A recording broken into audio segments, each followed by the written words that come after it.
Tell me your story. I was this close to dying from a brain abscess that was misdiagnosed. Good to know people care, though.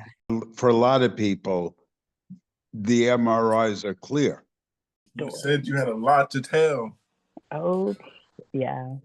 Someone said, I thought it was normal to have like seizures by yourself all the time. You definitely will feel guilt a lot. I so appreciate you putting this together. thank you. Have any major events in your life actually changed your goals and priorities? The last, year and a half I went through, I mean, it changed my outlook on things. I don't know if it changed how I don't know if it changed my goals and priorities, but it shifted things significantly. That's a better way to put it. In that I see things differently now. Let me see if I can define that for you. I prioritize family. I prioritize people now. I prioritize myself. I want to, the saying, smell the roses. I understand that now. I understand what that means. That's what's shifted. That's beautiful. Yeah, that's what's shifted. I know that I am important. I love myself now. I really didn't before. That's what's changed. And was there a major event that caused that or led to that, or do you think it was just like time? It was the with time? trauma that I went through when I was Oh, okay. going through, as a CPA, we have busy season, which is getting through April 15th. And I was dealing with this CSF leak. I didn't know what it was, but I was basically, it felt like I was going crazy. And I also felt like I knew that I was changing inside.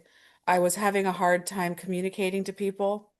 Literally, I was having a hard time vocalizing words to people. I was also working and I was having insomnia and I was having this stuff drip out of my nose. And every time I stood up, I got dizzy. I felt like I was going to fall over and my mental capacity was changing. Every time I stood up and sat up, my my mental capacity declined. It was horrible. It was the most horrible thing I've gone through. And I knew it at the time. And I also felt myself changing and I knew, and I said to people, I said, I'm changing. I know that when I come out of this, I'm going to be a different person. And I am. And so that's what changed. That's what I went through trauma.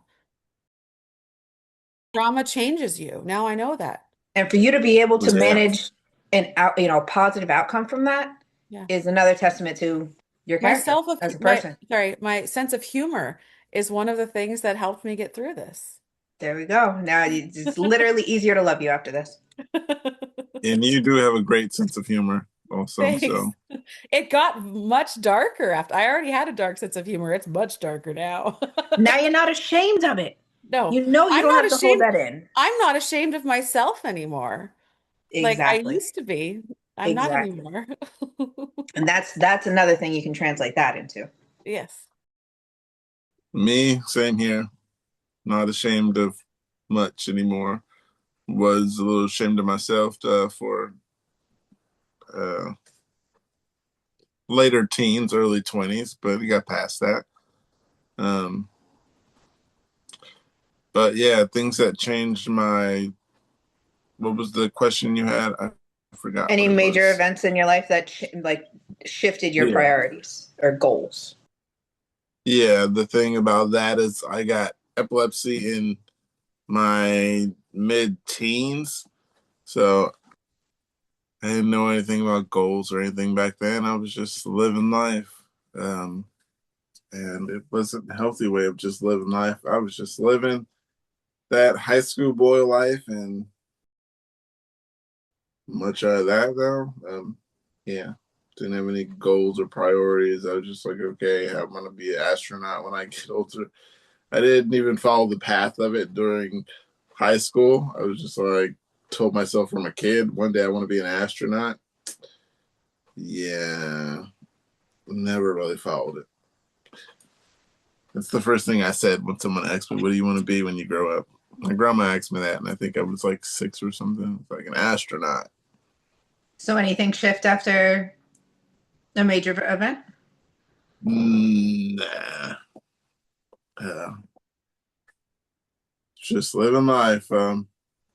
Yeah, did not follow the path of things to do on the way, like school. There's the other things during school that certain people do. Just me. That's okay. Thanks. That helps. I mean, that is okay. Because A we're all lot of still growing, we're all still learning. exactly. And Yeah. a lot of kids don't know what they want to do, and most kids don't know what they want to do. You're a child. I mean, in high school, you're still a child. I think most people, myself included, you are still growing when you're in your 20s. You don't even know who you are until you're in your 30s. That's what I think. Right. Yeah, I there's a lot I did in my 20s, and I was just like, wow, I didn't pay attention to how much time that actually took of my life, and time was just flying. Yeah, there's a lot I didn't pay attention to. I was just floating through life, and things were good at times, and Well, if we ask everybody else this question too, that's why I'm curious to hear their responses, because I want to hear how many people are going to come up with a kind of event or a moment of like when they grew up, kind of thing. Like Jocelyn said, when you started seeing things differently, that's kind of what's coming to mind when I think of like what major event shifted priorities. I don't know. I might take it to be either the breakup and divorce or the move. Like this year, basically, is definitely resulting in like a major shift in things, and I can feel it. I see it happen, and we'll see how 26 ends up. And I'm 47 now, and Mhm. my eyes only open. The curtains were pulled back when I was 47. And that's when I started seeing the world differently. And I think some people never have the pulled back ever. So I think we're lucky. I agree. We're all very fortunate that we see the me real too. world, that we see ourselves, that we are confident people. And how many people are we helping get like Yes, that confidence in themselves and see that it is possible? exactly. I'm getting chills now. Yeah, Like, I think we Yeah, are a lot very of no, people come. fortunate. A lot of people come here and get the I don't exactly know the motivation, that words. encouragement, Yeah. There you inspiration. go. We are all very Inspiration, real. motivation. We are very real people, See what I'm saying? And the day after a seizure, words don't come back like this. Yeah. So shit I got going on right now is okay. Yeah. Like we're being so real with each other, and that's really rare, you know? It's rare. So this is a very um important and unique group that you guys have formed. And I thank you for that. Yeah. Hey, it's given us all the confidence to be the best that we can be. And thank you, Pookie. Yeah, thank you, Pookie. You Thank did you, this. Kate. Kate's been here too. You guys don't put it all on me. I know, but you Um, started this, and it's very important. And I thank you for starting this. It's a really cool thing you've done. yeah, I was Talk just about telling having the curtain pulled everyone. back. Yeah. I was just telling everyone that this started off with trying to interview one person because I planned on doing interviews, and it went from trying to interview one person to someone else joining the meeting because I left the password, the invitation information, and then it happened to be two people, and then three, and then I was like, okay, I think I should delete that, and I deleted it, and then 20 minutes later, another person joined, and then another person joined, and I was just like, well, I guess we'll do groups. So it's just this organic thing that happened. I was just like, why not interview people with epilepsy? Like, epilepsy isn't getting that attention. And I'm grateful for what it is now. And I'm glad I could do this and help people. it also helps me. Um, Not that I'm just doing it for me, but I'm glad it helps you though. That is also important. You know, it's important that it helps you too. yeah, it didn't help the stroke. No, I'm just kidding. No. Uh, but yeah, You know, you also can't have it stress you out, you know. I didn't. I mean, I did, but then Yeah. I got over it Yeah. with the help of the in season podcast and everyone there and everyone I was missing for Yeah. those few weeks. And actually, it was like a month I took off. Yeah. I was just like, I need to get back to it. Yeah. And Kate was But like, it's Kate, also, you know, it's also good to take breaks, you know. Like you have to take breaks, and so know that I don't that like breaks. okay, okay. Okay, but you know, got to pace yourself, and I have to learn that too with, you know, running a small business. Like this is the first vacation I've taken in over a year and a half. Nice. Yeah. Um, I know. I'm on vacation today, but I also have a meeting later, but it's okay. yeah, everyone kept telling me, take your time off. You don't have to come right back. Nice to meet you. Hi, Hi, Jonathan. how's it going? All right, and yourself. Super duper. Do we already know you on the universe page? I Only on the seen page. I've never done this thing before. But Welcome. cool. did I interrupt a story? No, I was just telling them what just happened. This is what we call season 2 because I left for a stroke for a month. Oh But no. it's all right. It's a great stroke, pretty much. I'm just Best one kidding. ever. Yeah, greatest Okay, stroke welcome story back. you'll ever hear. Um, yeah, I'm sorry. Speaking of, it's check all the right. chat, Bookie. I posted a picture there for you. I don't have Okay. time for that, Kate. You know that. Yeah. So, Jonathan, we usually start with um, what medication are you taking? Oh geez, When was Louise. your last seizure? And when were you diagnosed? Okay. I'm on, well, start with this. I'm on fee. Is the last one they changed, and it makes me sleepy. Mm. It's a benzo, and hi Andrea, I think it said.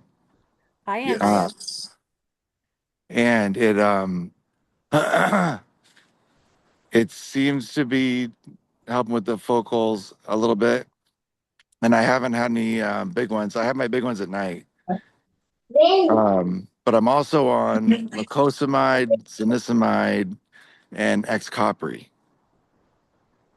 um, and I was first diagnosed when I first got to college, and someone saw me have a seizure in the dorm my second night, when I was whatever that was, 18, 19, 2001. What was the last question? What are you taking? When was your last seizure? And when were you diagnosed? Oh, my last seizure would have been well, my last uh big one was October 1st. I just had a oncology appointment, so it was fresh in my mind because they can see it on the RNS. I have an RNS and a VNS, and the Oh, RNS nice. is like, it's kind of cool because it's like you have an EEG all the time. Um, and then my wife can record like weird stuff. And and then she sort of is, it's more like it's good for her because then she can talk to the guy who reads the data, or the computer that reads the data, and say that looks like it's epileptiform or not. Because she, she was calling it like werewolf seizures for a little while because it was like seemed to be syncing up with the moon or something. And there's no rhyme or reason to it. I had had a tumor in 2002, and then it came back like almost immediately, and it was removed again. And then I didn't have any problems at all. and for like I had like a decade of silence with Lamictal and Keppra, but Keppra made me angry. Um, I'm a social worker and I was working with homeless families, and that was like a weird mix to be like on the inside like roiling. Um, but my seizures were good, and eventually I just had to come off the Keppra because I was like, yeah, Keppra was not a good fit for me. I'm glad it works for other people. Um, Not me. but yeah, well, okay, yeah, I we have that in common, and I think that covers everything. So yeah, I have all the equipment. I've had a couple of surgeries, and I take all the medicine, and I still get to have the symptoms of epilepsy. How's that? That's good. Um, I'll just throw you out mine. I've had epilepsy since I was 16. And it's about, oh no, it's been 20 years. I'm 36. Um, I just turned 36. So Happy I, birthday. uh, it's been a while. Yeah, but this year. So Okay. yeah, I've had epilepsy for 20 years. I take Lamictal, and I took Dilantin to start, and then I took Keppra for some time, and I wasn't the best me at that time. Yeah, tell me about it. Uh, yeah, I was a little sarcastic and blunt, and Yeah, my first wife left me on Keppra, so there you go. yeah, the sarcastic and blunt, it didn't wasn't very nice person. I was a good person. Sure. Yeah, I was just really blunt and more than I am now. So I yeah, understand. I mean, I'm on the Keppra Rage group is kind of a fun one to follow too, because you'll get new people that are starting to sort that stuff out. It's interesting that Briviac molecule is similar, and mm, for some people they don't get as much of that edge or whatever, but it still helps that particular part of however the seizure is intercepted or interrupted or aborted. Um, so I have, whenever I talk to somebody who has Keppra issues and they're like, oh, they're gonna say Briviac, I'm like, well, you know, Briviac is real close molecularly. I'm not a scientist, don't quote me on that, but experientially, Briviac and Keppra were the same for me. And I understand that it's because at a molecular level, they're quite similar. yeah. Uh, so yeah, I said I was on Kevra. Now I'm on the Motrigine. Been there for Yeah, I 8 like something lamotrigine. years, maybe 8, maybe 9, maybe Yeah. 10. Never know with my memory. Um, How's your eyesight? um, better. Mm. Well, post stroke, it's better. It didn't Oh, go okay. good. But it's been good otherwise. Otherwise, they tell me I have, I believe, fluid behind my left eye, and lamotrigine causes that. Right, So, right. It doesn't go away. yeah. So they were wondering why, and then I looked it all up, and it's my medication. Yeah. Yeah, it's too new for them to know exactly what's gonna be the effects of people that are on it for a long time. Yeah. So there's that. And That's the gift to the community that you get to give, is that people may later say, oh, there's a phase where it's a little bit blurry, or they may say, let's never give people lamotrigine. right. Who knows? But you get to offer that test subject anecdotal person experience. Should we allow Andrea to introduce herself? Andrea, go ahead. Andrea, she's been here a while. She's Oh, okay. I'm sorry. I was gonna say everybody knows me, Oh, but hi. I don't nice remember to what meet you're you. taking. I Um, remember your story. gosh, What are you taking? you When'd want you get me to diagnosed? remember right now? Um, Well, I took Keppra and it made me angry and suicidal. So they took me off of that Yeah. and put me on the Motrigine. Okay. I did not know about the eyesight thing, so good to know. I'm gonna try to remember to bring that up at my next eye appointment. Probably won't remember, but I will try. Um, where was I? After lamotrigine, they put me in for my first EMU stay, and they tried to, I think it was Vimpat they gave me, and I had an allergic reaction to it. It made me start itching really, Ooh. really bad. So I was Okay. like, don't you dare give me another dose of that. Okay. So they put me on zonisamide instead. And the only side effect I had with that was it made me kind of lose my appetite a little bit for the first Yeah. several months. Yeah. And I didn't want to eat much. Yeah. And, Same. but that seems to have improved. And then, Cool. I, The I, same for me with zonisamide, where I feel like my yeah, appetite is gone. And then if I start to eat, I'm like, oh yeah, food. And then I realized I'm like famished. But I don't get like that little Eating thing in cue. your head that's like, I should go eat. oh, Yeah. I never have. Right? But, I and don't then they, have. go ahead. Go ahead. I was just gonna say I don't I, have eating cues. Nothing to like Yeah. that tells me you're hungry or it's time to eat. Those I don't have. They don't come. If if I don't see food, I might not eat. I Yeah. right. need If, your if, guys' brains because I Oh, it's definitely beautiful. get hunger cues. I had sometimes I do. topiramate. Is I'm that on what it is? topiramate. And I'm on that for epilepsy. And that Yeah. stuff, I lost 65 pounds. Just, Yeah, I did too immediately. yeah, yeah, immediately. I Boom. just kept forgetting to eat. Yeah, it was great. Yeah. I That needed to lose the weight. and then when I came off it, I gained like 20 back pretty quick just because then I Oh, was like remembered that food was a thing. yeah. It But also that was changed my taste buds. It was so interesting. Like, um, I I liked pepperoni pizza, and uh-huh. put a bite of pepperoni pizza in my mouth, Yeah. immediately spit it out. It was the most disgusting thing I've ever Oh, tasted. funny.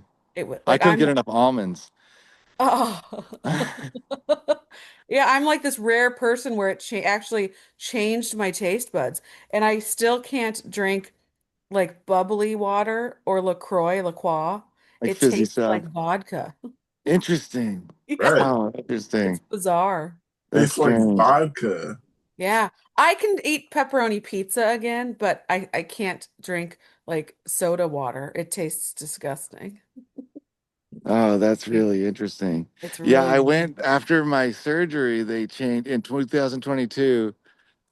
I like for no reason at all, my weight just went to like below it was in high school because they changed that medicine. Yeah. They're all like, "Are you depressed? Are you?" And I was like, "I don't know, maybe." No, Oh, I'm on this I, weird epilepsy drug. yeah, I just, but I have like a family, like other people are eating around me. If I ever sit down to eat, then it's like, "Oh yeah, food is cool. I like food." Yeah, it was this weird, it was so weird. I mean, I still need to lose more weight, but it was just so weird. Like, I lost interest in eating. Things tasted bad. Like, chocolate tasted like it was Uh, very bland. interesting, Yeah. interesting. It also makes me forget words. I was gonna say that zonisamide did that. Yeah. My doctor called it Zonkagran. People call topiramate or Topamax Dopamax because it makes you dopey. Oh, Yeah. I was glad to be off of that. Yeah. It works well for me. I mean, it's for the most part, it stopped my seizures. Like I've still had, I mean, I definitely had a tonic clonic. So Okay. I had a breakthrough seizure, and so they upped my dose, and then I had a focal aware seizure at the beginning of September. So I How had strong during are your both. focal? What are your focals like? Oh, there's three different kinds of symptoms. I either try to talk and I can't get words out of my mouth, Okay. or the second one is people are talking to me, or I'm here like watching TV and the English words sound foreign. Okay. Or the third one is that I'm reading words and they look foreign. So those are the Oh, three types. interesting. But I also get like the stomach drop feeling Yep. and like deja vu, like the kind of like the normal auras. The Yeah. Yeah. yeah. That's interesting. I get that Alice in Wonderland thing. Me too. Yeah, I get that a lot. That feels really strange. But I feel what's like a GI yours? Joe. Like, do you actually Well, see visual changes? it's no, it's not visual so much as like I'll feel like I'm like the size of a GI Joe because I can remember it back to being a little kid because I was diagnosed when I was first at college, and I had a roommate who was like, oh my, I don't know like what the parameters of language are here, but like You can swear. yeah, he was like, holy shit, he's possessed, like, and we'd never met. I'd never met the poor guy. It was my second night. It was his first night, and we didn't know each other at all. And then I started having a seizure off the top bunk, and then I didn't know what to, I had no like schema of epilepsy, and I went to the emergency room, and they were like, "You guys weren't drinking," and I thought I was gonna be a pastor back then, and yeah, it's just so confusing. But before that, I do remember like being in school and looking at my hands like they were enormous, Oh, but knowing that they weren't, yeah. and seeing the teacher and watching her like shoot away, just like Alice in Wonderland. That's such a beautiful portrayal of it that Lewis Yes. Carroll does. And and I love that there's authors out there that have been able to capture some of their, Yes. um, you know, their experiential stuff. And just yesterday, I listened to The Idiot by Dostoevsky, Mm. and because he had epilepsy, um, not treated well.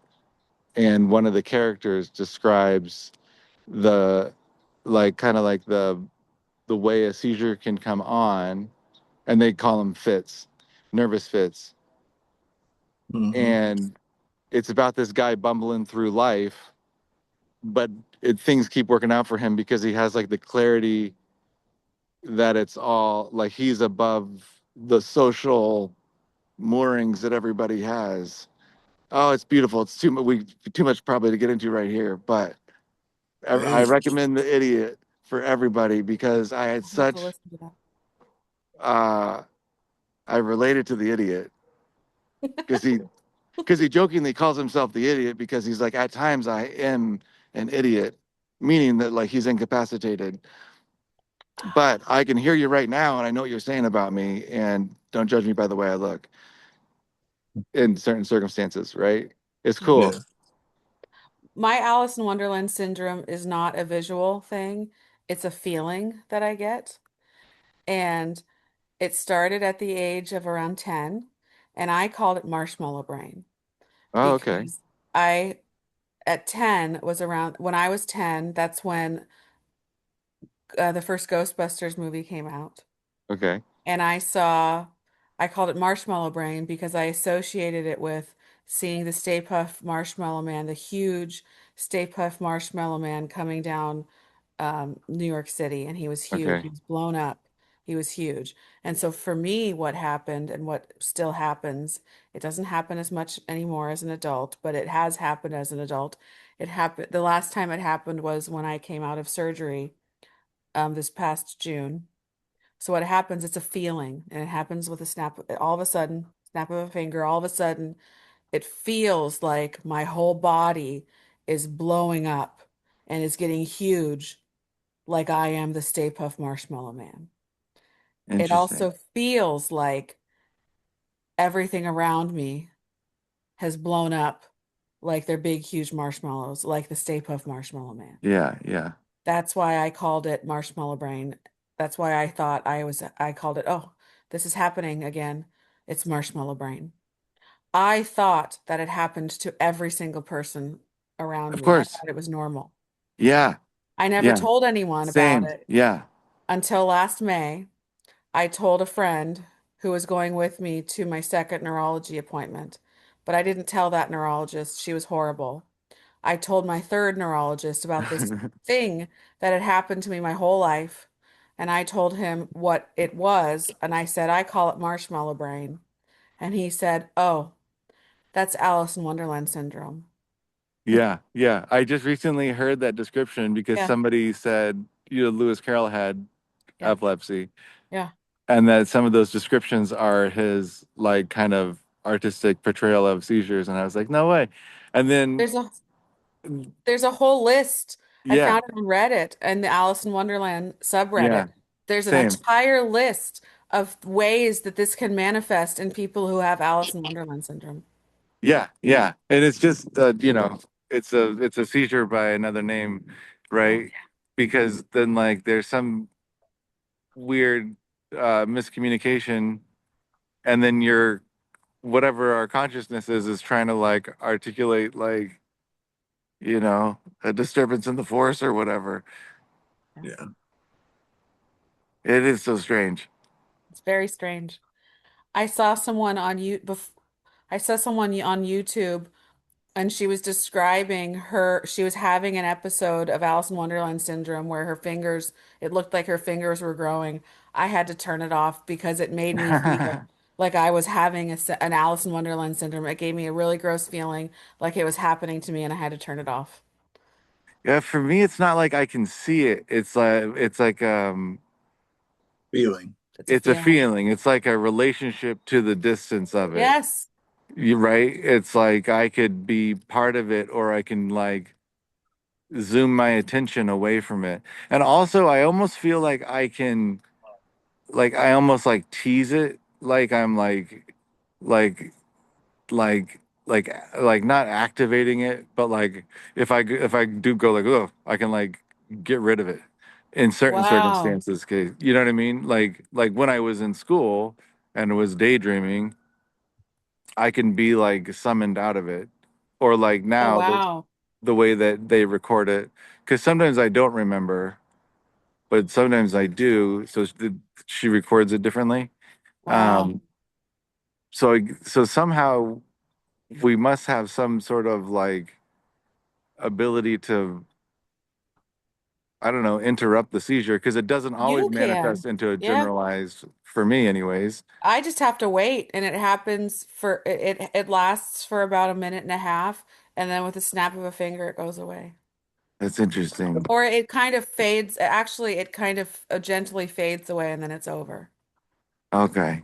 When I was in the What? hospital and it was happening after surgery, they asked me, they said, "Well, aren't you just on the medicine on the they said, "Isn't this just you being high from the painkillers?" And I said, "No, because if you just wait a minute and a half, it'll go away." And it did. It went away. It wasn't the painkillers. So it runs its little cycle and then it's over. And it's mainly the feeling is also mainly on the right side of my head. Oh, interesting. Yeah. It's That's very interesting. interesting. And it's all of a sudden. Yeah. Snap of a finger, it starts. And then it's a very, very strong, uncomfortable feeling. I can walk, I can talk, I can communicate, I can think. It's just this very strong, uncomfortable feeling like I am I am huge. Everything around me is huge, mainly on the right side of my body. Everything is huge. And I just wait, and after about a minute and a half, it goes away. Oh, that's interesting. Mine are more like they creep up on you and it's kind of like, uh-oh, there it is. And Yeah. sometimes, and it can be both euphoric or it can be like like ominous, like there's going to be spiders that are going to come out of my dog. Ooh, Like but not really because it's like, you know it's and fake. it's like, Or it feels real, but you know it's your brain. yeah, and like I've I've worked with a lot of people with lots of different types of disorders and talked them through their complex thinking. Yeah. And I think if I were to just like neutralize it to like it's an anxious thought and let it be there for a moment and then move Yes. it on.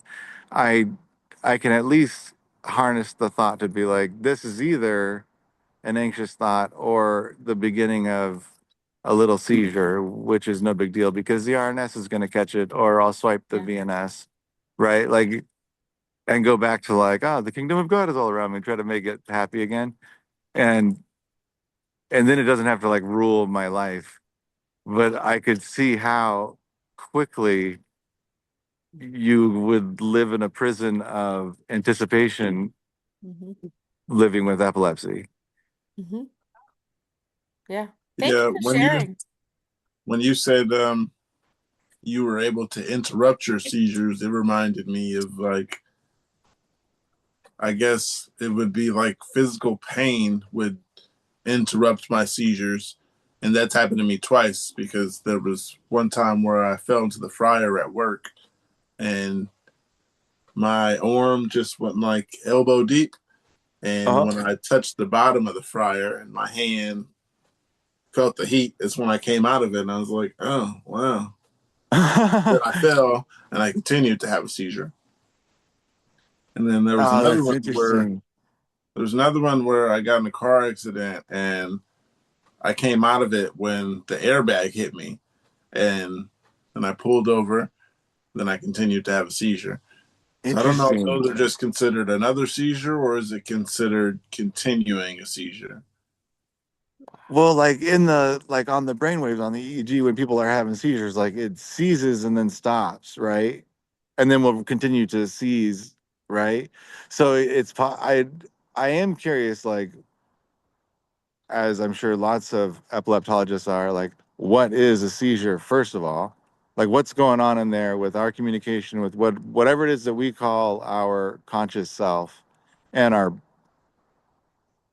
this apparatus that we consider ourselves, our body, our stuff, right? Because like I'll have seizures and do normal things, right? But then sometimes you can like start to have a seizure and like not like will yourself out of it because then it's obviously not a behavioral thing. But then like I'll have a seizure and fold the laundry or take off one shoe and leave the house. Wh- Who is that guy, right? Who that bothers me. I live on a pond. What if I want to go swimming and it's cold? I live in New England. Um, yeah, that reminds me of a lot of things because I have had some of the blank out and do other things spells, and I've went other places. I've I've done other things. I've Yeah. caught buses and uh, yeah. So how long do you think you're out of it when you have those little things? Like you said, sometimes you'll take off the That's what it's shoe. like, right? Like sometimes I can have like a blink out where I'm like at the coffee maker Yeah, and then like it can be so like typical ones for me that happen a couple of times a week these days are like I'll be at the coffee maker and then like my wife is got her hand on my shoulder and she's like, "Yeah, all right."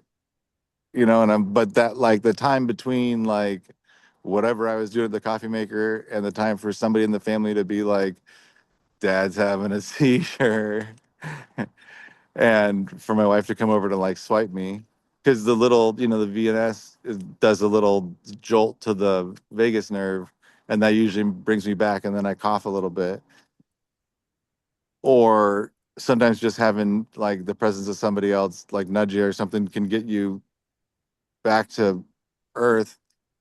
Or what happens to me, this has been actually since being on the on fee especially, hasn't happened at all, but my old pattern was I would end up in the bathroom looking in the mirror. Mm. Isn't that weird? yeah, But it's a sort of startling thing, like quite frankly, because like because then you have to check like, all right, did you pee? Did you pee in the right place? I mean, did you pee at all? First of all, do you need to go to the bathroom? Is that what you're here for? But I think that like whatever like automaton John happens, um, it's like a husk of like myself is like, well, the bathroom's a safe place. I go in there and close the door, look in the mirror,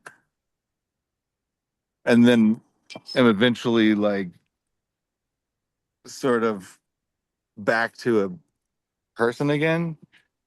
But what is that like that what do you call that? Unaware focal Yeah, robot self. I can have short ones and then I can have long ones. I can have short ones to where um, I'm just like looking out the window and someone's talking to me, and maybe it's like 20 to 30 seconds. And then, like, I know I'm looking at the situation I'm talking about. I was staring at a tree in particular. Yeah.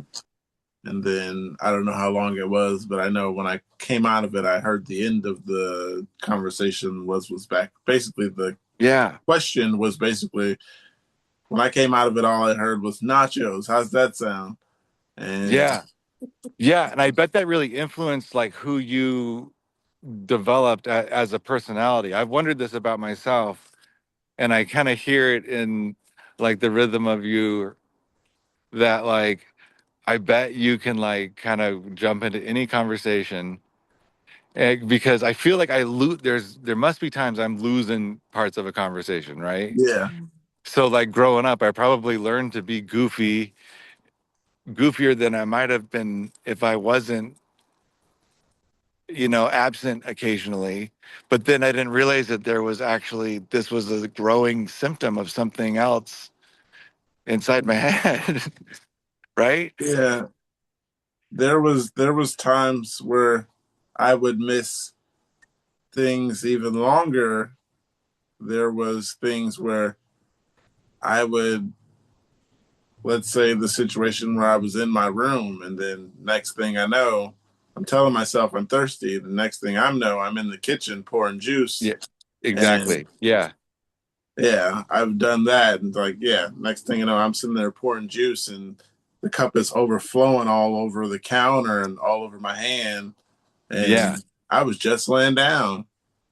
Yeah. You, it's made me like try to like really appreciate like mental disciplines about what I think about people, because when I when I first started having the tonic clonics, because there was like those little ones became big enough that I was having them and falling down, and I was having them when I was sleeping and stuff, and a lot like as a college freshman, and the my friends would do like horrible things with me, right? Like, as freshman boys would, and they'd be like, "What do you think of this person? What do you do that?" And I think that automaton self would do or say things that I now am, you know, as a more disciplined thinking person. Like I trust my automaton self better now than I do my 18-year-old self, fresh going into college, thinking that he had the world figured out. Like it's okay that I have a seizure and then go fold the laundry sometimes.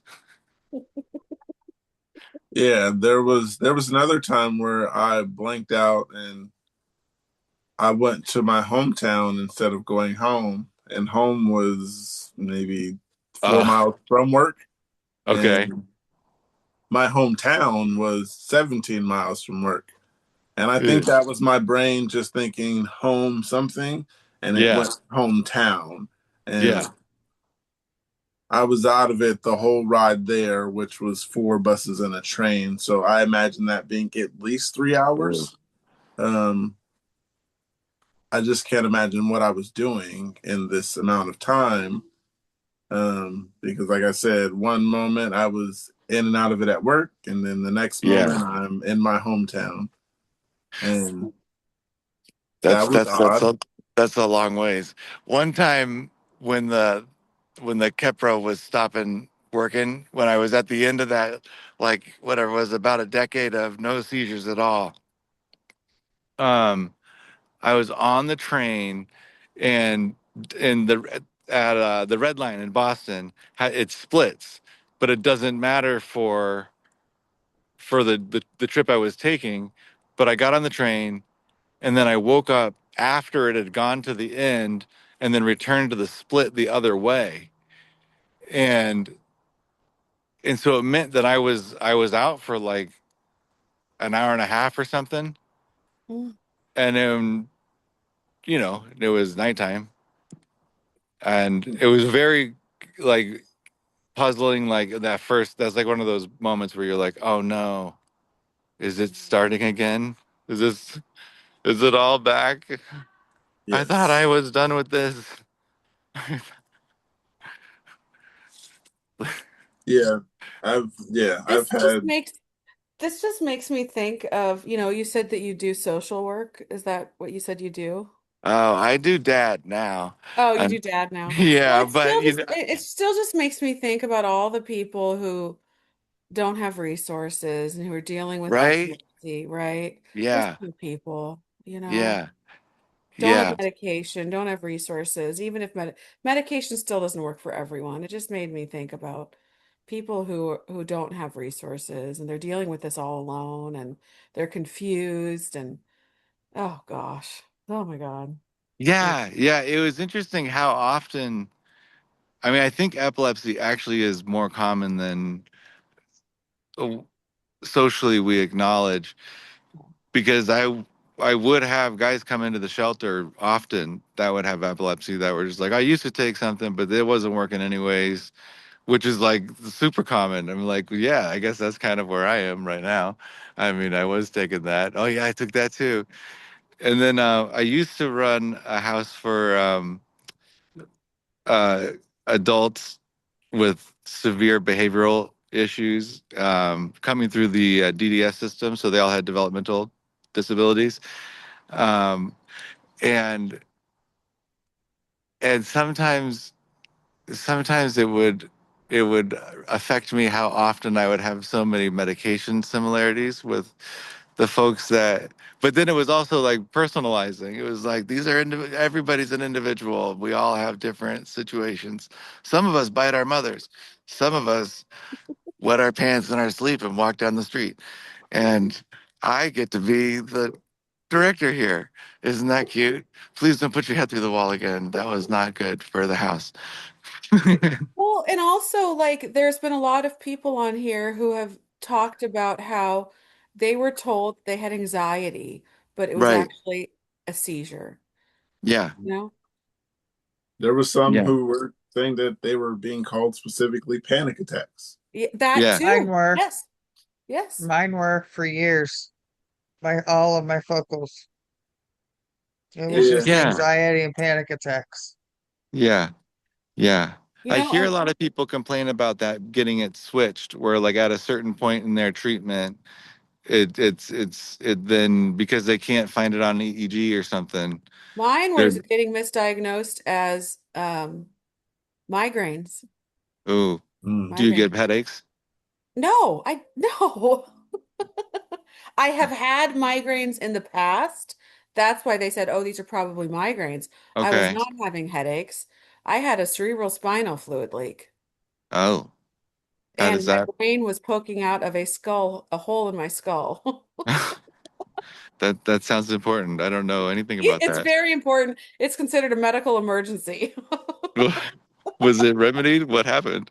I had surgery and it got Okay. fixed, but the neurologists did not diagnose it. An ENT, ear, nose, and throat guy did it because I pushed. Okay. I did not. I did not take the neurologists what they said what it was. I instead got through my work, and months later, I went to an ear, nose, and throat doctor, and he immediately knew that it was a cerebral spinal fluid leak. I already thought it was because I was scrolling on TikTok endlessly back in August, and TikTok said that it was anyways, I knew that it was I suspected it was a cerebral spinal fluid leak back in August. I had the surgery in June 2025, even though I suspected it was a cerebral spinal fluid leak back in August. It's a very long, horrible story. Oh my But in goodness. any case, I had Alice in Wonderland syndrome back at 10 years old. I had a thinned skull. It was a birth defect. Okay. Yeah.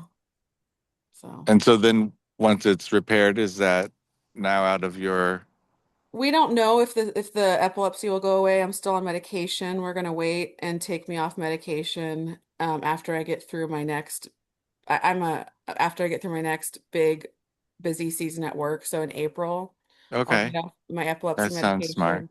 We'll do an Smart. EEG. See, the EEG has never picked up any epileptic activity, but we'll see if it does. And then we'll take me off of the anti-seizure medication to see if I have any seizures. We'll see what happens. Right. Yeah, just go slow. Go slow, yeah. Because we'll see. I mean, I've still had seizures while on the medication. It just we'll just have to see if the scarring has if there's been enough scarring to permanently damage my brain. I mean, last summer I was having 2 to 3 seizures a week for months and months and months. Okay. So we'll just see what happens. Okay. Yeah, Golly. it's okay. It Shit happens. I'm sure glad to does. be alive. Yeah, me too. Jonathan, Yes, sir. how often are you having focal seizures? They come in like clusters. The doctor always asks me how often they are, and then like it's so hard to quantify. But when I got the RNS, right, they do that period of monitoring before they do any kind of influencing. Um, and so they put like a little loop of it's like a strip on the part of the brain that they think is the most prone to seizure or whatever. And like a good example was the like in the report it said that like on one of the days there was 50, but then there would be days where there weren't any, right? So like that's kind of how I feel about it too. They're like, how many are you having a week? And I'm like, I don't know. How many hamburgers do you have last month?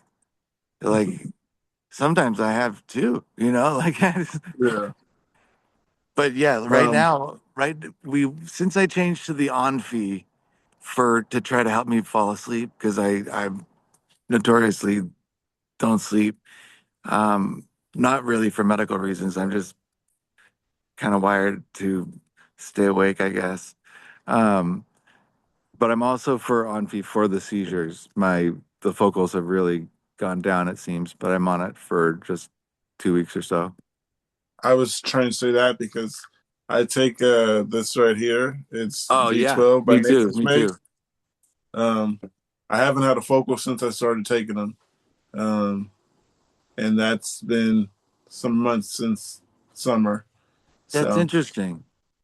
I really felt like when I started taking B, I stopped having a lot of the symptoms that were bothering me about my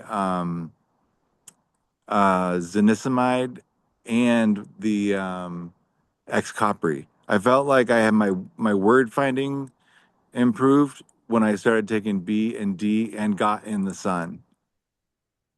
okay, Like did more stuff outside and was taking B and D. okay, yeah. That's worked for the focal. I haven't had a focal since the day I started taking them. It was just Cool. like someone told me. I was like, someone told me it's good for brain function. I was like, why not try it? Yeah. I Yeah, got every a time I card hear for it. something, I'll give it a try. I've tried my fish oil and coconut oil and all the things that somebody's recommended. How much do Yeah. you take? It's 3,000 micrograms a day. That's just 3,000 micro per serving, and that's Okay. two a day. So one in the morning, one at night, and then repeat when I wake up. Basically every 12 hours. And they've worked. They've worked for I get little myoclonic jerks like my elbow or whatever, or Yeah. left foot, right foot, stuff all over the place. Those have slowed down. They've stopped. Um, the fatigue is gone. I don't get the Yeah. fatigue bunch of Yeah. naps. Uh, but the medication also, some of them make us B12 deficient. So starting to take Yes. that took away the focals and stuff for me in particular. Yeah, I'm with you 100% on that. I was feeling sleepy, but I felt like the B definitely helped with my grogginess. I'm gonna go where I can see a little better. I'm losing my light. Um, yeah, B took away with the grogginess, and those days are not here anymore where I need a nap every day. Not Tell me doing about it. those anymore. Oh man, I am pro nap. I'll tell you that. I love a nap. I try not to take them. Try to do things to keep my day going and not think about sleeping. It can be hard sometimes. But yeah, that's what the B12 has done for me. But Cool. yeah, with the focals that I was having were like mostly blacking out, and well, a few of them were staring, but most of them was blacking out and waking up other places or doing stuff that I shouldn't have done. Just waking up and yeah, like I said, I've woke up in other people's homes and telling them that it's my home and they need to get out and all stuff like that. Yeah. Very The- dangerous situations. You're the first person that's told me that. I walked into my neighbor's house that sorry, my neighbor's house that I don't actually know that well. Am I still here? Yeah, you're still here. Um, the I went to bed, I pissed my pants, and I tried to walk down the street to the guy around the corner who turns out to be a nice dude. But he's like got the neighborhood watch like emblem on his like Yeah. tree, he's got dogs and stuff. I guess I walked into his house and told him that it was my house. Oh, I went into a rehab and did that. that's a good place to do it.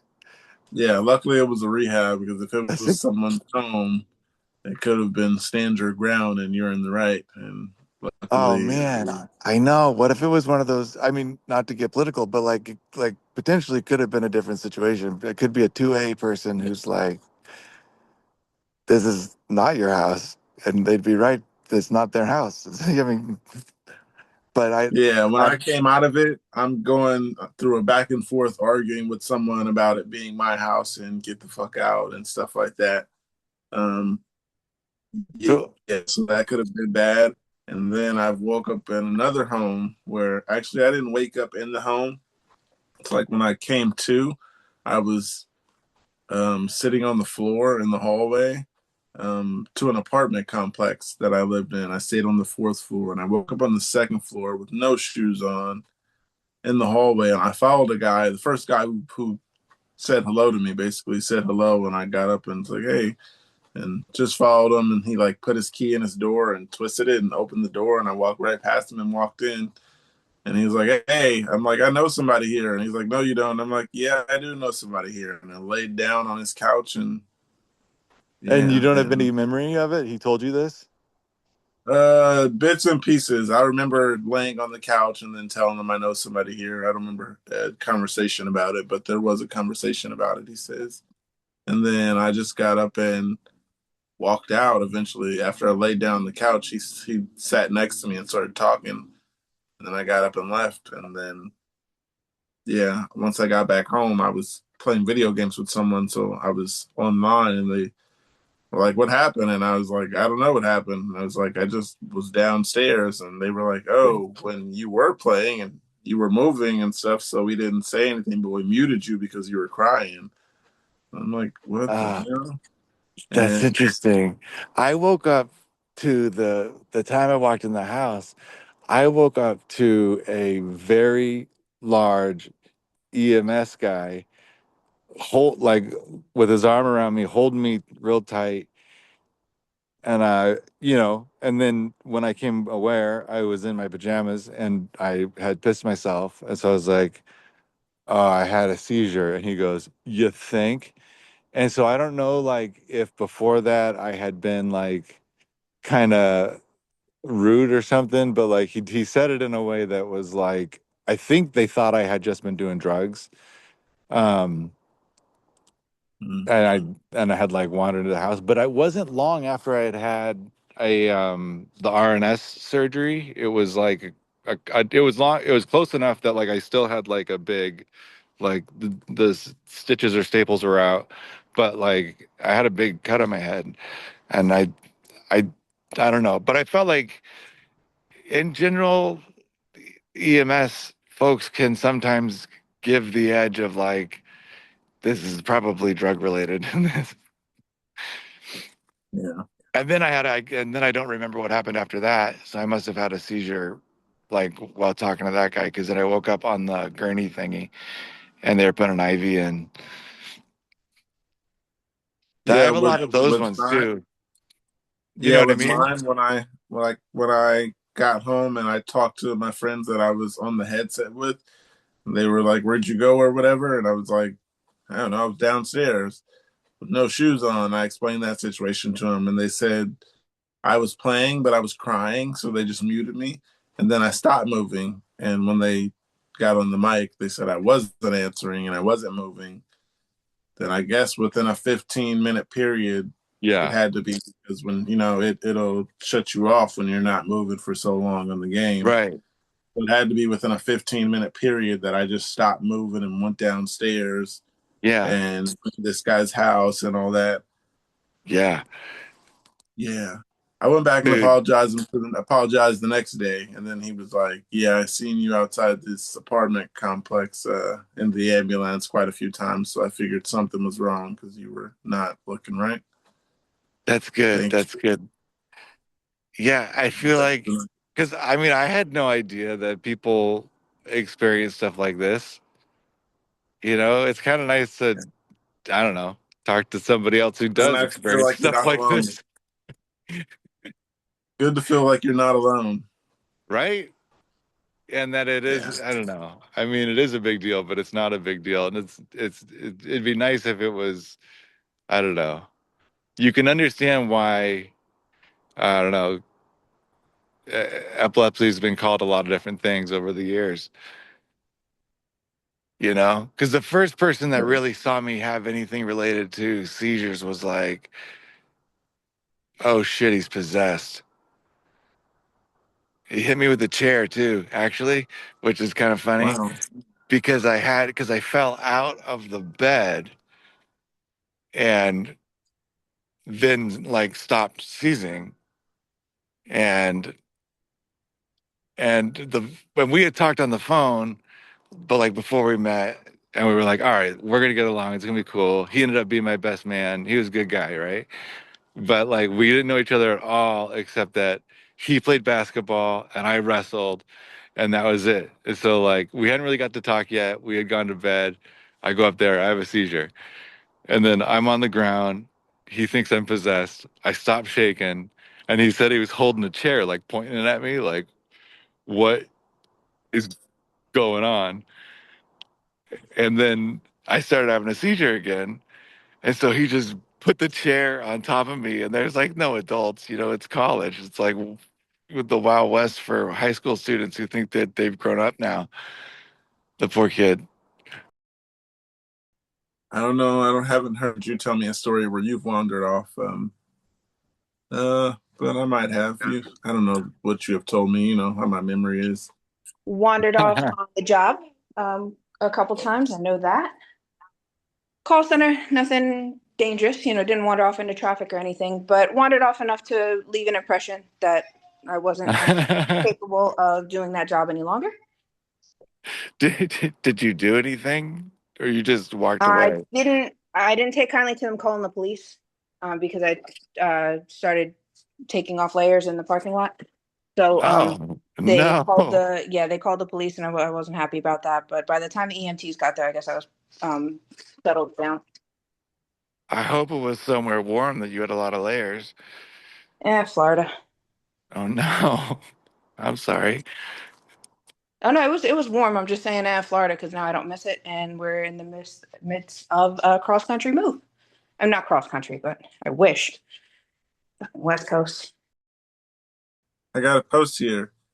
It says, "Do you startle easy? I've been this way all my life, but now I get startled. It's hard to calm down. It's like my nervous system goes haywire. Do any of you guys get startled easy? I think Yeah. I don't know if it's considered startled easy, but sometimes like I'm doing something and my hair will like swing past my eyes and that'll make me jump a little bit. Um, not sure. Is that startled easy? Sometimes I do get a little scared when my hair is in my peripheral and I think it's someone and it's not. I don't know. I know I get startled very easily at this point in my life, but that could be related to other things as well. So I don't know if it's because of the epilepsy or not. There's a few comments here. One says, I am extremely easily startled. Even the sound of doors opening and closing startle me, and I hate it. Don't come to my Another one, house without telling me you're coming. Oh my God, someone walks on my porch or knocks on the door. I will jump 3 feet out of my chair. like, who would that be? Yeah, nobody's supposed to come to my house without announcing themselves. It's not allowed. Gotcha. That's very good to know. I got some more comments here. One says, yes, I do. Our brains, I tell you, it can cause seizure activity and even a seizure. I can process it. Wait, I can't remember where it Hey, is. AJ. It was very recent. My short-term memory sucks. I need a little more time to process it. Yeah, so startle easy. I do. Kay, you get startled easy? No? You don't seem like the type to startle easy. Not if I'm coherent. Like startle easy is only if I'm just waking up. Sometimes times like that. Maybe startle easier, but overall, no. And especially after a seizure, you can't start. Like I seen someone with a gun and didn't think twice. So yeah, after a seizure, definitely not startling. Hey AJ, how you doing? Hi, How you doing? I'm doing great. Man, I it's guess. it's good to see you, knowing how late it is. Um, Good to see you back. yeah, I'm glad to be back. The icebreaker today was, what would you do if you woke up and you were the only person on Earth? Go back to sleep. I haven't actually got an answer to that yet. Answered myself. I don't know what I'd do. Um, Andrea, Kate, Jonathan, you guys. For real? Yeah, what Uh, would you do if this morning you woke up and there was no one? You're just like, He this is really odd. wants us to answer those I questions. Yeah. I would smoke a bowl. I would then, do we have electricity? No. Yeah, I'm assuming it's just like wake up like it was yesterday. And just no one's anywhere, and you're just like, hey, where are people Yeah, at? I would make a pot of coffee, smoke a bowl, and then probably try to start problem solving a little bit. And there's a lot of connections of people that I would want to try to sort out. Like, so if there's no people, is there like no Spotify, no like Reddit, no I like don't know. no there's Let I the scenario of the question suit your perspective. So whatever works for you. okay, what works for me is I Yeah. would try to put on a pot of coffee. If there's no electricity, I would just move on to I would smoke a bowl if that's okay. I'd grow weed. Nice. I'd have to Um, learn how first. Oh, I can show you. It's easy. I kill aloe vera. And people tell you that you can't kill aloe vera. I've Like, killed aloe yeah, I vera can. too. You can I've when you live in a fucking cave. they're like, it Yeah. propagates so easy. I've never got it to propagate, but I know how that feels. I have a brownish green thumb.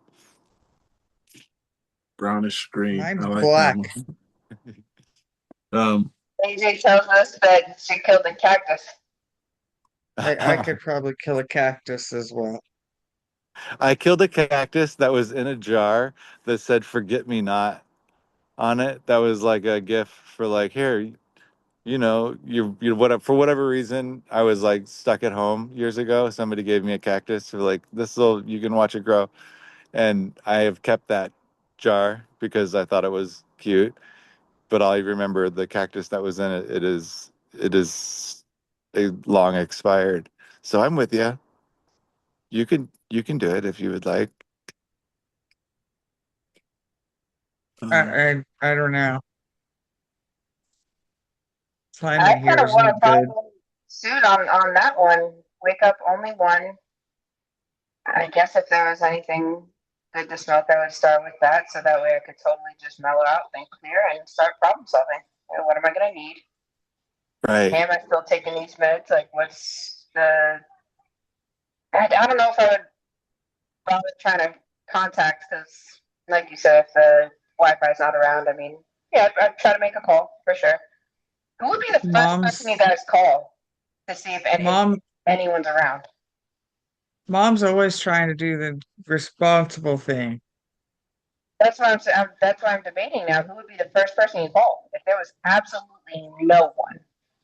You can't call anyone because there's Children, nobody to immediate call. family. Yeah, you should probably go to BJ's or somewhere that has like good stored cold stuff to get, I guess. I don't know. I don't know. In the back Like, of your mind, though, what's worth living if your kids aren't gone? You know. So I think it'd be a little less pressure if I was able to verify that children were no longer around. So if I knew I wasn't responsible for anybody else, I'd live it up. oh, you can always make more kids. Like Nobody to yourself, make them with. bro. Come on, bro. I've got Kentucky Father Who back you to gonna that far make them back. with? right. I was Well, thinking that I that. mean, you live on hope. The world's a pretty big place. Just the people we don't know are gone. There might be others. And what you smoking? I'm sorry. What you smoking? Where you live? I'm in Boston. Oh, okay. So New England does still have weed someplace. Okay. Good to know. Um, That's I'm sorry I creative. can't hear you. That's the most creative thing we could get. Good. I hope to be creative. I do got something here, you guys. It says anyone who has had deja vu along with epilepsy.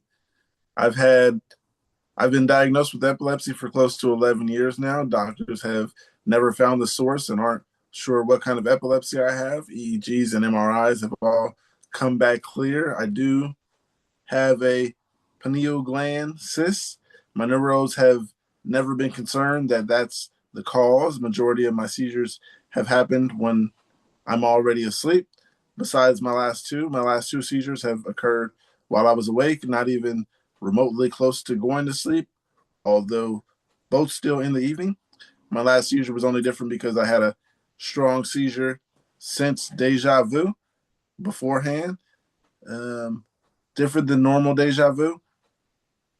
I've had throughout the years, which I remember having prior to my epilepsy diagnosis, never thought to relate any of the two.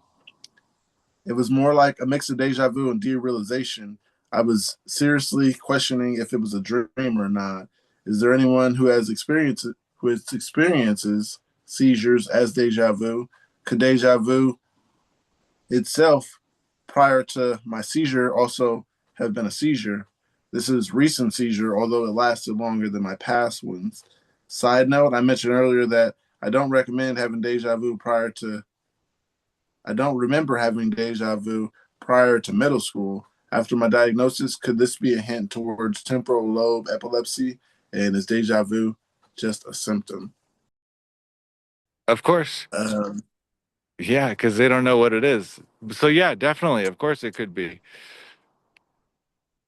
Yeah, that's like it's very much like if you try to describe Alice in Wonderland with different words, sounds like deja vu because of the way your brain is trying to like make sense of what it's experiencing is not what it's perceiving, right? That's how I think of it. Is like when you're in that moment of like, whoa, like it feels like your chair's falling back and you know your chair's on the ground. That's how it feels like to me. Like when makes you feel like you're in a rocking chair, but you're not in a rocking chair, or you're going up and down an elevator and you're not in an elevator at all. But your like your sense of moment and is like what people are describing as deja vu, where they like think that they're perceiving the future coming to them instead of like the present being the present, right? It's just Yeah. it's a rose by another name, but it could also be deja vu, and maybe everybody experiences that. I don't know. So to answer the question, could it be? Sure, absolutely. Yeah. Um, the deja vu, I haven't experienced yet, not that I can remember, at least. Um, but a lot of people have told me that they experienced it, and yeah, and to remember something like, oh, I remember this. I think I was here before. That seems like something that might be a little scary.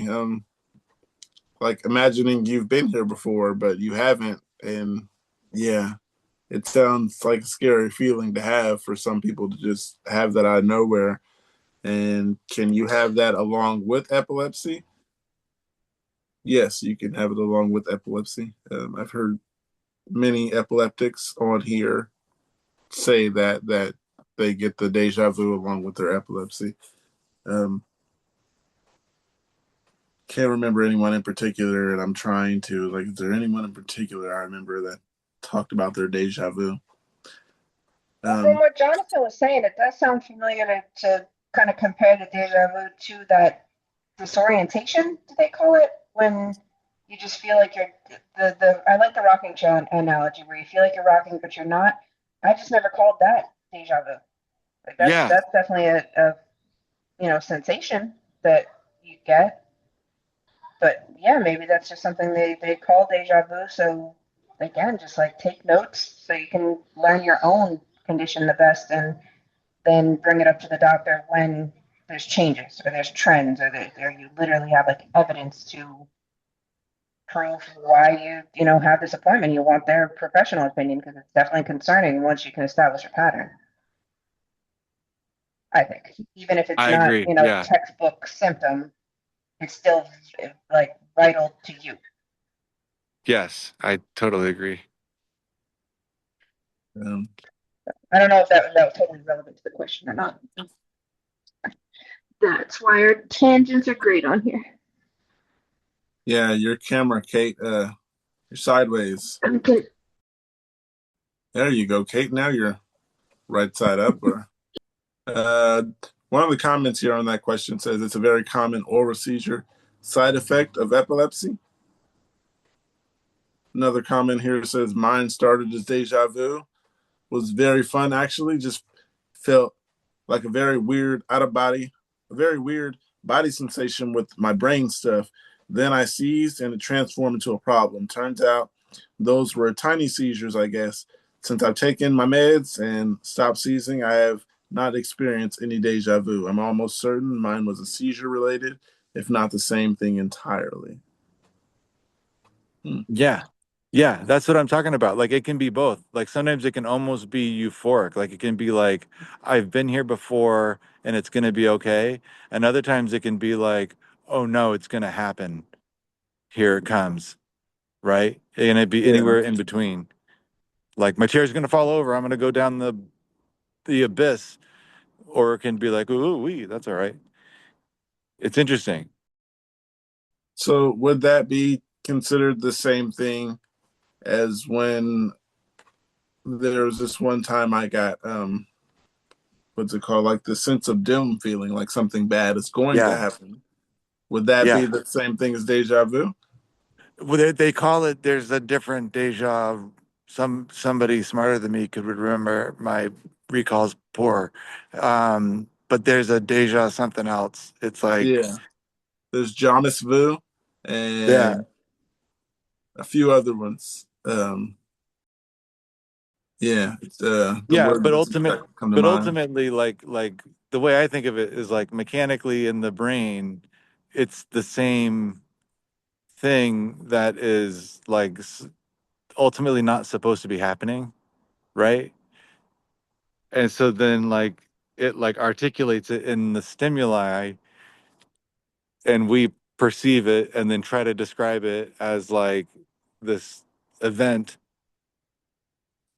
that we don't have, like experiential phenomena that relates to the perception. Yeah. And it can be either one. It can be anything. It can be like arousing, or it can be diminishing, or it can be spooky, but then you feel like it's out of place for what you're in right now. It's strange. That's why when I had my temporal lobe surgery, they had all these questions about how, because at the time I wanted to be a pastor, and they were like, "So you're really into spiritual thing?" I remember they were like hyper vigilant about asking about like I don't know. I To me it felt like they were relating my religious situation to my epilepsy, right? And maybe it was, sorry, my dog, my and maybe it was. Maybe that is how that works. And mechanically that is how religious experience happens for some people. And historically too. Maybe that's how it is. That some people feel like they have, that's something to worth thinking about. I mean, would we have Dostoevsky and Van Gogh and Lewis Carroll if we didn't have epilepsy? Maybe not. Right. It's very interesting that you put it like that. AJ, I seen a comment that you put up and it went away really quickly, but it was another one of those deja with the ending word changed. I think she said deja revu or something. Um, yeah, I need a better understanding of those. I got to sit down and go through those one day. Got another post here. It says incredibly scared about my EEG. I have sleep deprived EEG in about 9 hours in the hospital. Thought if possibly having another seizure, even if the hospital terrifies me. Um, I haven't had a seizure since my first one, which happened after 36 hours without sleep. Realistically, I know there's no better place to have a seizure. I just can't shake the feeling of impending doom. Does anyone else have tips on dealing with this? Uh, for me personally, the only thing with the impending doom feeling that helped me after the nauseous feeling and all that, only thing that I could find that helped was weed in particular. And that's just a me thing, I guess, because I didn't know what to do with myself going through that. I was just lost and walking in circles, and everything was weird and not going right. And I just hit a vape pen, and yeah, yeah, that was the only thing that calmed me down within 10 minutes. Scared about an EEG? There's nothing to be scared of personally that I'd say, but that's just a me thing. It's like an unusual hotel stay. It's like a treat it like an Airbnb uh, cosplay where you're Right. gonna be hooked up to stuff. I don't know. Make it I'm getting fun. ready to do another one in February, so I find your descriptions amusing. When was your last one? December of 22, I think. So you're due. You know how it goes. I just Yeah. switched to a new neurology team and I'm going for surgery assessment. Okay. That's a fun So feeling. yeah, yippee. I'm on 4 meds, so they're like, would you like to go be assessed now? I'm like, yes. What do I'm less you scared. I'm less scared of that surgery word now. Good. Yeah. What do you hope they find? I just hope I have seizures while I'm there so that they Yeah. can figure something out. Right? Honestly, Yeah. I Yeah. don't even know that I'm gonna end up having surgery. That's all gonna depend on what they find with all these tests they're gonna wind up doing. Yeah. There's a whole Because lot of things that happen between now and yep. then Yeah. before that decision's got to be made. But right now, I just hope something happens while I'm there. I totally understand. Oh man, the waiting is the worst. And then you want your seizures to cooperate, and your whole life you don't want to have a seizure, and then you go into that room and you're like, okay, Especially perform because I don't seizures. have them very often. When was your last one? The end of July. My last focal was that my last tonic clonic was the end of July. My last focal was uh the first part of September, I believe. The very beginning of September because I started on the B12 at the on my mom's birthday around the first part of the month. And haven't had any since then, so I had something to say and I could not remember exactly what it was. that's okay. Welcome to the epilepsy. We For can't some remember reason, anything either. yeah, for some reason it was something I was really trying to say. I'm still trying to figure out why I have really crazy side effects from my morning meds sometimes, but not all the time. Are Right you before always that, we were taking them? talking about the EEGs and how not to be scared and what to be aware of. Any of that bringing it back for you? Yeah, Um, yeah. I Oh, I was sorry, trying to I went ask off track a bit. I was trying to ask Andrea what surgery or procedure are they trying to do that they're reassessing you for? They're not they have to do all kinds of tests before they even know what I might qualify for or what might work for me. So I'm just starting the very beginning of the journey. Did you ever know like why you have epilepsy? Do they like I have brain trauma?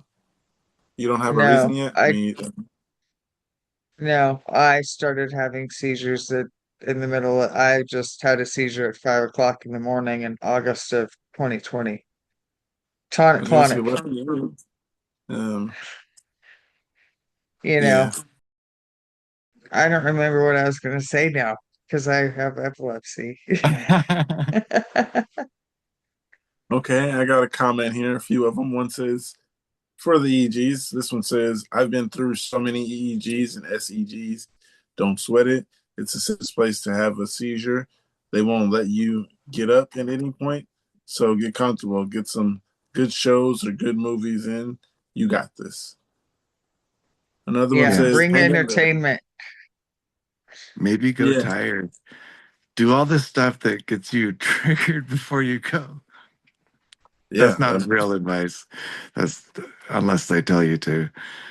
I don't want to have a seizure in the car with my mom during a 4 hour drive on the highway. No, I don't want that for you either. You guys go So, one straight shot, no yep, stop. it's only 3.5 hours. I've done like a 8 hour drive in one day. Yeah. Yeah, I mean like straight shot, no food, no drink. Oh no, we stopped for bathroom breaks and stuff. Yeah, usually when I go to my doctor's appointments, it's a 3.5 to 4 hour drive, and since the Uber driver, he just drives straight there. Uh, yeah, no problems. Um, oh, another post here, and the comment I'm in. It says, hang in there. This is the best place for you, and they are the best people to help you. Remember that they know what they are doing, just like you know your shit at work or school or university or the spots or hobbies that you're good at. They also know their shit. The only way up, the only way is up, and medicine is getting better and better. You have nothing to worry about. I think my biggest suggestions is, I mean, I can understand the anxiety going into it, of course, but just bring things to try and make yourself comfortable. Bring snacks, bring entertainment. They take good care of you there too. Like you're in a bed, you're in a room. It can be boring, but it can be kind of therapeutic too if you let it.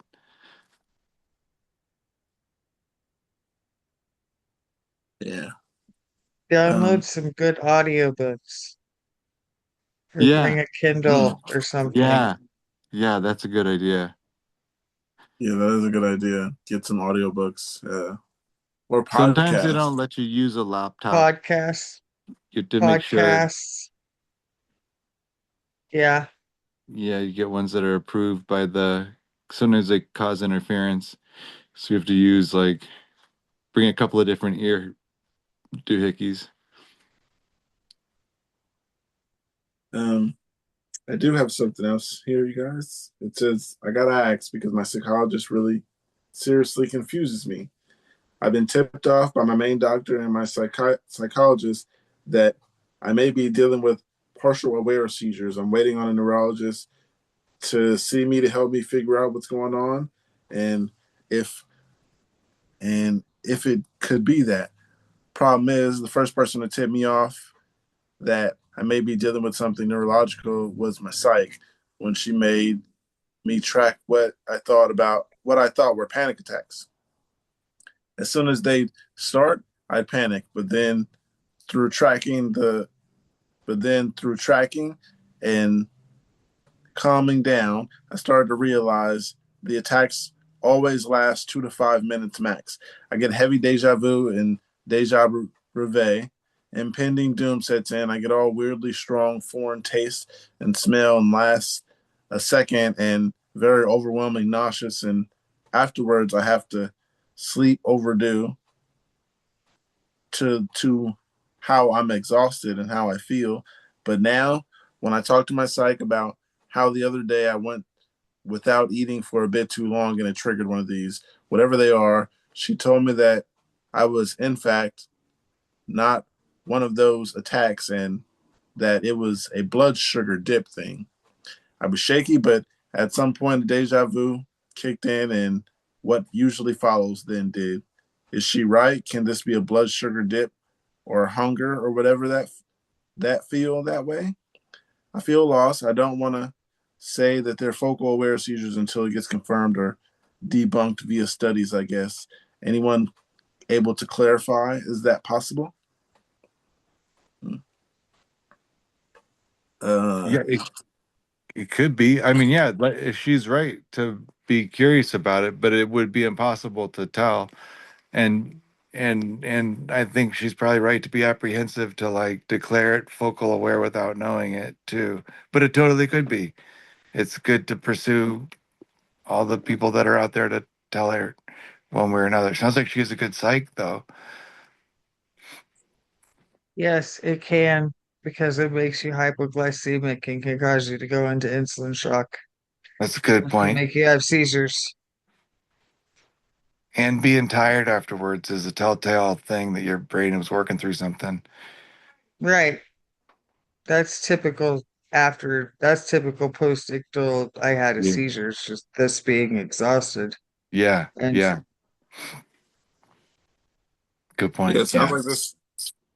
sounds like this person is pretty good at noting their stuff, so they take everything down, explaining. right. I mean, So you may want to talk to your doctor about the possibility of being hypoglycemic Yeah. Good call. or even, diabetic. I don't know. yeah, those seem like pretty good notes to talk to your doctor about. the psych sounds like I guess they know what they're talking about, or know a little bit about what they're talking about. But talking to your primary would be the best thing, I think. Yeah. With all those notes, yeah, talk to your primary and ask them how they feel about what your psych is saying. I always get second opinions. I don't just go off the first thing that one person says. Uh, so yeah, get a second opinion from your primary. That's just what I say personally. Yeah. There are some comments here. One says it sounds like your doctor was trying to distinguish between epileptic seizures and non-epileptic seizures. Hypoglycemia can cause acute seizures, typically tonic-clonic seizures, and people without epilepsy. Similarly, high fevers and drug withdrawal can cause non-epileptic seizures. Epilepsy is associated with unprovoked seizures. Another comment says, I don't know anything about blood sugar and I am not a doctor, but those episodes sound extremely similar to the ones I have. Before my first grand mal, I was Googling what the feeling could mean and I saw seizures, migraines, blood sugar, etc. Didn't see a doctor or tell anyone, but then I had my first seizure. This one says, I thought I was having hypoglycemia attacks for over 20 years. After I got diagnosed and talked to my neurologist, it turned out they were focal aware seizures. Wow. Interesting. Yeah. Right. That's what I was thinking. Because I was having focals for a while before I was able to point out that they were focals, or before I noticed that they were actually focals. That's all.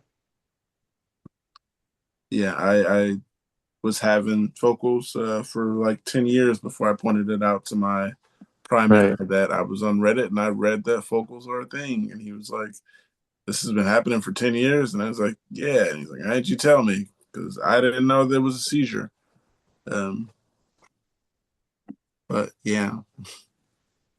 I actually got remember they kept telling me that mine were panic attacks and it was anxiety to the point that I even went to my primary care doctor and talked to him and was got put on anxiety meds, which obviously did absolutely nothing. And I quit taking them. And then I ended up accidentally getting scheduled with the wrong doctor, and I explained it to her. And she's the one that said, wow, that really sounds an awful lot like an aura, not a panic attack to me. It's like, Interesting. are you diagnosed with focal aware seizures? I was like, no, as far as I know, I just have, tonic clonics. She's like, oh, well, that really sounds like a focal aware seizure to me. And You seen that person in person when they told you that? yeah, by accident, Nice. I was scheduled with the wrong doctor. What Yeah, a I good didn't find accident. that out till I searched through Reddit. Someone was like, yeah, that sounds like a focal. And I was like, focal? I only heard of tonic-clonics. And at that time, I had only heard of them called Grand Mal. And yeah, when they said tonic-clonic, I was like, what is that? I've said Grand Mal my whole life. And I Right. yeah, saw that's, somebody write earlier somewhere that they had grand mal seizures, but they don't have tonic clonics. That's what Yeah. I thought. Yeah. That's what I'm talking about. By the rose, by another name is still a seizure because, like, sometimes part of the brain has a seizure, sometimes the whole brain has a seizure, but like it manifests all kinds of different ways. And people get so nitpicky about like what they mean, you know? I just don't understand why they don't universal use universal terms. Everybody uses so many different terms. yeah. Well, I think they're trying to get more specific about what they mean, but they end up becoming exclusionary on people describing what they're going through too by accident, because then like nobody wants to use antiquated language by accident. But, when people are like, oh, I had a grand mal, they're like, oh, didn't you mean you had a tonic clonic? Like, I don't know if it was pushing and pulling simultaneously my muscles. shook on the ground. My roommate thought I was possessed. Like, oh, we don't say grand mal anymore. It's like whatever. It's a grand mal's the big ones. My wife calls them the big ones. Um, and like then there's like the little ones. The little ones can be all kinds of little, almost big. But essentially, for doctors, they call it a lot of different things, right? Yeah, Yeah. it gets complicated. It's so complicated, and they still don't really know what it is or why it is in many different cases. AJ, I really like hearing her responses because it's different hearing responses from a different country. Yeah, Especially somewhere I've never heard of. When I heard of Romania, that was the first time I've heard of it when I talked to you. And yeah, you guys' medical system sounds better than ours from what you've told me, AJ. Um, yeah. How that comes? Say that again. Why do you think that? Because I I don't don't. know. You guys' medical system, I don't know if it's uh, just some of the things you explained to me about how your doctors see things and our doctors don't recently. I mean, not recently, but I've always been like, okay, yeah, that makes sense. That makes sense.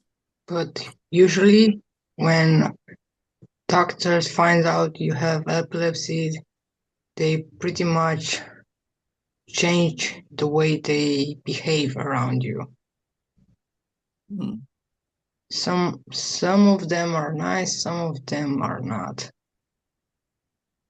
And also in the emergency room or other places, when it comes to find a job and you tell them you have epilepsy, they will pretty much slam the door in front of your face. Well, it's the first time you told me a bad story about the medical system there. And also, people around you are avoiding you. And they are ashamed to say, "Oh, I have epilepsy." There are many people in our country who believe that epilepsy means being possessed by demons, which is untrue. Yeah. Yeah, I hope so. I hope it's not true. I'm Yeah. Hope gonna stop I'm taking not my the best. medicine. No, Um, I get that. That is I mean, I grew up in the church and I've had some interesting conversations over the years where people have like offered to pray over me and stuff, and I'm kind of be like, I've had that. it, it's I appreciate the intent, okay? But I also like am probably gonna keep having seizures, and I don't like knowing that there's like a population of people that I know that assume there ain't something right with me that's like within my control or something, Yeah. that I'm like entertaining demons, uh, you know, that's Yeah. it's hard. And I'm sorry to hear that it's that way more openly in Romania. Yeah, that's the first time you told me one of the bad stories. All I heard was the good medical stories. I mean, we have good sides and bad sides. I mean, Is weed legal over there? I only asked that because of the next post. only if it's CBD oil. Like smoking, no, it's illegal. Or Oh, any other form. I mean, it has to be pure CBD and without a substance that makes you high. so no. No. Oh, I'm sorry to I hear that mean, for you. what do you expect? I mean, the energy drinks are illegal under 18. Okay.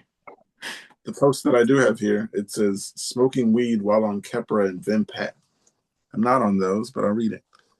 It says, hey, all, so I'm fairly new to seizures and I had 4 this year. Each time I had one, it's the morning and drinking alcohol the night before.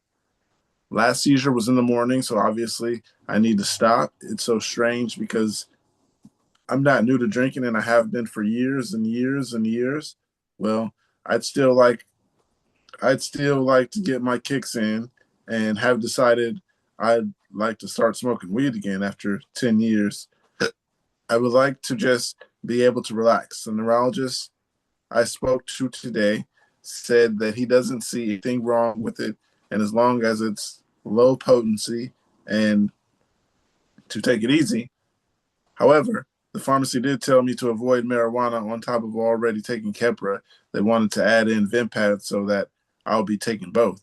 Does the pharmacist does the pharmacist say to avoid because Vimpath can make me dizzy already? Since it's already been a long time since I smoked, I plan to have maybe one hit of a joint each time and then go from there. I also plan to smoke only in the evening before bed, maybe some video games during that time and throughout the day.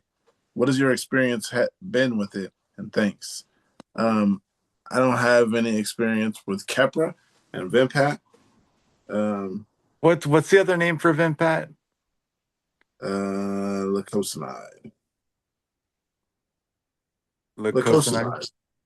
I'm okay. Yeah, I'm on that one, right? Yeah, yeah. I take Vimpat, and I smoke a lot of weed. Um, what was the other one that I might interfere with? Um, Keppra. Keppra. Were you Keppra. taking Keppra That's and interesting nicotinamide at the same time? because I was just talking with my doctor about how I did have some better seizure freedom on Keppra, and but that was before. That was like when I was in seminary, and I thought that like weed was evil, and like it's kind of I'm in a different chapter of my life now, and quite frankly, it was before I discovered marijuana. Um, I would be willing to try Keppra again now that I know, like, kind of like how to, like, I don't know. Weed helps. I don't take it medically. I take it because I enjoy the process of growing a plant and enjoying it. That to answer the question of that person, they could probably really easily like test the waters with gummies. There's really like low potency gummies before they just jump right in with a joint, just in case if they're feeling apprehensive. But I might be I the think wrong I'd worry. person. I think I'd worry about the alcohol more than the weed. Oh, for sure, Is drop he the either alcohol. drinking already? No, I think he's saying instead of the drinking, he or she wants to then consider marijuana. Hmm. Yeah, they were talking about quitting the alcohol. That's a Okay. good thing for anybody, Yeah. anytime. Yes, I agree. Yeah, I yeah, no, I mean, I'm unabashedly pro marijuana for everybody. I've run sober homes. Um, I'm a harm reduction model, if that makes sense for anybody that like, I think, um, I'm like a friend of Bill, right? I make a lot of referrals to AA and I've been to meetings, but it's not for me and it's not my struggle. Um, the hard stuff is not for me. But I've got some close friends that have needed some help making sure that it's not a problem for them, if you know what I mean. And weed seems to be an okay thing for people that, for whatever reason, aren't going to drink anymore. How's that for disclaimers? I think that, you know, that Yeah, I've fits heard the that. sort of harm It reduction way of looking at the world. it helped me get off morphine, so that says something for you. Yeah, there you go. That's a real one. That one works. Well, I was on all kinds of opiates from fentanyl, morphine, Demerol, all of them. for the Mhm. long time because of all my spine surgeries and stuff. So, but then it's like I can't do this anymore and wanted to get off of it and switched. I understand. I understand. I lost 100 pounds in the process too. Congratulations. To the comments though. Oh wow. One said smoking weed leads to heroin use. You'll be fine. Hmm. It's what how's that come? What was it? Smoking weed leads to heroin use. You'll be fine. Did you get like a propaganda from the 1970s in there? Yeah. Apparently, What I mean, so does wearing shoes. If you take people's shoes away, they're not going to walk out and see their drug dealers. I mean, that doesn't make sense. There's no correlation between, having feet leads to heroin. yeah. Hmm. Um, this is just people on Reddit. No, no, that's fine. But Yeah. I I will make the bold claim anecdotally as somebody who has run a sober home and has worked with substance use disorders for many years. I have not seen a correlation between marijuana use and Heroin. discovering heroin. Yeah. Uh, they used to say it was a gateway drug, I heard, but hey. Tried to say that back in the 90s. That was like the big don't do drugs slogan. It's a gateway drug. It's going to get you hooked and you'll wind up on heroin. That's Yeah, that's what they used to say back in the 90s. yeah. I think they had ulterior motives for making people not want to smoke weed. Right. They wanted us to drink and smoke cigarettes instead so they could make a bunch of money. I think it might be just that simple. Like I Reefer Madness. guarantee you it Yeah, probably is that. Guarantee you that is that easy. yeah. Capitalism. I Capitalism.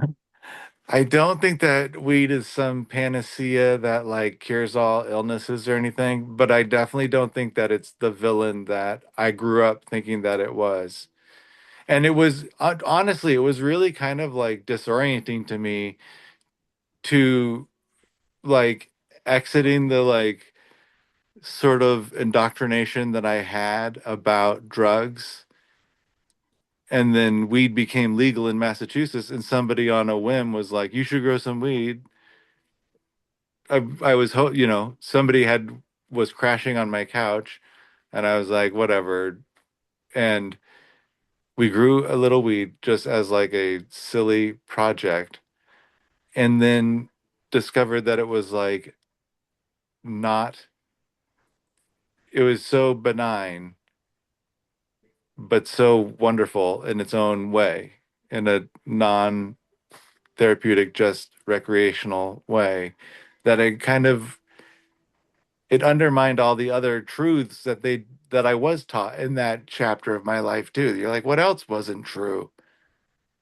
You know?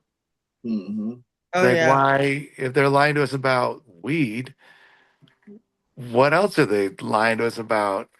And I think it's just good to tell the truth always.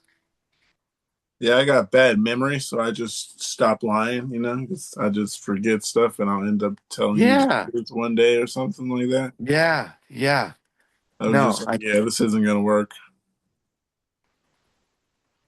yeah, because we might go into automatic mode by accident. Blank out, walk away. Autopilot. What is that? Who is that person? What kind of weather you got over there, Jonathan? It's getting like that feeling where like you gotta wear a sweater now. It's cold. It's like 50s. It's it's nice. I like this time of year. Leaves are coming down and stuff.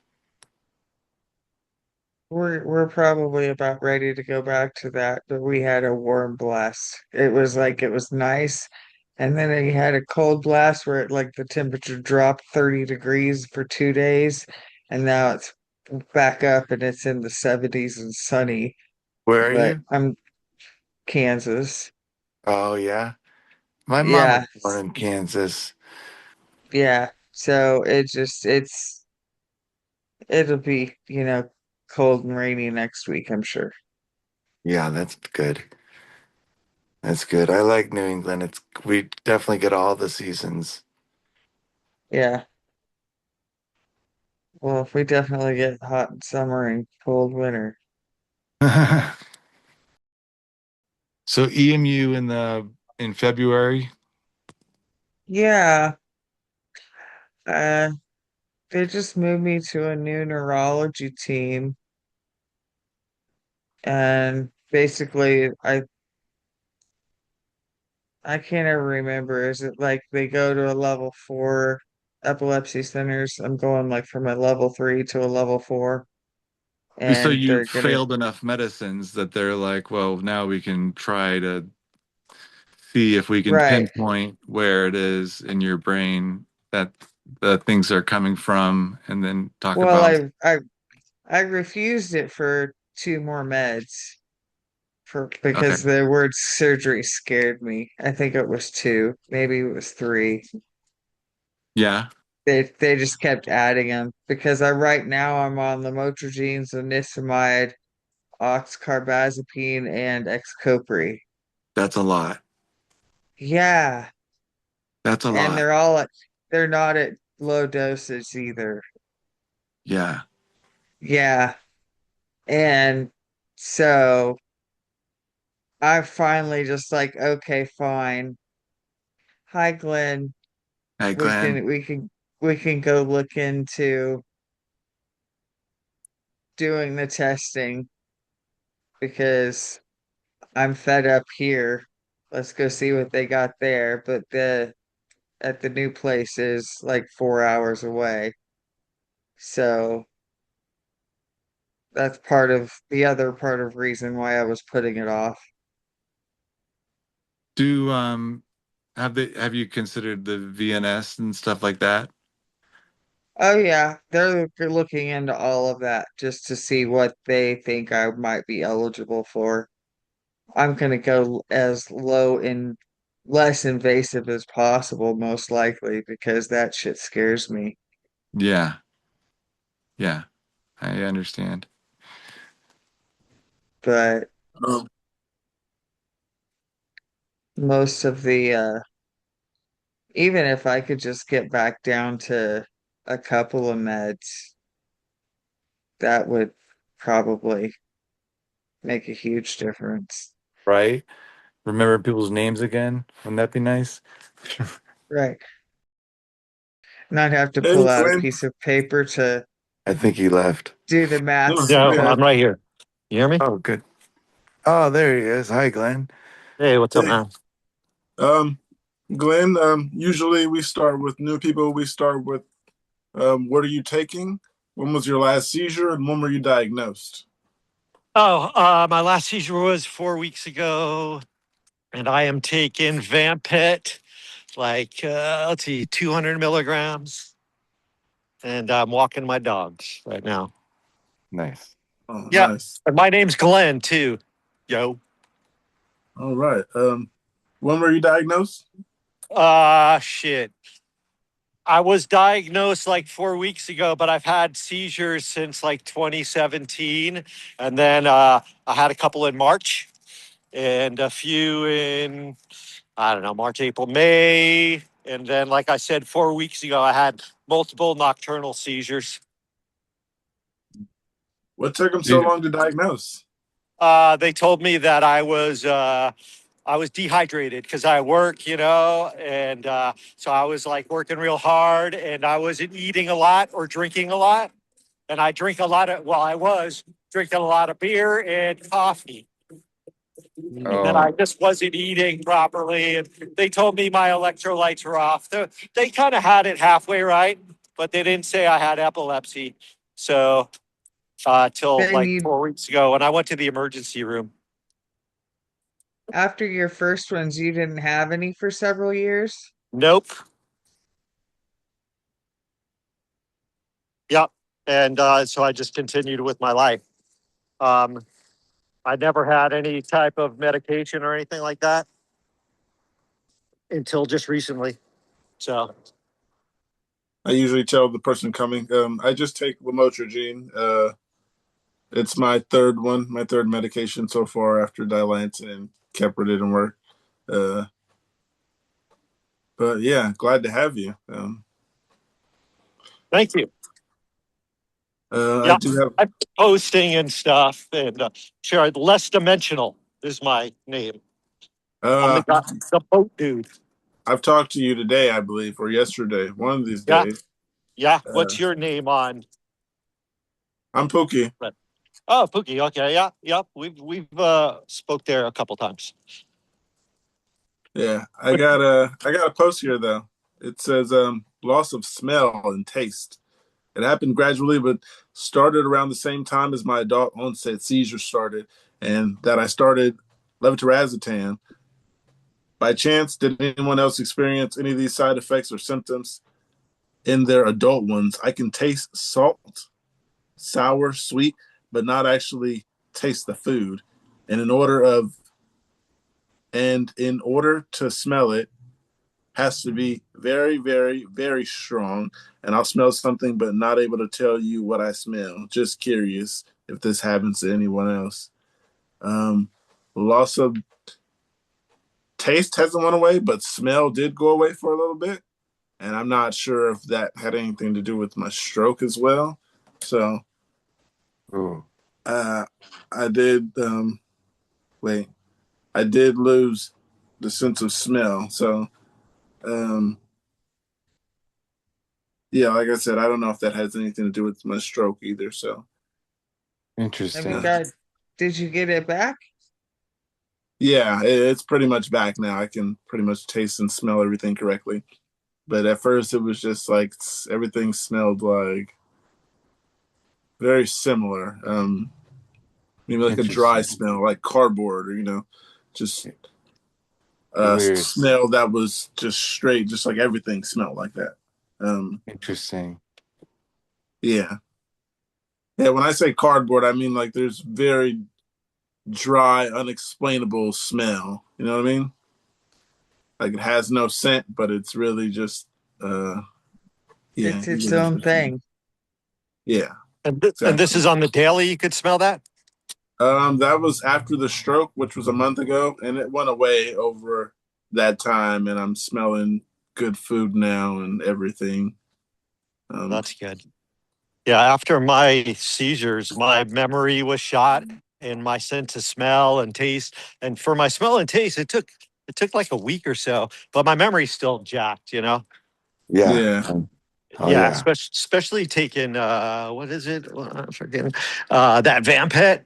I can Yeah. barely freaking my short-term memory, man. I'll burn the house down, I swear to God. oh Yeah. man, that's why I I don't Probably leave cook. not. waters. I leave a water in every room. I- I have half Fire drink extinguisher. of water everywhere. yes.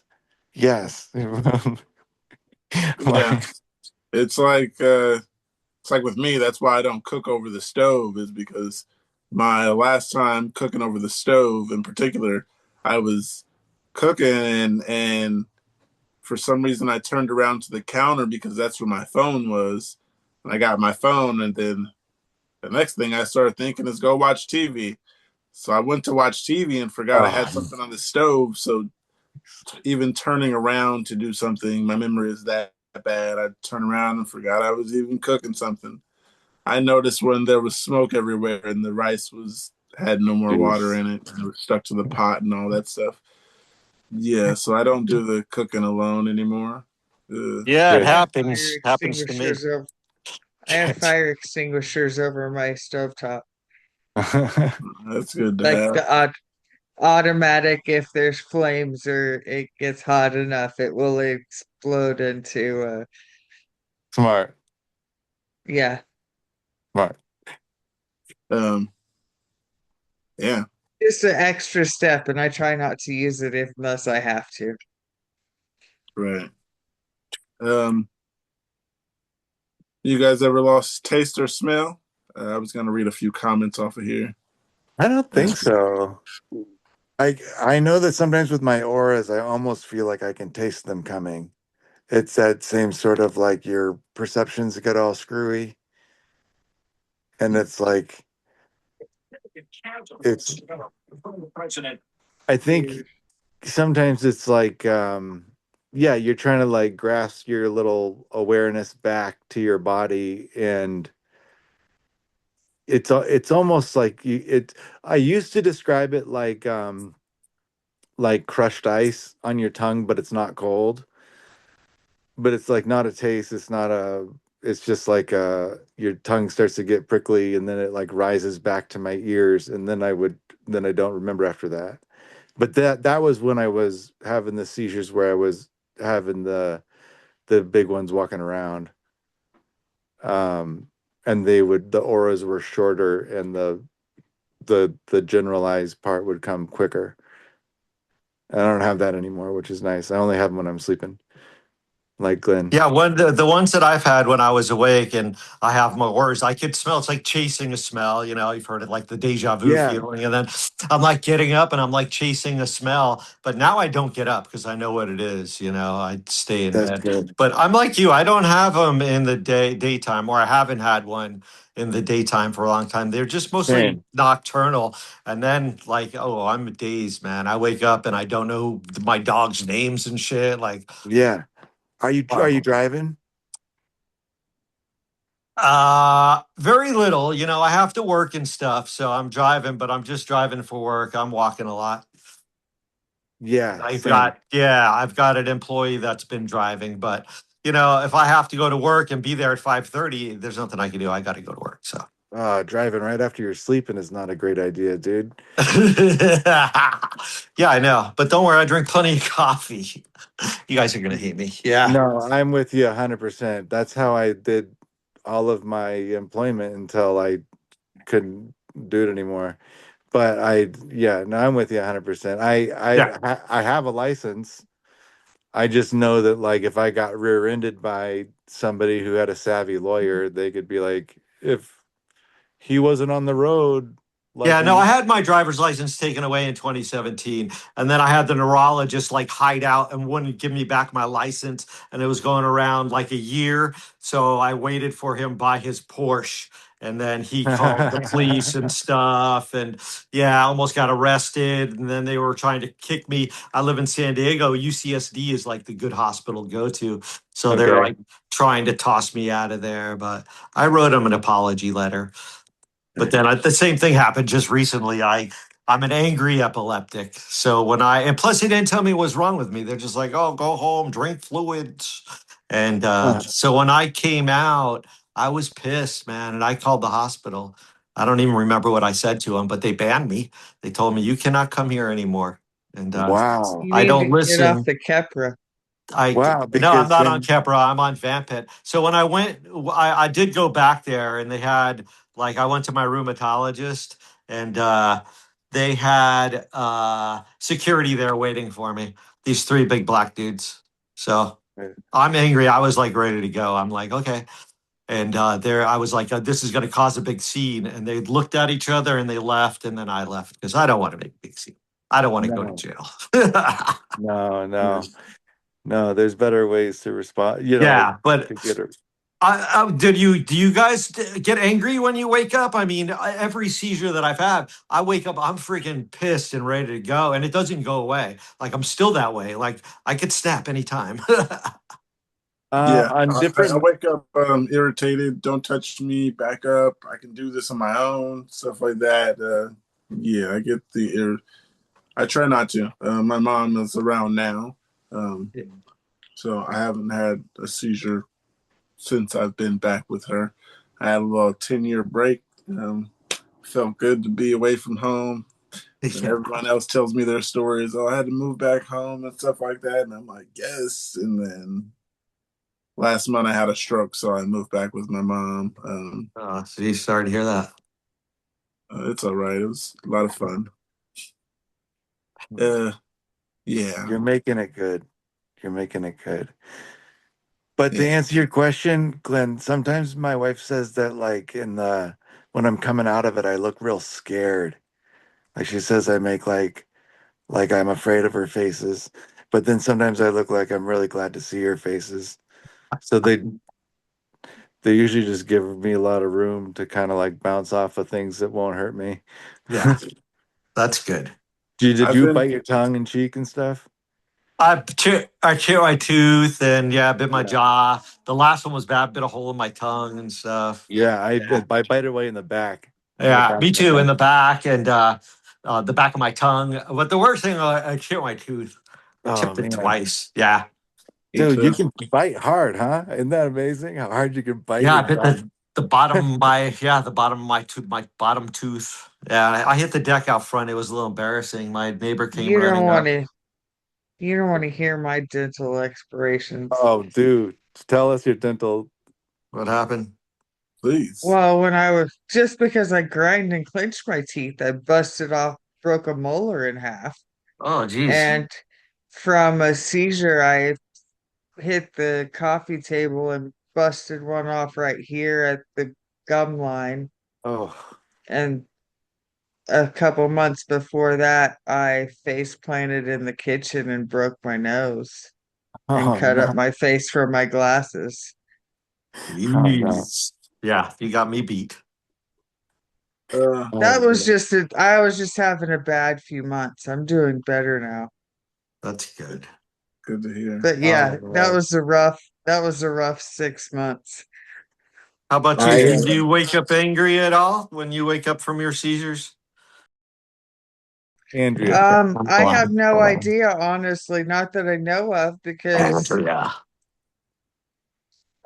most of my seizures I've been unwitnessed Uh-oh, entirely because I'm home by myself I all might the be time. frozen. How about after, like when you after you wake up and you're like think you're normal, you're back home. I live by myself too. I got two dogs though, but um, do you get angry? You know, like do you not fuck around? Like I notice my patience is very small. I don't have any patience. I can be irritable and have no patience regardless of seizures. Yeah, I think I'm normally that way, but even more so now. Like I can't stand people. I I think it's the medicine. I don't know about lacosamide, Vimpat, Vimpat's Yeah, lacosamide, that's right? it. Yeah, that's the stuff. Yep. Yeah. But I know that It I have that's the had. I mean, like I think of myself as a patient person, right? Yeah. And I intend to be a patient person, but like the horrible like gestation of thought that would come out of my mind about people while I was on some of the medicines, just be like, you could just push her down the stairs, do it, like homicidal things. What? Yeah. And and so then like I would report to the doctor like, yeah, I don't think this medicine's good for me. I'm feeling like a little like on edge or something. And they're like, oh, Homicidal. Yeah. yeah, but you don't want to say like No, you don't want to say. You can't say shit to them. Are you kidding me? no. Right. But then like I mean like looking back, now that time has gone, like 20 years Yeah. has gone by of all this medicine, like my I was in seminary, my fucking wife left me, I lost my ordination and stuff, and like I'm pretty sure it was Kepra related, Yeah. you Yeah, know? no, that's what I've heard is Kipper rage and stuff. And I read about Yeah. it and I talked to the doctor before I left the hospital. I said, I don't want Keppra, like give me something else. And he's like, well, I'll give you a light drug. And then I read up, it's not Vampet's not a light drug. And my memory is short. Like you said, like I Yeah. can't remember shit. Like dude, I swear to you, like try yesterday I was four looking of for my them. phone. It was in my freaking hand. It was in my hand. I was about to turn around and like Yeah. go back into the store. Anyway, Yeah. Oh no, I'm Try with you 100%. And all of them have like a little and it's not so simple like, oh, so your memory's not better. It's like it's not that my memory's not better, it's that I can't recall words. It's that like I will have like a fully formed idea in my head right here that I then can't bring to my mouth to get out. Yeah. And and like each one of them does it in a different way. Like Xcopri is a little different than lacosamide, is a little different than Zonegran, which makes you feel just like a little groggy, and for everybody it's a little bit different. Yeah. And those poor doctors, I think doctors kind of get a bad rap sometimes for just being like, well, because like we have to be our own advocates, I guess, to just be They like, this should is. have to take it I and wonder though, experience it. but then but also like all of our experiences are unique to ourselves too. So there needs to be like some way to like make a metric for like threshold of like tolerance of I'm not willing to But do I this. always think these doctors have ulterior motives, and I I always know think that they're they getting do. paid. That's what I think. But that's Absolutely. yeah, Absolutely. 100%. And I, as a person who's worked in multiple nonprofits, I'll tell you the motivation of the people that run the stuff is not always good. yeah, And it's always about the individual. And you can get individual doctors that will try to solve it for you. There's good doctors out there, you know? There's ones that'll tell you the truth that are like, yeah. that like this is Zonegran. There's other ones that are like, well, if you still have your job and stuff, then it's probably not affecting you. And it's like I'm fantasizing about mutilating you inside my head. Yeah. And yeah, it's like learning how to become like a good self advocate for like what I meant by I'm not going to take this medicine anymore is like I'm either not going to take it with you or I'm going to find a different doctor who will hear me say I'm not going to take it anymore. Don't go by what I threaten doctors, so don't go by what I say. But seriously. And I was aggressive at the beginning. It's made me doubly aggressive. Like seriously. Like I don't I don't like fantasize about killing people though. I don't do that. No, it's It's been not that years. It's bad. been No, years I don't for want to me. shove them down the stairs, but I do want to hurt them like I do. Do you Yeah. do you go to your doctor's appointments on your own? Yeah, I do. Yeah, I forget everything they say. Yeah, I have them put everything on like the my charts or whatever, but Yeah. they don't put on good notes and stuff. And so I'm getting one of those AI things I decided that you wear Good. around your neck and stuff, Yeah. and Yeah. kind of summarizes your day. And yeah, who knows? I'll Good. write a book or something. Or Yeah. No, that's a good idea. yeah, That's a good idea.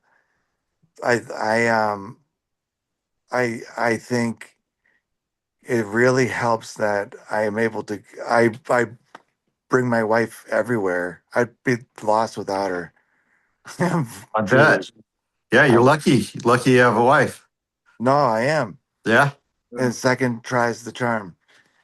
Um, but the doctor stuff there needs. I don't know how else to do it other than meeting with the doctors. But it seems like there's a disconnect between the pharmaceuticals and the patients, and Yeah. I am curious of how the doctors are compensated. Right? Well, Yeah. yeah. A lot of times with these medications recently, I've paid attention that a lot of them are on don't ask, don't tell. It's kind of like I'm going to prescribe these meds to you because it works for this or that. And I'm not going to tell you that this isn't good for you sleeping or this isn't good for you emotionally, but it's good for this. Um, it's A like, lot of times I don't think the doctors know themselves, you know? right, that's what I'm thinking. It's like you don't ask them, they just know that I know this medication's good for this. And it's like my doctor, I had to tell him, you just prescribed me, was it hydroxyzine? And I was like, you prescribed me that because this pill makes the lamotrigine for it messed with my sleep. It caused me to have insomnia. But then I'm like, you give me hydroxyzine and it causes seizures, but it's for sleep. I'm like, so did you Oh my God. that up Yeah. before you gave that That's to me? insane, dude. That's crazy, dude. That's what they try to kill you. But my drug dealer that I call to get my weed from, he explains shit better than the fucking doctors. And he makes way less money. Fucking Well, assholes, man. I'll tell you. I mean, all right. Here's a good story for you. Probably 20 years ago, I was new to the whole neurology thing. I was at a visit, and like all these young women came in with pizza, and I mean, they were in objectifying outfits, right? They were like cheerleaders sort of for whatever I wish I could remember which medicine it was. But so I'm then with the doctor, and I'm joking with him, like, what, I was like 22. I was like, what is going on here? And he was like, this is their sales reps. They bring, they have different ways of incentivizing the pharmaceuticals because I mean they're Like fucking selling Prozac, dude. 20 years ago, they're Prozac, doctors got a selling kickback for Prozac. drugs. They're That selling was the drugs. And so sales reps. so what happens is that the way that he like loosely described it for me is that um there's rules against like doctors prescribing a drug and then they get like money for it. But doctors are allowed to become like in teaching hospitals or whatever, they can become a like someone who's like a educating doctor, a doctor who teaches other doctors about a new medicine or something or whatever. And in that scenario, they can get benefits such as like trips or other like I don't know, it just sounds they do get more than just their salaries for giving certain medicines. And that makes me feel like something that should be interrogated by someone smarter than me. Um, Probably with, you know, as much time as I have to just go and look around and be like, wouldn't that influence the stuff that we're getting? Because I definitely have gotten a lot of medicine that didn't work. And I But know that if it you were to costs, follow that, you'd just be going up the food chain and up the food chain. You know, nobody right? cares. Nobody cares. Everybody gets Yeah. paid out, And so there's nothing to that whole do. You know. time, weed was illegal. And it turns out weed's been working pretty good for me. So, hey, Yeah, me I- too. Throw every Keppra at Love everybody that with shit. their first seizure because it's super cheap. And if that works and they never have a seizure again, great. If they keep coming back, then we'll start throwing this other shit at yeah. them. Yeah. The ones that don't kill each other get to try Lamictal. And then, Hey, you guys gonna kill me? Look at those. Those are English muffins I made today. Can you hey, see how about that? those? Can you see those I English just, muffins? Yeah. Oh yeah, look at that. So I just yeah. about I spit watched. water all over my computer. Why? And, hey, did you see how he turned the stove off? Take that note. That's a good note. Dun, dun, dun. Yeah, I'm baking because I'm staying home from work. I'm giving myself I've been it'll be 4 weeks on Tuesday or Okay. 3 weeks on Tuesday. So I haven't worked since then. I work for myself. So I've been cooking. I went to culinary school. So I've been Awesome. cooking and baking for myself and stuff. Okay. But I've been noticing I'm forgetting a lot of shit. Stupid Yeah. shit, Yeah. forgetting to put salt. I found milk in my cupboard in not in the refrigerator, stupid shit. Yeah. Jeez. Yeah. I I'm use having salt. trouble with, I'm having some trouble in the kitchen that I'm having to be extra mindful of my things. I forgot to put salt in my rice today. Yeah, that's what I'm doing. Stupid shit. I replaced salt with sugar. So I use a ton of salt. And then I went to Oh taste my no. potatoes. They were hard. Yeah. They look good, but they're super salty. Oh, that's funny. It is funny that I mean, I know everybody has stuff where like as they grow older they feel more forgetful and things. And I wonder if we end up becoming more paranoid that like these natural age related things that we would probably experience, we just assume are signs of our impending epileptic doom. Well, that pisses me off because my brother, he's 63 and I'm 59. And he's like, I forget where my keys are all the time. Oh, Right, right. fuck, it's not the same, dude. Like, oh, Yeah. it's the same. I forgot my keys. you know, but you're not like forgetting where your cell phone is when it's in your hand and panicking, you know? Yeah. Right. No. Panicking. They don't get that part. Yeah. Yeah. Or that I could forget what I'm doing while I'm doing it. Right. Yeah. That's awful. Yeah, I've done that just recently. But then That's isn't it good that you look down and then, oh, what am I fucking doing? And then you remember. it's like Sometimes, it's like sometimes you sometimes wander around the house for 20 minutes trying to figure out what the fuck you were doing. Yeah. Oh, that's my life. That is Yeah. totally my life. What did you do today? And it's like I looked for the beginning, you know? I Right. Took right. two. I've walked around looking for things that have been in my pocket and I forget what I'm looking for. So I go in this room and I'm looking around and I forgot what I'm looking for. But I'm like, if I keep looking, it'll come to me. But at right? the moment I'm looking for something and I don't know what I'm looking for. It's really, and some people don't believe you sometimes. I get that. I wouldn't say often, but I get that quite a bit, that they don't believe that I can believe certain stuff. And you don't remember this, but you remember this. And how do you remember this, but you don't remember this? Um, yeah, I've been accused of lying about my bad memory quite a bit. So, Right. Yeah, because you have Do you knowledge forget? of something else. You can't have a get bad memory in the present. right. It's like you can remember this. You remember what you want to remember, I've been told. You have selective memory. So That'd be Do you nice. forget that what you're would be talking nice. about while you're talking? Like I That forget I what I do. was saying all the time. Yeah. Yes. Yeah. Mid Yes. I sentence daily. Right, I was stopping. I'm like, wait a minute, what was I talking about? And then someone will tell me, and they're like, oh yeah, and I can usually just pick right up where I was. Oh, we did But it. We did it as a group not too long ago, actually. Yeah. That's the worst Everybody part. yeah, forgets at one time. That's hilarious, man. it's just constant, constant. Oh, I think I'm Yeah. being summoned. I'll be back. All right, we'll be here. I got something here though. It says gaslighting myself. So I'm new here after a status epilepticus situation last month. I guess I have TLE from a TBI. But anyways, does anyone else struggle with believing themselves? When I start having an aura, I gaslight myself and tell myself that I'm faking and try to convince myself to not start seizing because it's not real, as if I can control it. And then after I come back to some type of awareness after a seizure, I feel embarrassed and angry at myself. I tell myself that I'm faking it and that I'm crazy. Does anyone else go through this? How do I get over this? Because it's like a mental game, all gaslighting. It's like imposter syndrome in a way.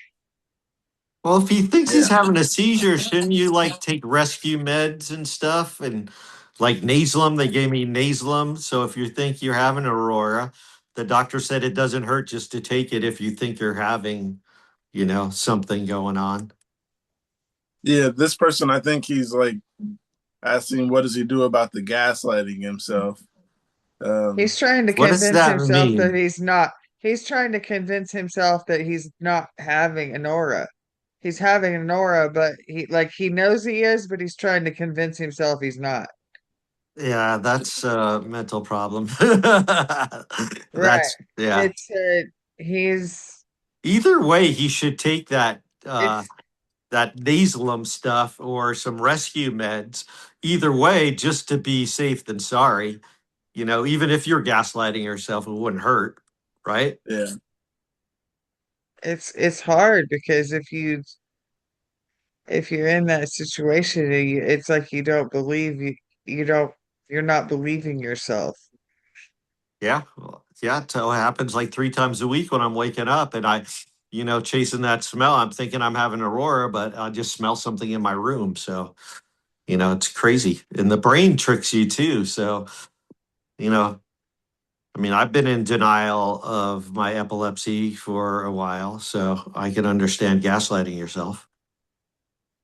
But what Yeah. did you do to deal with that?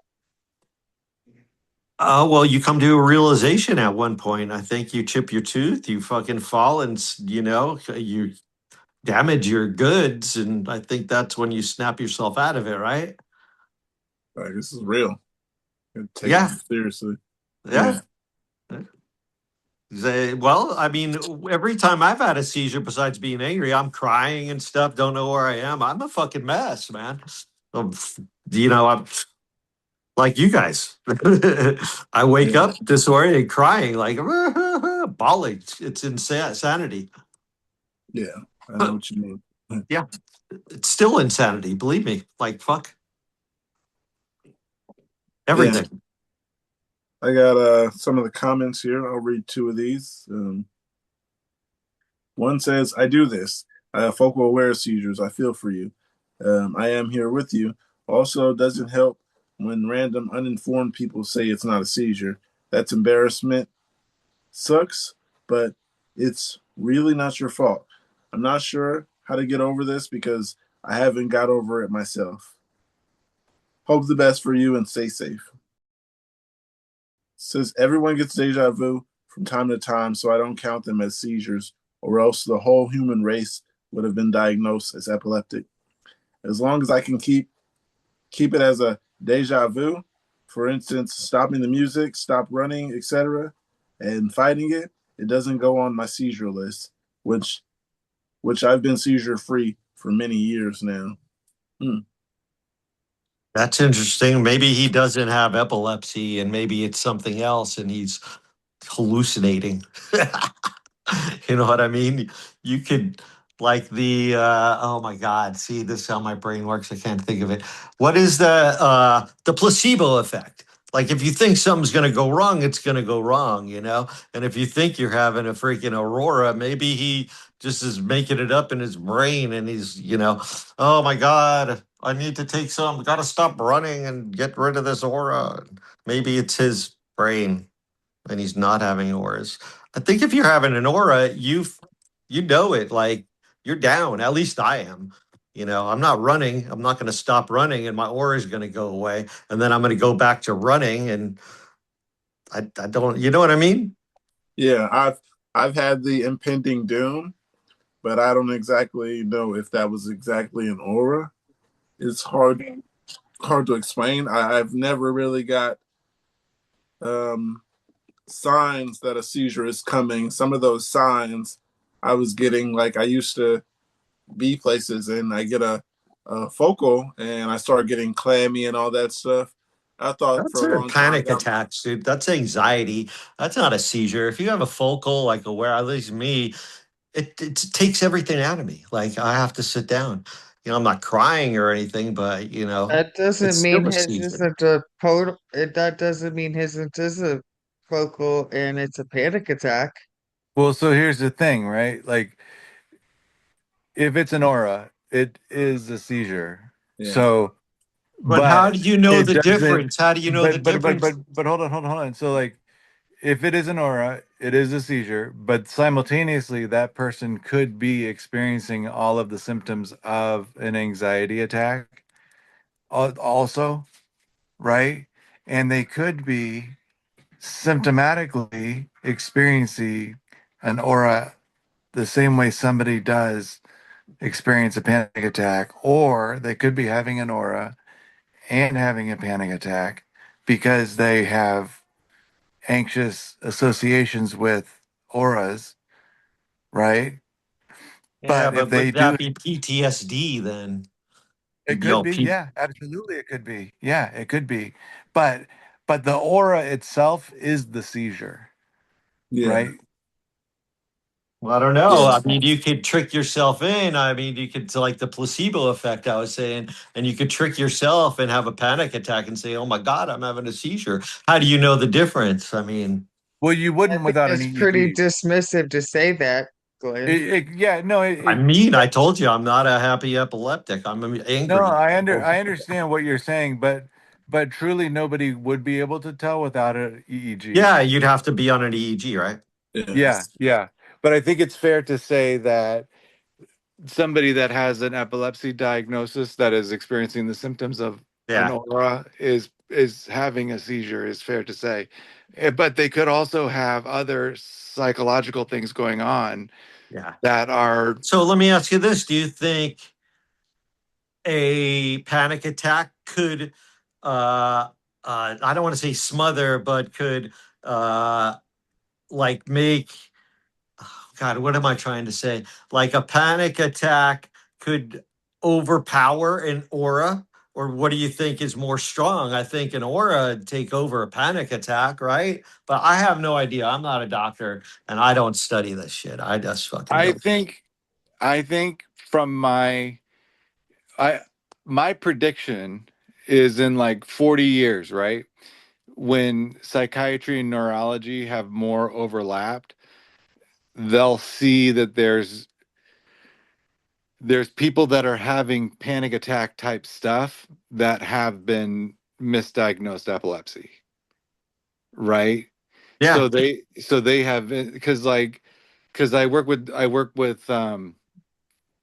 like on the like street folk, people Yeah. walking in and out of the street, Yeah. Homeless. need like, yeah, traditionally homeless looking folks, right? Yeah.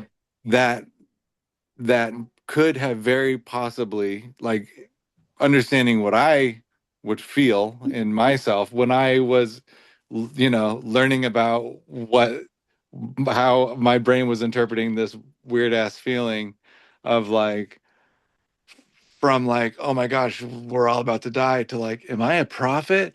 Or then waking up getting stitches across my face, right? Like it comes across a lot of different ways. But Yeah. then like when you see like, the woman with the broken bag and like half a shopping cart come in, and then like the next day she's like totally lucid. She's like, I used to be a third grade teacher. I don't know what happened. And you're helping her piece her story back together. I wouldn't be surprised if future information will reveal that whatever it is that causes seizures and whatever it is that causes this rhythm of anxiety that happens in people that we call, panic attacks or anxiety disorders, might have more of a correlation at like a mechanical function in the brain thing that we don't yet know. So it's kind of, it is like a little unfair to be like, sometimes we call it epilepsy because that's that part of the building. Sometimes we call it anxiety because that's that part of the building. But people do get anxiety from having epilepsy, Oh, sure. absolutely. Yeah. Right. And Yeah. is it possible that somebody with epilepsy could put themselves in a position where they start getting so nervous about it that they have symptoms of anxiety? Well, that's And then PTSD, right? I mean, then you're fucking it could be, paranoid yeah. about being paranoid. Yeah, It's a absolutely. domino effect, like you can't Yeah. win, you know? You could think yourself into a prison if you do it long enough. But Yeah. but yeah, someone having an aura is somebody having a seizure. So that's where it is at the beginning for me. And just trust it at that and treat it like that and get some Yeah. tea or do whatever you need to do to make it go away. And if it can go away because you got scared out of it or because you got soothed out of it, then I'm all for that. Right? I don't know.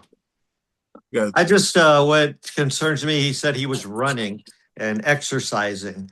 And so then he sits down and an aura is coming on and Yeah. he can fake himself out of it, which I believe you can fake yourself out of an aura. But And well, then he goes on running again, you know? I I just think think, of it so mine, I used to get mine when my seizures were the worst. I used to get it when I was done laughing wicked hard or done like after a workout, not like immediately after a workout, like cooling down. I did MMA and kickboxing like competitively, and the worst the worst ER trip I ever needed was I was walking to the car because they put me on new medicine and I was smart and dumb and young, and I was on new medicine, so I was like, the seizures are gonna go away, right? I had two, so whatever. And I had just like worked out for 2 hours, kicking people and stuff. And I was walking to the car, and some kid found me, and they thought I had been mugged because I had a sidewalk seizure in the evening and like bled all over the place. Like opened my eye up like super great. It got big dents still. And like I think there's something about the changes of like when your heart rate's going up and when your heart rate's going down. Like when you're what do you call it? It happens when you're sleeping too. That's why sleeping people get it. Because it's like when I'm asleep for 2 hours, there's like a trigger time for me. Glenn, have you noticed that like a certain time in your sleep rhythms that you get your nighttime one? Well, I noticed that I wake up. Someone's there. I noticed that I wake up. I normally wake up at like 4:30 in the morning, go to work at 5:30. But lately, I've been going to sleep at like 8 o'clock at night, and then waking up at like 7 in the morning. And that's super late for me. But I think it's that medication's like killing me. Do Making me tired. do you leave oh shoot, we scared the guy away. Do Welcome back. do you use the sleep app? What on my phone? Yeah, I recommend this. Try this. Because that way you can it will be able to tell like when you're falling asleep, when you're going to deep sleep, and then it will also hear you making all your super weird ass sounds when you're doing whatever you do. Yeah. And it might help you figure out like sleep wise what's going on, and it'll Yeah. help your neurologist if you have that information. Yeah, that's a good idea. I've been sleeping terrible for the past couple of weeks. Well, since my Caesar cluster at night. So Yeah. yeah. Then my Why? memories, like I said, my memory's horrible. Well, are you just not going to bed or what? Yeah, I'm going to bed. I'm super tired, and like I said, I've been going to bed way too early. And I wake up and then I go back to sleep. Wake up at 2 in the morning. I'm like, oh, I can't go wake up, and then I'll go back to sleep and wake up again, and then I'll be in bed till 8 o'clock. And 7 o'clock, and I'll go, oh shit, my day's almost gone. I gotta get But up. it's not impossible that those aren't seizures being interrupted by your rhythm of body, right? Like it could be you sleeping and then getting to a place where then you're like, right? Yeah, Because the I don't seizure, know. I don't think they're seizures. I just wake up. I'm just restless, hot and cold. The dog's jumping on the bed, and yeah, yeah, yeah, because I went from 2017 until March of this year without a seizure. okay, Yeah, but that yeah. means nothing. I mean, I've been having a lot lately. Is No, that something you haven't been doing or have been doing differently since then? I've been working a lot, and it's summertime where I make my money, and I haven't been eating properly and taking care of myself and drinking coffee. And that's what I think. I just haven't been taking care of myself. And my electrolytes, you know, went out, and then I hit the deck. And, so that's my, what do you call it? That's my cue. If I don't eat and drink, I got to eat 3 meals a day and drink a bunch of water, and, which I haven't been doing until yeah, 3 weeks ago. right, yeah. Yeah, I got something here. It All says, right. anyone know of any medication for epilepsy with the least or no side effects? I started with Keppra, and the Keppra rage drove me insane. Got prescribed Briviact. The anxiety and depression is making college and living so difficult. Does anyone else know of any medication for epilepsy with the least or no side effects? I've heard people talking about lamotrigine having no side effects on Reddit, but I'm not sure. I'm going to Yeah. start with lamotrigine for no side effects. I take lamotrigine and I have insomnia that it solves. That it's Oh, Sam. over 10 years of taking, and now I have insomnia. And also, they told me that there's this fluid behind my left eye, and I looked up why that was going on, and they said that's because of lamotrigine. Not 100% what it is, but yeah, they got that. So don't believe someone when they say lamotrigine doesn't have side effects, because it does. And the insomnia sucks. So Yeah. yeah, but medications with little or no side effects, I would say it has little, but I've only taken 3 and didn't like the other 2. So um, you gotta do some research, ask a bunch of people, and I ask don't know. which I ones. always try to I always try to not read the side effects That's my way is to not read the side effects because I don't want to do that placebo effect, right? I don't want to like Put that thought in your head. yeah, but then, like, if you're one of the people that have like lightning brains anyways, and that can grow brain tumors and all those fun things, then like your odds aren't great on those kind of things. So I try not to know. Um, and realistically, like if you're taking a medicine that's gonna be like fooling with your brain chemistry enough to interrupt seizures, it may have some other, you know, symptom in your body. Like Kate was talking about, I think, or maybe Andrea was saying about the appetite and stuff and losing cues to eat and like who would have thunk it, right? Like But that's the weirdest thing. I yeah, used to be 240 pounds. I like yeah, cool. I haven't been able to get that high yet. I think it's genetics, though. Uh, Ain't nobody in my family was that big. When I was that big, that was gabapentin. Gabapentin made me get some size on me. uh, Yeah, that one made me not forget to eat for sure. yeah, I've heard of pills that make people more hungry and pills that make people lose weight. I Oh want to get a yeah. little bit of weight on me, not too much, but I want to get to 200 pounds. I haven't been able to make it there yet. This medication for some reason, it keeps me between 180 something and 160 high, mid 160s. Yeah. And I'm 6'2", so that isn't always the best, but it's been working. Like I said, I think it's genetics, but yeah, I want to get bigger, as in more muscle mass eventually. Yeah. Do you exercise? No, I'm not doing much exercise. I walk. I gotta do these walks and make sure I take care of things that happened Yeah. after my stroke. But Okay. Okay. yeah, Could you put up like a pull-up bar or something like that? Start with um, some calisthenics. I pull up like one. old school stuff. Yeah, I just do. I got a pull-up bar. Oh, I thought you I said put a pull up on. I was gonna say not something I Yeah, want to do. do some pull-ups. yeah. uh, No, I have three sons, and we got like punching bags and weights and stuff all over the house. But like the I recommend like just having like a pull-up bar like here and there is great for getting little boys' energy out, first of all, but also for an old man's back like mine.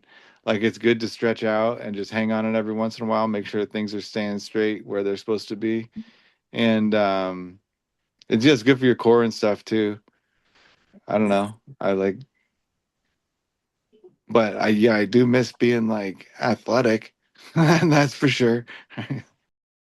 I got one of the comments on this post here. One says Lamictal is a mood stabilizer in addition to seizure med. It might be a little bit better. Um, Yeah. so yeah, just out of the ones I took, I wouldn't take Keppra again. It did have me really tired. So uh, and the side effects, no, I wouldn't take Keppra because of the side effects. That's my personal opinion. Um, I know other people have taken it and done great with it, just not me. Uh, Yeah. They all have side effects. Hope for the best. yeah, if you're looking for one with a leash, you might just want to go around and Yep. ask a few people, maybe ask a few doctors or medical professionals how they feel about them. But they're all going to have side effects, not always the best ones. Yeah. Another comment here, it says it can't be different. It can be different for everyone. You have to find out what works for you. Keep communicating with your doctors. I'm having good luck with zanisamide, but others have had issues with it. Zanisamide. That's Zonkogrand. Zonisamide is Vimpat. no, Vimpat is lacosamide. Zonisamide is also Another Z name. Zonagran. Zonag, I think. I take it. Another comment here. That one is good. It made me feel foggy though. But what Foggy they how? all got something. Lie down. Foggy how? The Uh, groggy feeling? yeah, just kind of like you just woke up sort of feeling. Okay. We got a few more of these comments. One says carbamazepine, Tegretol has worked for me. I have anxiety still, but I can function. Kepper rage is real. Dude, we're getting a Another lot of those Kepper Rage's real stuff. People don't believe it. couple more comments. One says Excopri. Other than the occasional day of fatigue, I really don't experience any side effects. It's relatively new medication, and some doctors are hesitant to prescribe it. But I do go to NYU Epilepsy Center, and the doctor there put me on it over 2 years ago. Seizure is mostly put me on Hi, it two Angel. years ago. Seizure and mostly side effects free, other than some of the light fatigue. Yeah, X-Copper is known for word finding problems. Oh, Angel. Hey, Angel. You can tell me about Oh, Excopri. oh, you're talking about a copper? Oh, I We hate heard that something about copper.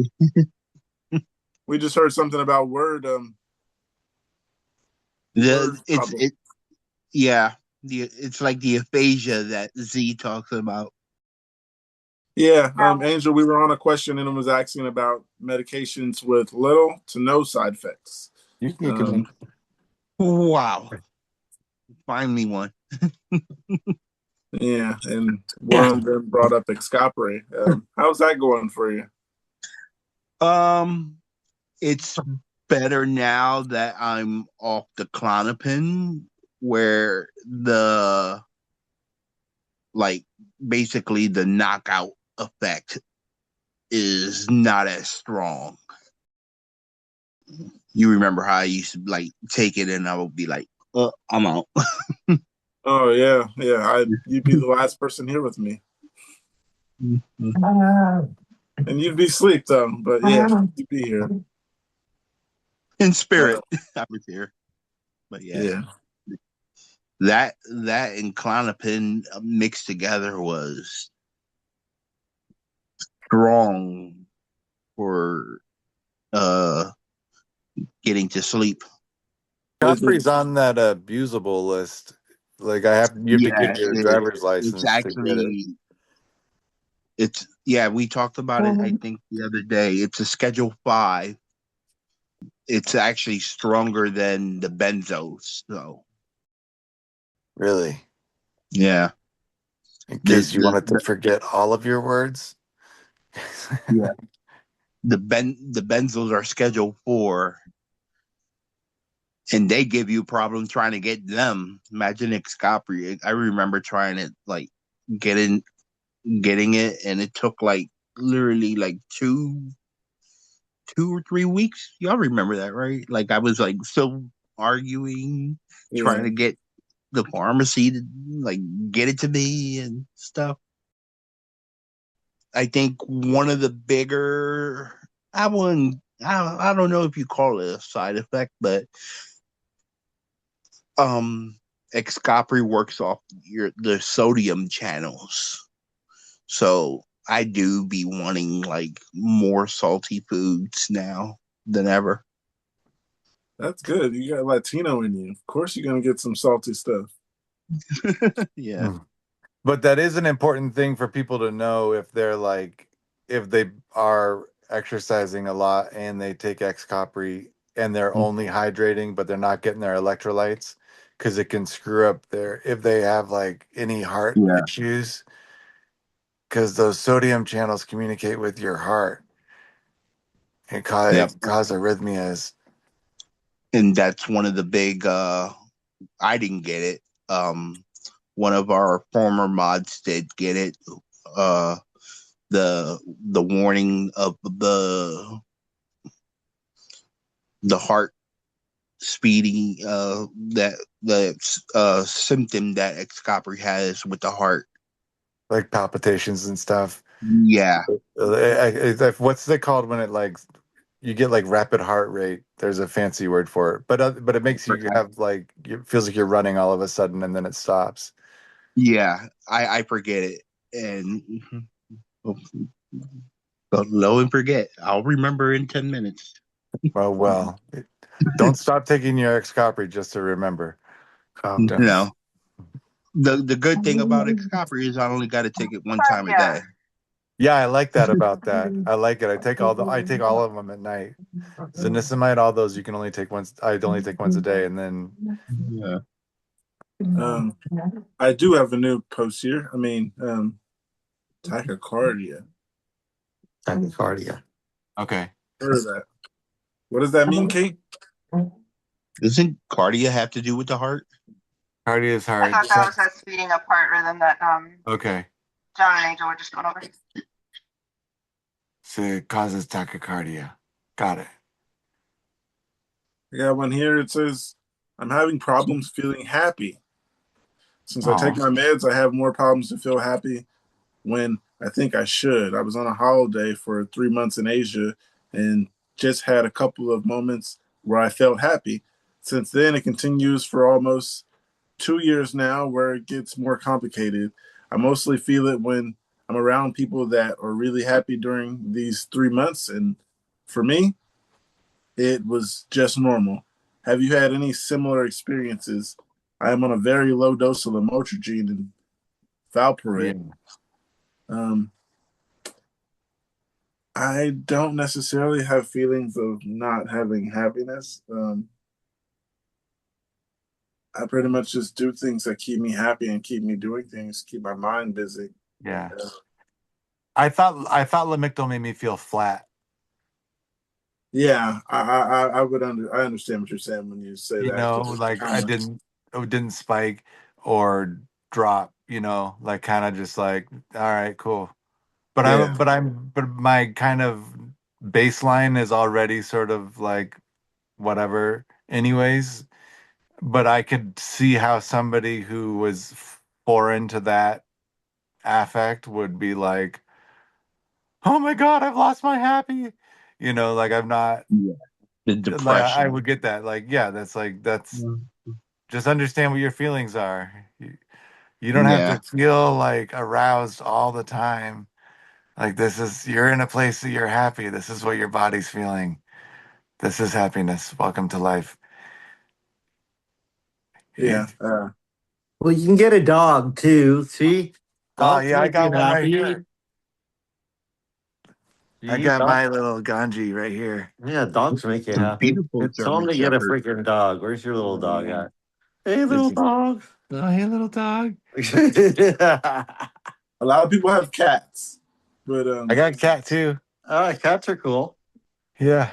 Cats are We got a murderers, though. You guys know that, right? They're going to murder we you got and a your cat toys. in this They house eat and you before the it dog wants does. to be in Yeah. my room. What do you have? I said my mom has a cat in this house and it wants to be in my room, and I'm the only person that doesn't like the cat. Yeah, that figures because he wants to murder you. I'm telling you. Yeah, don't trust the cat, man. The cat wants to be in your room. Yeah, don't let him.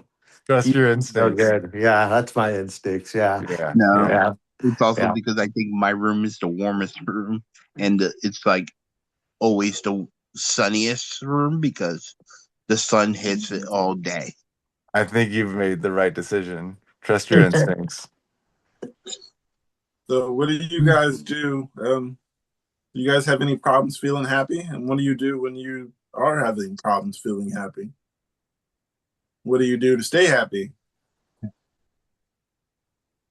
I work. Work makes me happy. I love to work. It makes me happy. Go to work, come home, be miserable. No, work makes me happy.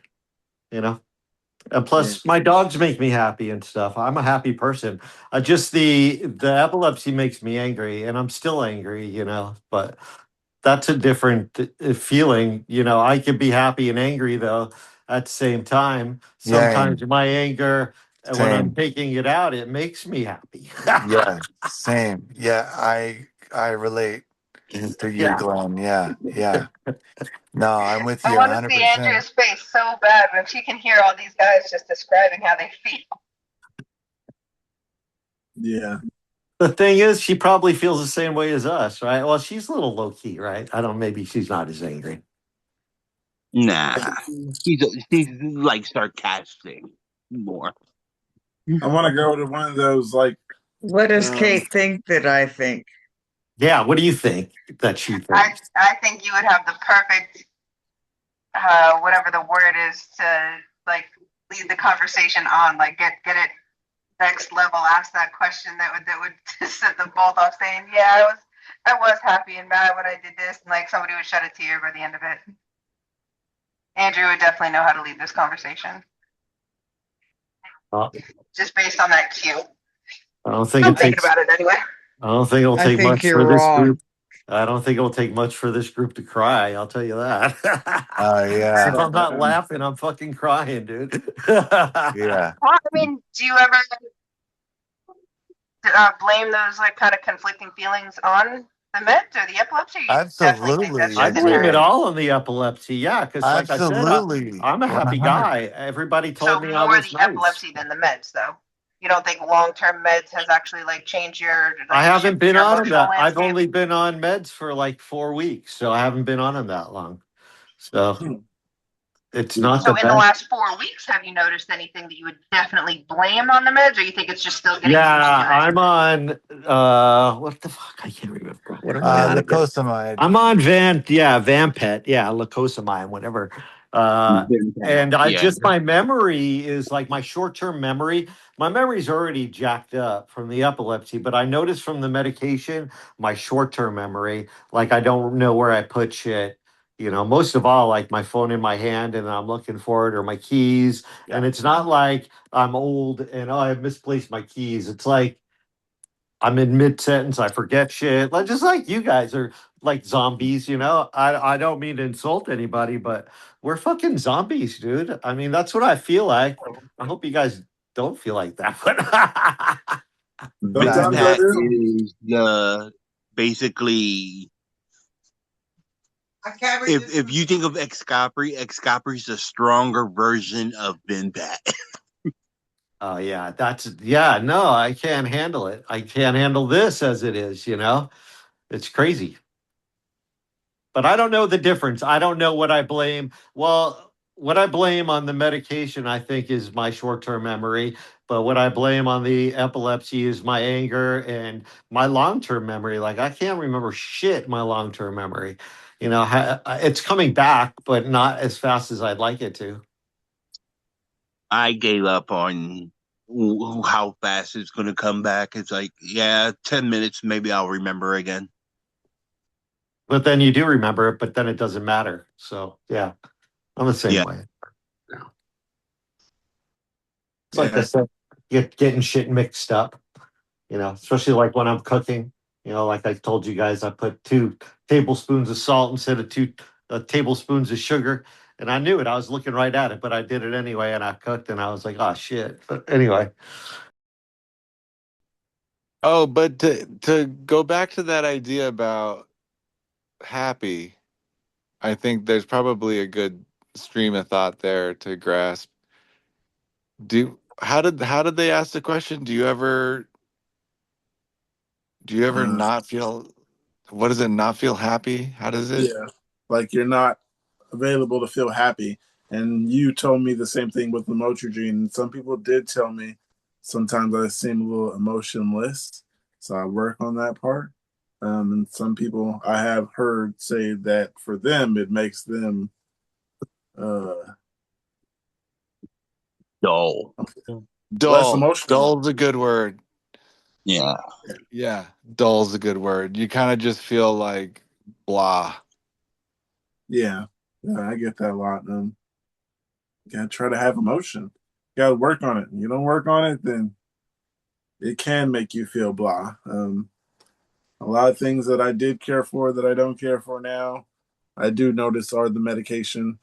Um, yeah, and it's like certain things, like when certain people die or something, I am not as emotional to things like that.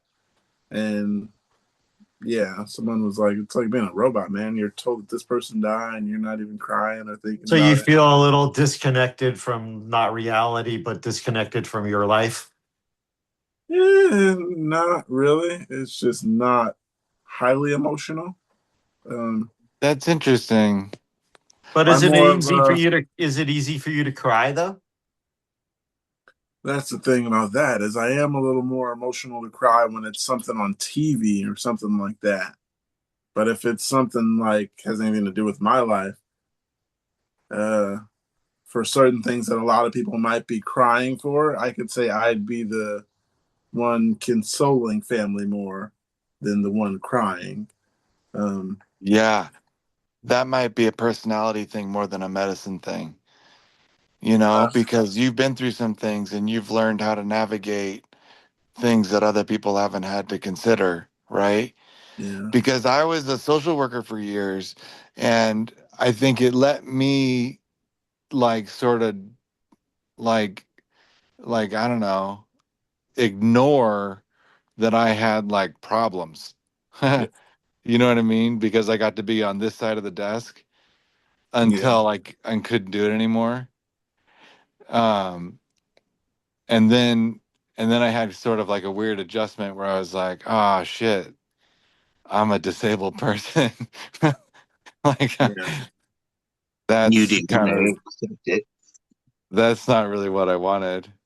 Yeah. Uh, or what I planned for, but that's cool. I got, I got my situation, and you try to make the best use of, like whatever it is, you make the best use of the situation that got what you got, yeah, you know?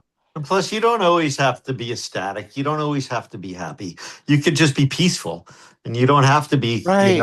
angry, and you don't have to be this or sad. And you could just be sitting there peaceful. I mean, you don't even need to be reading or anything. You could just sit there with your thoughts, and that's not a bad Yeah. thing. Yeah. Yeah. I think I'd like, uh, are you, any of you guys all married? To my no, dog. Going through Used to be. divorce. Okay. Then I'll use that reference. Yeah. Cause I had a unsuccessful first marriage, but I was going to use an analogy that will be imperfect here. The I think learning how to learning how to see where you are as the place that is the place to be hopeful from, right? yeah, Like over time becomes a good story, sort of, right? And then you can like look back and be like,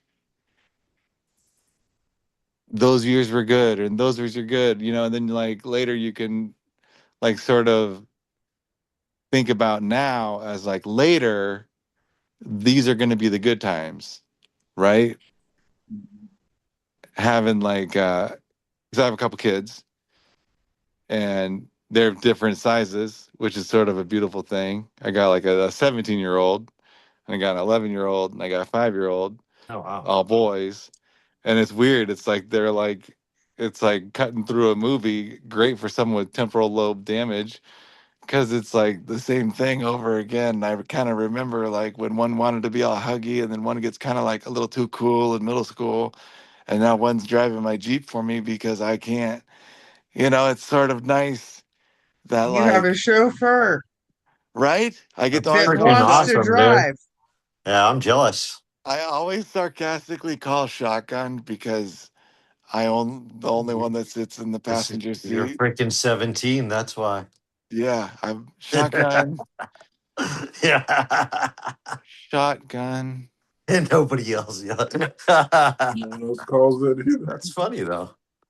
Yeah, yeah, but then you know what? Maybe in 5 years or 6 months or whatever, things will be different, and I'll be driving again, and we'll be able to look back and be like, remember when I would sarcastically call it a shotgun and look all dismayed, right? Just because you make the happy where you are. You kind of have to be, and if you're dwelling on how like I thought happy would feel happier, then like it's impossible to be happy if that's how you like posit your brain's like moment, right? Oh, But that's if what you're saying. You got to have a baseline of happiness. That's, you know.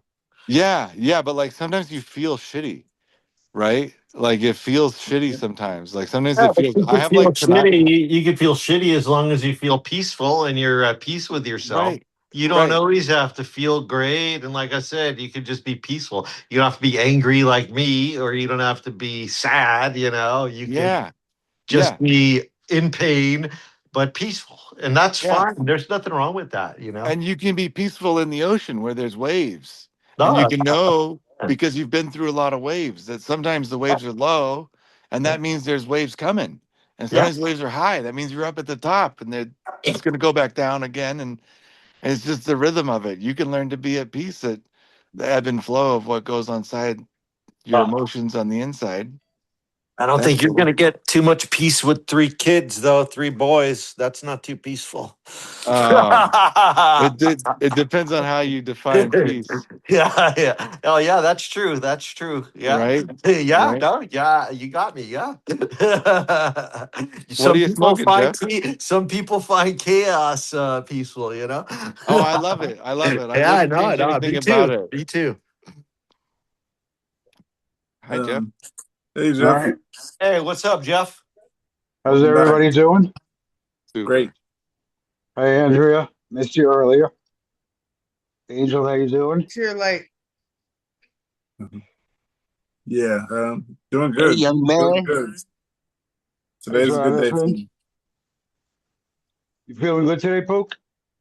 Yep, today is one of those good days. Great. I do have another post here though.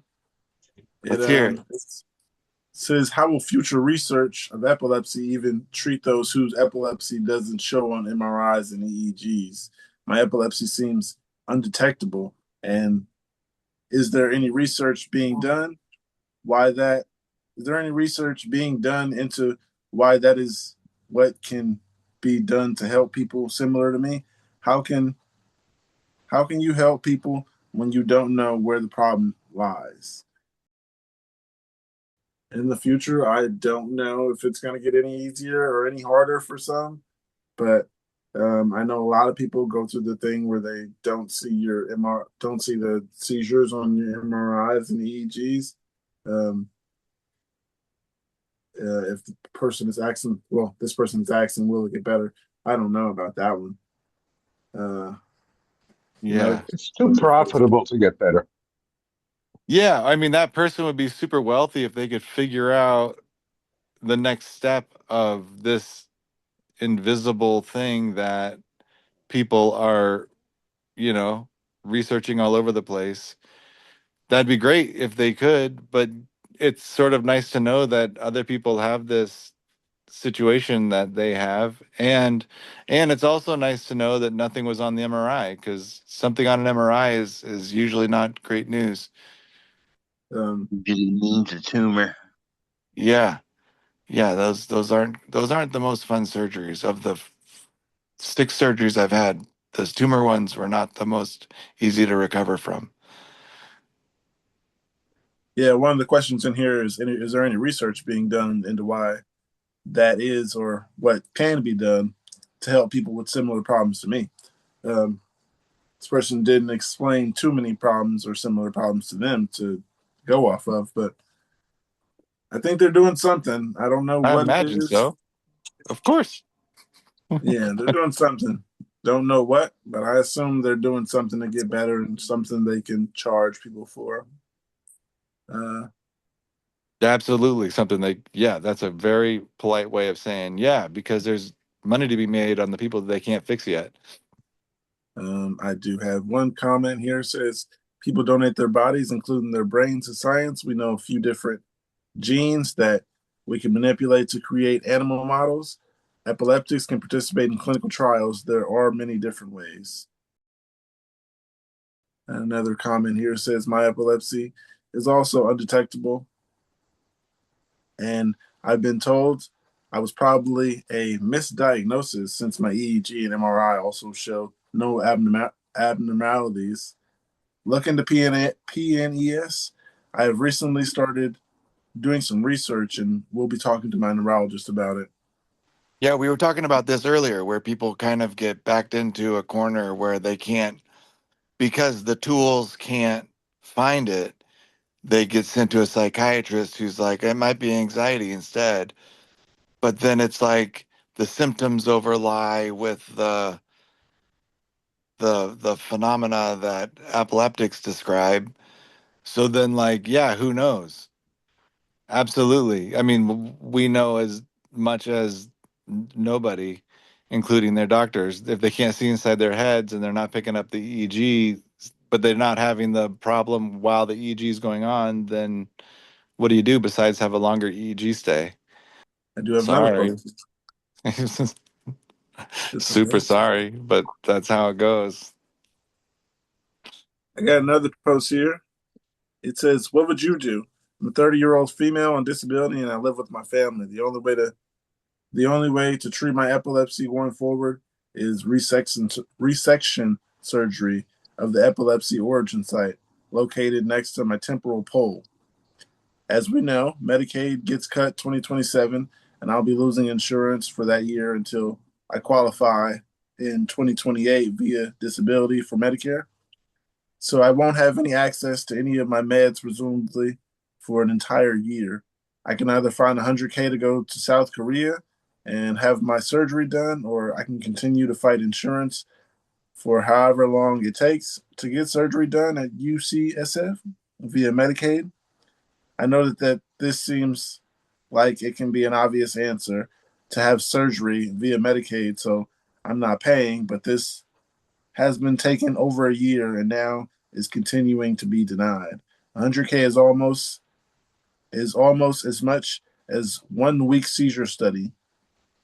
That money would be 2 months in South Korea would and with all the bells and whistles.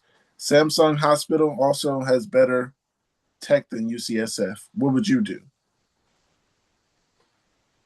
Medicaid. I guess she's Japanese. We're talking about Japan. But why Korea, can't she right? do it Didn't in she that say case? Korea? Yeah, South Well, Korea. Korea, so she, okay, so she's Korean. Yeah. South Korea. But it's the same thing. I doubt if she was American, she would only be looking at that one spot. So what's the debate on this one? She wants to know if she should go to the better hospital that would be more expensive. Better hospital in a different country. Or That would Oh, okay. cost The her the more. distance. debate was, should she continue to keep fighting too? Which would be something you would do, Kate, is, keep fighting until you get it. Like you I did mean, if with you're your not dying, RMS. if it's not literally Yeah. life threatening and you need treatment in the meantime, but Yeah. even while you're getting treatment, you can still do the paperwork and kind of the runaround from a hospital bed. Yeah. If Yeah. if it's like that. So she has the opportunity to go to South Korea to get her operation, or does she have to pay extra for that? What does that say? I She think said it would cost her 100K. Oh, 100K. Does she have that kind So of cash? now that's the point. If the 100, how much does 100K mean to her? If Right. you're a She's got 12 billion. 34-year-old It's nothing. female. Yeah. I mean, Okay, 30. so this is more of a standard of like what insurance covers Right. yeah. and doesn't cover for the most part. Yeah. Yeah, I so I think mean, if the quality of care depends on insurance coverage, not to mention the cost, that it doesn't sound like it's going to be possible without the insurance, then it sounds like that is the goal. Then that's the South Korea, right? it's I, either I don't know anything pay about out that of part of the pocket world, the or standard of care. yeah. If you really want it, pay out of pocket, then you're gonna have to do that. That's the way to do it. But Yeah, if there's still going to be paperwork. I hate to tell you. I'm I would sure. just medicate it up because, yeah, Medication for without a year. I mean, for 1 year He is, should go to South Korea then. I mean, it's that's dangerous. 100 grand That's too and that's long, it. way too long. I'd fight with the insurance. I'm quite persuasive on the phone. Plus, see a Samsung hospital. I think you get a free TV with every operation. So I think it's a I good. hope so. Yeah. You big white. Medication about a year though. Is it a That's like smart TV? Yeah, get a free smart TV. Every operation, Samsung Hospital. Do you Bluetooth to it? Classy, yeah. Right. So you They just should pick hire what Kate channel you want it on? advocate for them. Yeah, they put a Samsung implant in your brain so you don't have to use a remote anymore. Exactly. Is that what you're getting at, Andrea? That's pretty funny. I wish that's how the RNS worked. Well, that's Well, I was Elon about to Musk ask, that's is that trying to how the do that. RNS He's works? the one trying to put chips in brains. I got one. There is one comment here. It says, "I'm more you got than a three chip in your times." brain? Wow. Yeah. So, you any smarter? You got anybody whispering in your ear? What'd you say, Pookie? Um, the one comment here I'll tell you says, later. "I'm more than three times that in debt now, and my partner dying of cancer, and my cost just to stay alive. So, how important is the possibility of living life without the fear of having a debilitating seizure in the middle of work or driving and killing someone? Yes, this country is absolutely broken with healthcare, but the possibility is there for you. So go take it and find resolution later for the cost. $100,000 is a lot. Yeah. Sounds like Yeah, there's other variables we don't know about of this story. Well, that is the harsh reality, though, too. Somebody just used their own example. And now I'm in debt. My partner still died. And is it worth it? Yeah. That's harsh. yeah. I'd go to Korea. and still risking Go the there. what you call it. I'd go That's why I there don't while drive with epilepsy. while the American situation is figuring itself out. I think I'd go to Korea, um, and pray for the best. Just wait a bit, see if it works out, and if it doesn't, then you're in Korea for the resection, unless you just don't want to get resection. But still, I just keep going back to thinking this person said they're gonna be without medication in 2026, which is really soon. So, like, Yeah, that won't happen though. Yeah, I that won't realistic happen. That won't that happen. realistically won't happen. No. That's like fear mongering. They're reading the wrong part of the Reddit. Yeah, I would Being that have she's to in a say. different part of the world, though, we can't be so confident on that. I wouldn't be so I sure it's not going to happen. I've been an advocate for homeless people. People get medicine. Yeah, people get medicine. Yeah, but for epileptics, if they're quick to just put you on the next best one, that could Yeah. cause them some fucked up clusters. Yeah, Jonathan, I I mean, think you're whatever. not. People get I think medicine. Pharmacies are Jonathan, very understanding, and if you explain to them your circumstances under the right parameters, they will provide you seizure medicine. But that's why the issue is when the manufacturer is causing the shortages and the pharmacies are not getting the pills and the doctors are not getting their what do they call those samples? Compensation. Then it gets well no they don't Samples. get anything. So you literally can't even find what you need for one dose or while you're titrating. If you have to if you're on that brand name that is only a brand name that you don't even have a generic yet and your insurance goes away or something happens with the supply, then that's kind of a rock and a hard place where I'm even not if they familiar with switch that it, scenario. when some of these medications, it's really, really important that you don't just start taking, just go like half that dose for the week and then half that dose for like you have to titrate down really, really slowly. They actually have to write a new script because the pills aren't scored or it's just not accurate enough to split them yourself. The So benzos are under that category. yes, hello clobazam, and that's just another Oh, touchy situation. did you take clobazam? That's on fee, Yep. right? Yeah. Did you Clobazam's done for me. you don't like it? The goal with the RN after the RNS 5 years ago was to get off of all the meds. So now I'm just trying to make that a reality. Was it hard coming off on fee? So not familiar. Onfi? Clobazam. Oh, okay. Not any harder than expected. I think I haven't read the notes in a while, but I think it was just one major, and that was when I stopped altogether. So Yeah. yeah, no Yeah. surprise. That's really typical of benzos, right? The Well, break, for me, that's all of them. So I know I specifically have a sensitivity to any kind of change in, whatever levels, be it hormone or medication, or even if I go okay, like a week without sweets and have a donut, watch out. fair. Okay, yeah. Yeah. Everyone's different, right? Yeah. What were you saying, Jeff? Jonathan, I think you should read Project 2025 before you make statements that people are going to get their medicine, because the current administration, Senate, and Congress do not give a shit about anybody on Medicaid, and they're not going to get their medication. You do have a point there. You do That's have a that point there. I will. It's I will. fact.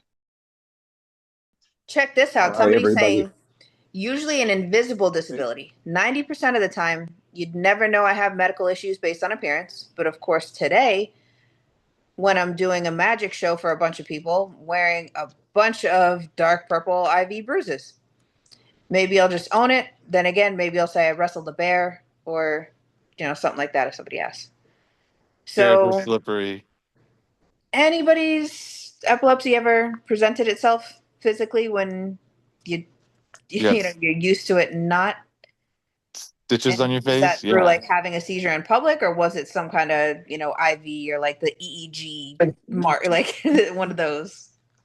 When I left the hospital after the stroke and spending so much time in the hospital, I had so many dots on my arms and stuff like that. I was telling the next nurse after I see the next nurse that I'm not doing drugs, it's just the IVs or whatever. But at And Stanford, wouldn't they give you those little band-aids or something to like take care of every single wound? they did, but I'm saying when I got to get the next nurse and I got a dot on my arm Oh, and a yeah, dot she's still next to seeing it. that and dots all over my arms in different spots because they can't find veins.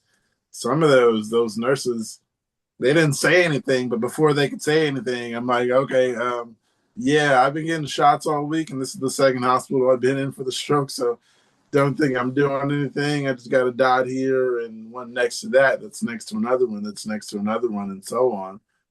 But yeah, it looks really weird if yeah, you just come in there and you don't say anything about all the dots and they're trying to put a dot in your arm and they see all those. I've gotten that. I've gotten the look to where Yeah. they look down at the arm and then they're like, Same thing with many of us that have a seizure and go missing teeth. Yeah. right. Yeah. I had that medical ID bracelet. It's genius. I love how you guys put the no Narcan line on there, and Yeah, we yeah, got it that's on that's there. what I'm still debating, like what lines to get on the ID bracelet, or what do you call it, an emergency bracelet now, or I Yeah, lost emergency mine. I lost mine. medical emergency? Yeah. Yeah. I just said I got my bracelet. Yeah, I've only got to I use it won't trust the once. QR ones either because those things scrape and they mess up the QR. Okay. Yeah, Good to know.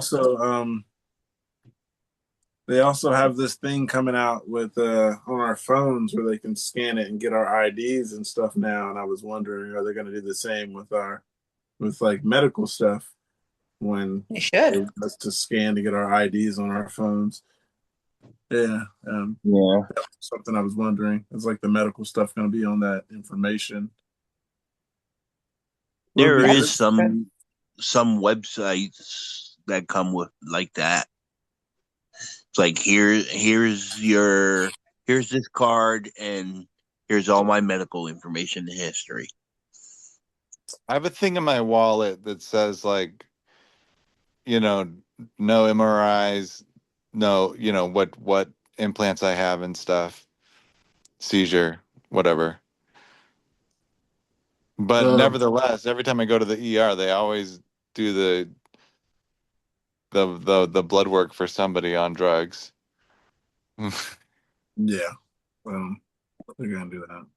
Yeah, all the comments here are pretty much agreeing with what you guys said about the bruises, Some of them have obviously been approached as, saying that, okay, somebody says, for example,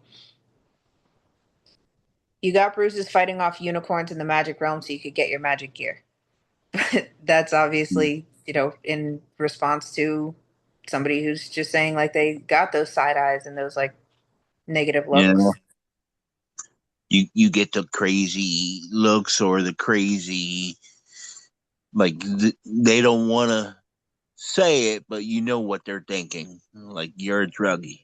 Yeah, so this most popular one is saying I've been in your position and because it was rarely evidenced to others. Lately, as a point of education and peace, I developed language that says, about 3 million adults in the US have epilepsy, and I am one of those unfortunate ones. I totally get it. It's scary to see, and it's scary for me to have a seizure. It's just part of my life, so I take care of myself just like someone with heart disease or who is diabetic. I think that opens the door for questions and understanding. So this person actually probably got approached negatively so many times that they came up with this line, this, kind of mantra of sorts of like response ready. That's pretty genius. That's something for us to memorize too. So that might be a little hard. Wonder where the bruises were. Probably all up and down where IVs were, but then again, during a seizure, it could happen anywhere. Sure. Yeah. Another comment said they black got eye. some side eyes from a dislocated pelvis. Oh man, the Oh. sidewalk is hard. Guessing that was probably a female. Oh boy. One of my favorite floor testings, the sidewalk. The sidewalk is wicked hard. It's so Didn't we have hard. we were saying floor testers for a while. Floor testers. It's my Yeah. bird. But I do got another post here. It Here. says daughter started having episodes. I think they might be epilepsy. My daughter turned 16 and started having fainting spells in April of this year. I went to emergency room with her twice. When it first started happening, she would lose consciousness, go completely limp, and slump over. Before this happened, she would complain about her heart racing and beating quickly. She would feel pain in her chest for a period of time before she loses consciousness. She wore a Holter monitor for 3 days. The test came back 100% clean, and they said she was not expecting any arrhythmia. So they ruled out the heart problem. They didn't do any neurological testing, as in their words, if it was a neurological, it would present in a severe form. So they didn't do any scans on her brain, and I asked them and was refused. Is it possible that this is some form of epilepsy? She told me the first time she had this type of episode, she was 14 years old, but it wasn't severe, and she didn't say anything to anyone about it. I'm going back to the doctors, obviously, but this week has been bad. For 3 days in a row, she cannot attend school due to fainting in class. She refuses to go to the emergency room. She won't agree to any test, so I'm stuck. Since she's 16, she is able to make her own medical decisions. What country is that? She doesn't have any auroras or doesn't smell anything before her seizures. She just kind of spaces out. She just goes limp. She has the dropping seizures, is what it sounds like. Body just drops to the ground. I forgot what that type of seizure is called again. Think it's elastic drop seizures, basically, and that's what it sounds like hers are. She doesn't say anything about the convulsing or anything. Interesting. Yeah. Yeah, need more details, I think. Yeah, I need more interested doctors. My mom would never let me make a decision when I was 16. Yeah, that's why I was wondering what state or Yeah, country that's this is in. it. I think this was atonic seizures, maybe? Atonic Yeah, doesn't sound atonic. Yeah, Oh, it is atonic. That atonic? sounds Okay. right. All right. That's Well, where you thank just drop you. to the deck. Can you have Yeah. an atonic seizure where you're standing? Well, No. because Right. I It's think no I it's think no tonic tonic. is flexing, and Thank so you. atonic is like relaxing. Oh, I Yeah. got you. Yeah. It's a Yeah. simple drop. And sometimes it might not even be like you're fully dropping. Sometimes your head just might be dropping. Yeah. Yeah, You that's know. what it says. Just body go limp and slump over. Yeah. Um, Yeah, I say talk to a few different neurologists, get some second and third opinion, however you feel, whatever you feel is better. Um, but that's rough. Rough.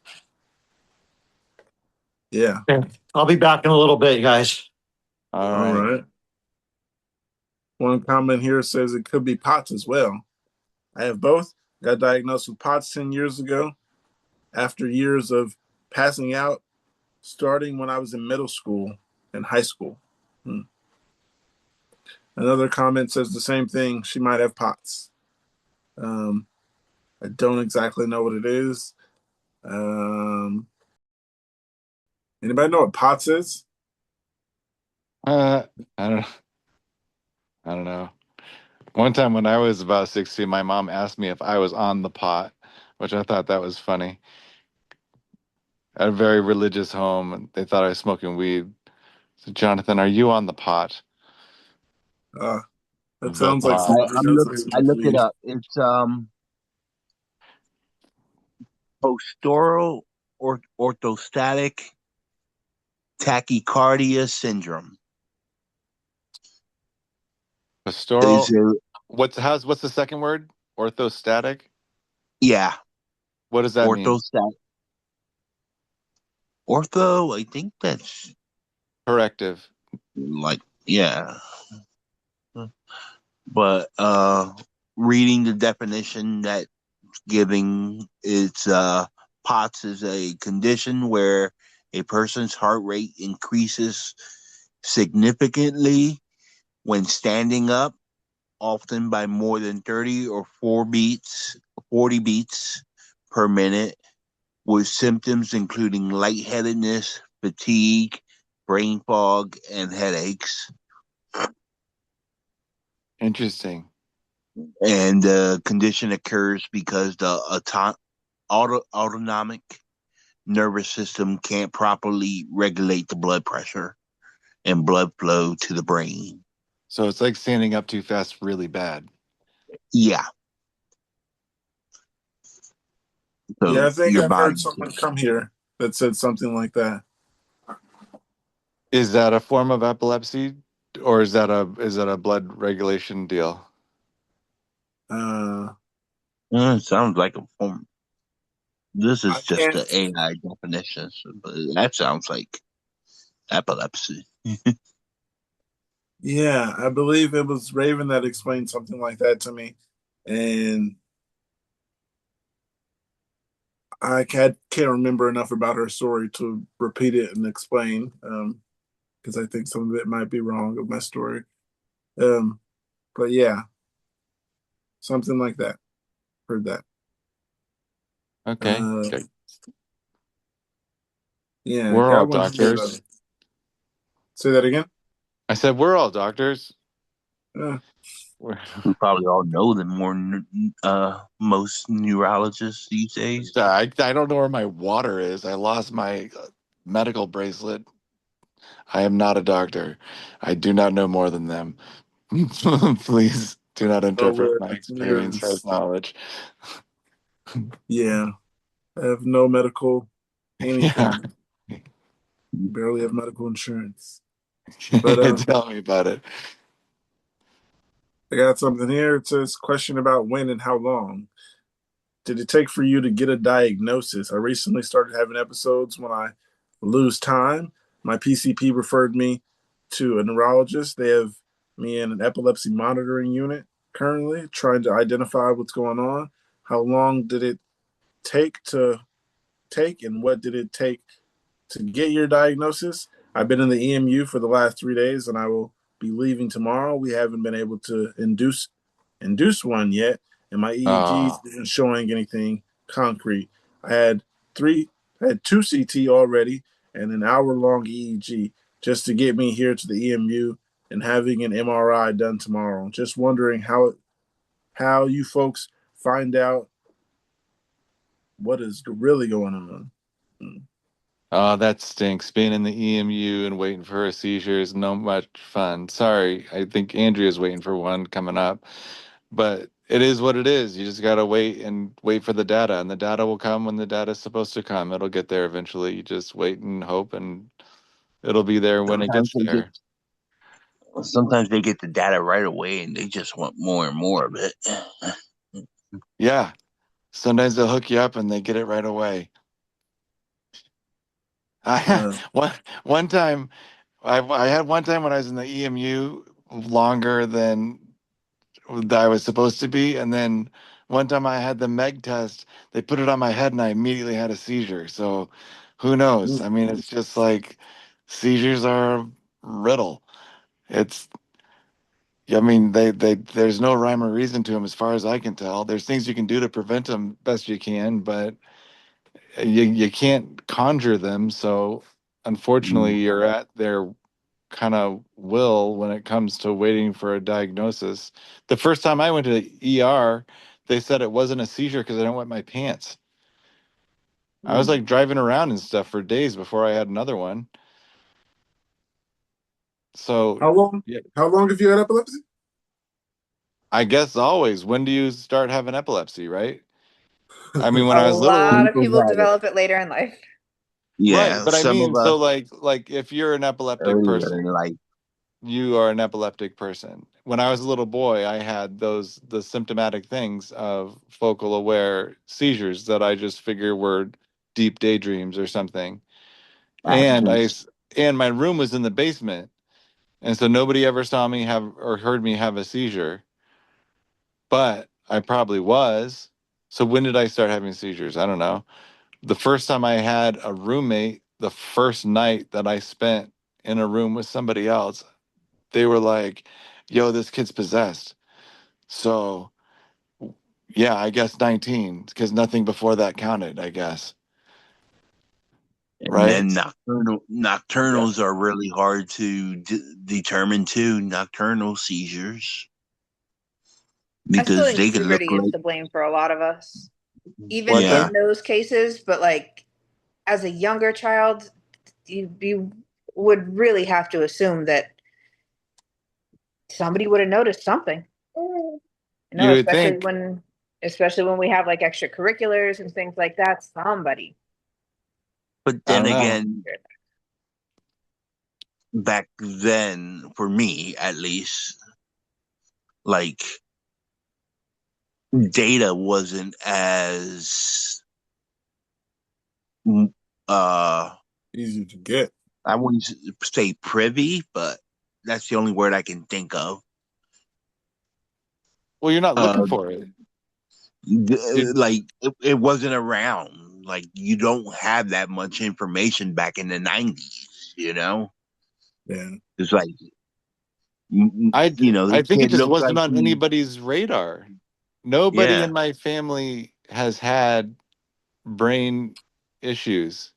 So no, it Right. wasn't like, you know, like what are you gonna do? Like nobody knew. It's not their I fault. had, If and an epileptic falls in the woods, did he have a seizure? Yeah. mhm. But if a doctor didn't record it, does it count? No, it doesn't, unfortunately. I had an aunt with cerebral palsy and MS. It's in the genes. So my And then you have sister the had RNS though. That's another appeal of some of these medical devices because the implants can detect and record your seizure activity and you finally have proof and not somebody to say, well, how do you really know? Right. No, that's one of the advantages of having the implants is that so I went through all the medications and the medications weren't working or they made it worse or the results were negligible, right? And then I did get a good EEG that was like it looks like it's coming from here, but the MRIs were inconclusive. And so I went to Johns Hopkins and I had uh what they later said was a tumor removed. And then that gave them some data to go from. And then 2 years later, a similar sort of circumstance happened. And I was at a different hospital. At that time, it was Brigham and Women's in Boston. And I had another resection. And then I had like 10 years or so with like kind of uneventful seizure activity. And then it came back. So I got the VNS because I was like, let's start small before we start digging around in there again. And the VNS didn't help. Well, it did, but it didn't help sufficiently. And so I the think the battery, BNS one I got, so definitely. 4 years after that, I had the RNS put in and they got an additional resection. So it was just kind of, you know, it wasn't like, none of it was planned. It wasn't like when I was a kid, they're like, let's put implants in this kid. And Yeah, people were that's neglecting to not the see my long term. seizures. I think the BNS really only helps when you know, like, and I'm not saying everybody, but it's when like you have an aura. When you can feel your auras, it's perfect. It's Yeah, great. It's great it's when the you can greatest feel your advice auras. because you can get to that magnet in time. For those of us who don't Yeah. know the auras or can't recognize it or are in like me, focal to bilateral, where you know it's it'll or complex partial seizures, it Yeah. doesn't it's not an answer. Well, And the other commercial for the VNS that is true is that I think seizure recovery is improved with the VNS. Um, I think that I recover more smoothly. Is just like the whole like groggy memory that storm the following day is better after a bad seizure, and it does make my seizures shorter. The big ones makes the bigger ones shorter, I wish but it doesn't like it's not like if you get the VNS, it'll intercept all of your seizures. we have Kevin with a VNS, and even now he still has to take other high end like Depakote and stuff, Right? Yeah. pills, and it's like it's not your one stop answer or anything. And I knew my stuff. Like I didn't have back then, but I looked at all my paperwork, my medical records and stuff. They knew something was up, even without like an EMU stay, because the EEGs were all coming back abnormal. Something going up in there. They just couldn't find it. They couldn't make like one precise place. But you said you have bilateral seizure activity. Focal to bilateral. They know the focal point was in the left uh, part of my brain, Does it but then generalize?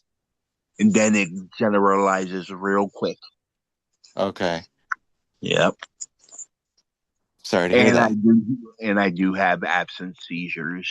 That was found out more recently, but my current neurologist believes it's been going on for a long time. Yeah. Yeah. Yeah. So that's back to that question of like, when did your epilepsy start or when did you get diagnosed? It's same difference. I don't know. Has it always been like this? Or is something growing in there? Oh no. It's funny how you said something growing there. Right? Yeah. There's something inside my head. Yeah. So the question that we were on before we said, so now I'll just read a few comments from here. This is the one about how, when, and long. How long did it take you to get your diagnosis? We didn't read that part of the question. For me to get my diagnosis, it was, I would say, fairly easy. Um, I was in class and I had a seizure, and then a few days later, I was in class again and had a seizure, and it was web design class, so they assumed it was being in front of the computers. So Okay. then they were just like, "You have epilepsy. You can't be in that class." And I dropped that class, and come to find out, it wasn't the computers, and I do not have photosensitive episodes. So yeah, I dropped that class for nothing. I could have been doing coding right now. I could have been doing so much, but Not easy, but yeah. Well, you still can, right? If you felt so inclined. no. My memory is way too bad to try to learn anything new at the moment. Anything that I learn is gonna have to be based off touch or stuff like that. But learning new things, like being told something or something I'd read or have to write on paper or learn something off research, I'm not gonna remember it if someone were to ask me about it. So, Okay. um, Not and yet. it's likely that Learning I don't remember most of it a few days later. Fair. But Yeah. things that's like why I using my say hands to it's do, not like maybe easy. learning to shovel. I'm gonna remember that in 2 days because I learned to do it with my hands, and you can do it repetitively because I've done it over and over with my hands. But other than that, there's not much things I think. I don't want to doubt myself, but that's just how I feel about it. Is that I don't think there's going to be things that I can remember long term to do when things happen. And that's also coming from like me trying to remember a conversation from this morning, to have a conversation later on with someone about that. I won't remember that conversation I tried to remember earlier to have that conversation later. So that's gone for me. I don't have memory to remember something that happened earlier, or if I That go do sounds the research on really something, it's like discouraging. I'm sorry. yeah, if it's like I do the research on something, um, I'm not gonna remember that in a few hours to go tell somebody, hey, this and this happened, or I learned this, this, and this. I literally have to have it wrote down to Yeah. remind No. somebody that this is what I learned. That sounds really discouraging. But you are still in recovery mode right now, and you may feel differently in the near future or far future. I hope, you know, Mm, and you're doing really well for what's been going on. True story, yeah. right? Yeah, people been telling me Right? I'm doing good for it, so You're doing great. I'm good. You're doing really great for considering medical history in the short term, right? Yeah. Yeah. Yeah. How old is Pookie again? 26? Ah, I wish. Man, 26.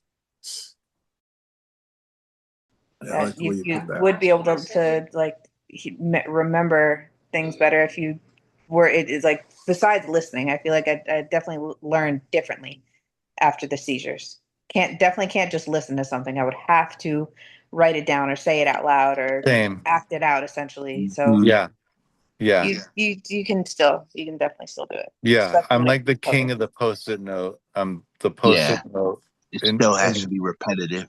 Yeah, I'm with you, Kate. That is 100% me. But so you got a quick diagnosis because it happened in front of people in class and stuff. Oh no, they already knew something was going on because I was run over by a car when I was 5. Uh,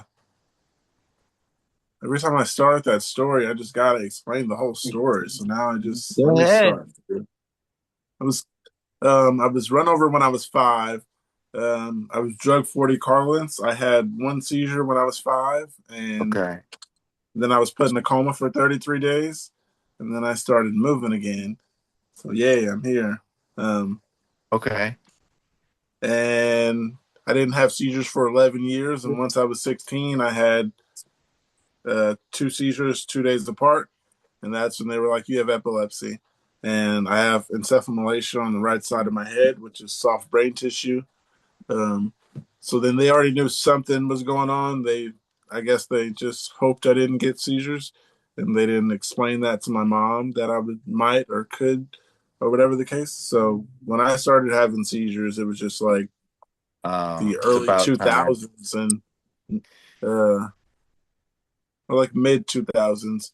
Yeah, just no one knew anything about it. My mother didn't get to see the first few seizures because I was in school. So then eventually, when I did have one at home, she got to see it and get an understanding for what's going on. Yeah. Yeah, so it takes a little while to get that diagnosis sometimes. Mine's was pretty quick, as far as I know. I was in the eighth grade, and I was walking to school one day, and I just pretty much, from what I know, I fell down in between some cars and woke up. Here I am in the ER. And the ER told my parents they think I might have had a seizure, but they weren't 100% sure. I guess, no thing. Fast forward a few months, I have grand mals right in front of my parents. Get sent to the ER. Boom.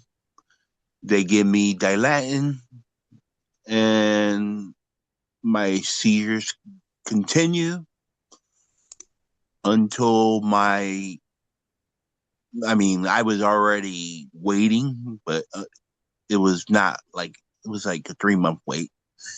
Um, when I saw my first neurologist, it was like already right there. Like, yeah, you're epileptic. Were you Like he happy to didn't find even out that you had epilepsy? me. I didn't Because I even know know there's what some it was. people who I are had like to look they it up. I know some people they had like the symptoms or whatever for so long, and then they're finally happy to figure out, okay, all this has been happening. I'm glad to figure out it's epilepsy. That's what I was trying to get at. Yeah, when I was a kid, I was just like, I'm trying to figure all this out. Like, what the hell is going on? You know, Yeah. like So, why me and all that stuff. But, eventually, that was what I've been dealing with it close to 30 years now. So, you know, after I would say 10, after the first 10 years, I was just like, yeah, I'm epileptic. Yeah. I'm okay. James, how you doing? And Mark, how you guys doing? Haven't seen you guys today. Hanging in there. Had another one on Tuesday night, Wednesday morning ish, like 2 a.m. Oh no. over Oh, so that those. was like right after I talked to you, right? Yeah, I was saying I wasn't feeling too well on Tuesday, so I ended up going to bed a little earlier or early for I me, so around remember like that. 9 o'clock, and then the next thing, like I remember, I don't know, just laying there for a while, and then like got somebody over me, just like you had a seizure again, and I was like, fuck. And yeah, so it wasn't too bad. They said it was pretty short. I only bit my lip and my cheek a little bit this time. Usually I bite them pretty well. So I guess because it was a shorter one, it wasn't all that bad. So it's all right. I got a little bottle of like the Orajel in my cabinet. I just rub it on there and it like Yeah. numbs it for a bit, and then Oh good good man. good to go. But yeah, my shoulders and like thighs were kind of sore. My body was just twitching a lot, I guess. So Cool. it usually takes a couple days. There was nothing out of the ordinary for the ones that I have, at least. It's a good I, workout. yeah, I didn't miss a dose of my meds or anything, or nothing out of the ordinary. Yeah, it was really weird. So that would be considered unprovoked when you took all your meds and all that, right? Yeah. Sometimes it Yeah, just comes on its monthly schedule or whatever. A breakthrough yeah, seizure, my doctor it did. calls them. Yeah, I've heard that term before. Yeah. Usually, I don't know Are what it started, but like a year ago or so, they've been, I don't know, every like 2 to 3 weeks or so now. They used to only are be you like drug once resistant? every like 6 months or something. So we'll see. We'll see now. I'm starting my countdown clock in my head from that one till about 2 weeks from now, and we'll see if it continues. But Yeah, James, are when I you looked up jump the jet definition resistant? of what is a breakthrough seizure, I think it said like there's something like a year in between each seizure is what they call that a breakthrough. And for Oh some yeah. reason, I was always going to the emergency room and telling them it's just a breakthrough seizure. I have epilepsy, and this just happens. And Oh, I figured it just meant the medicine wasn't working. Like you're breaking through uh, the medicine is what how I interpreted it in my mind. Yeah. no, the Okay, breakthrough is good, like that good to with a know. break. It Good to has to know. be Year break controlled. in between. Good to know. Good to know. Go ahead, Mark. The epilepsy has to be at a point where it's considered controlled before there can be a breakthrough. Otherwise, what's it Ah, through? okay, okay. Good to know. okay, Good to yeah, know. mine's definitely not right now.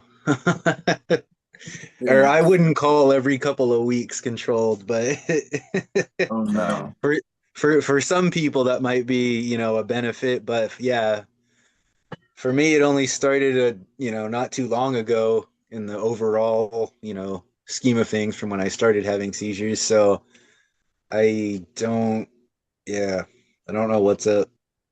I've Yeah. switched from the clobazam to the Vimpat now, and it still seems like it's been the every 2 to 3 weeks in that time frame. So yeah, we'll see in a couple more weeks. I've only been on the back on the Vimpat now at this dosage for like a month or so, I think. So I'll give it a little more time before I start talking to my doctor about another option or something. Yeah. Sorry, dude. That stinks. Sucks. Yeah. Today I'm actually going on 4 months, you guys. Today it's 4 months. I'm usually every 3 to 4 months, so I'm due for a seizure, just so you know. Since the Get that stroke one or fucked since up. the last seizure? Since the last seizure, Oh, I'm okay, 4 months okay. procedure free today. Nice, nice. So yeah, usually, like I say, my seizures are usually 3 months apart. So I'm due for one. I will post it from the emergency room. You guys always know me from the hospital bed during after a 3 month break. I'll post a video from the hospital bed in a gown or something if I Or piss let's flip myself. it. I don't What are want you to see you planning in the on doing to hospital prevent again. the seizure or to prepare for this one? If you're due for a breakthrough, are you taking any steps to make it a little better or like quicker to come out of it or something? I Take your got a dumb B12. question. My dumb question is, what do I do to prepare? That might be a dumb question to some, but No, what do not at you all. suggest doing? Not Because at all. my regular is just eating right. I'm doing that way more because my mom she cooks 3 to 4 times a day. So yeah, God bless my her. eating has gotten way better, and I'm walking. I'm getting my walks in. Post stroke has changed a lot, but yeah, to what do I do to prevent the next seizure? I don't know. That's why I just always tell the nurses it's just a breakthrough seizure. It's just all right. This happens. Okay, so for one of these breakthroughs, you call the breakthroughs ones that have no triggers, like you're on your meds, you're eating right, you're doing all those things. So it's not like you can prevent any of the triggers. It's sometimes you tend to like not drink enough water or something like that. No, breakthroughs are when they're stabilized. So these aren't breakthroughs. These are just out of Yeah, rhythm seizures. Okay, yeah, I should call these surprise ones or whatever. Yeah, yeah. these are I just always tell the serendipitous. nurses that. I tell them that when I'm in the emergency room, just so they're not worried. I'm just like, this is just a breakthrough. This just happens. It's all right. Yeah. But Okay. yeah, it's not a breakthrough. Okay. Yeah. I wish there Well, was some you more know rhyme just or as good as us reason. how to prepare. Yeah, I'm prepared every day. Prepare for life. Yeah. Amen Just to that. Have you ever been able to take emergency meds, or do you yeah. have emergency meds by your bedside? Or, Yeah. are you prepared in that way? Yeah. Um, what I would say a month ago, I would say, why have emergency meds when no one's there to give them to you when you need them or take them or have a seizure or whatever the case. No, I've never used emergency meds. My most recent living situation was before these past 3 or 4 weeks. And I was home a lot alone then. So, no, there was no use of the emergency meds, so much that I had emergency meds that were expired. I had nasalium that was expired. 2 years Yeah, expired. yeah, you should call and get those and put them everywhere, like I have them all over my bed stands and the corner of all everywhere. But I used them once, but I don't think hindsight's, whatever. And I don't think I was having a seizure. I think I was just paranoid delusional and I took one anyway. How was that? Better safe than sorry. I just sniffed it, it burned, and I went, oh shit, I'm not having a seizure. And I smoked some weed and went on with my life.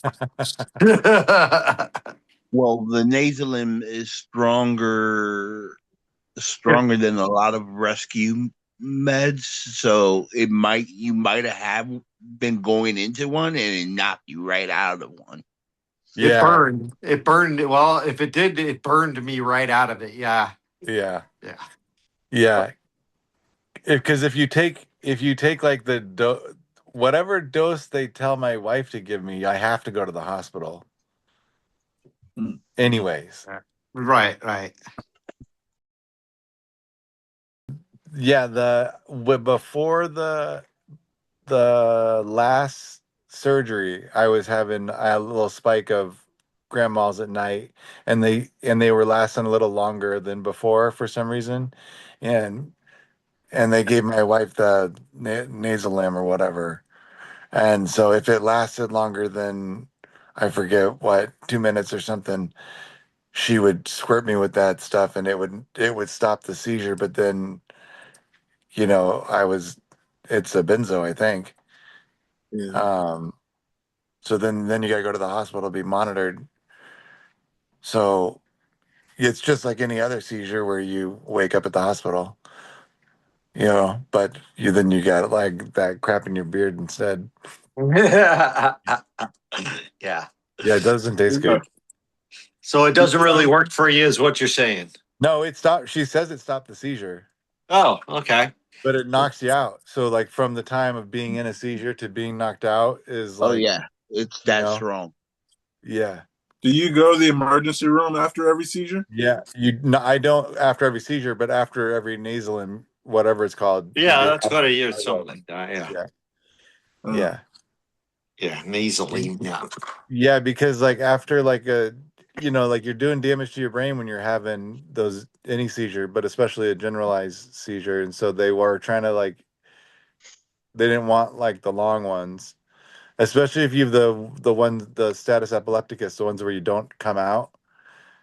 Um, and so they were really trying to prevent that from going on because I had one that went kind of long, and then I was goofy for a little while.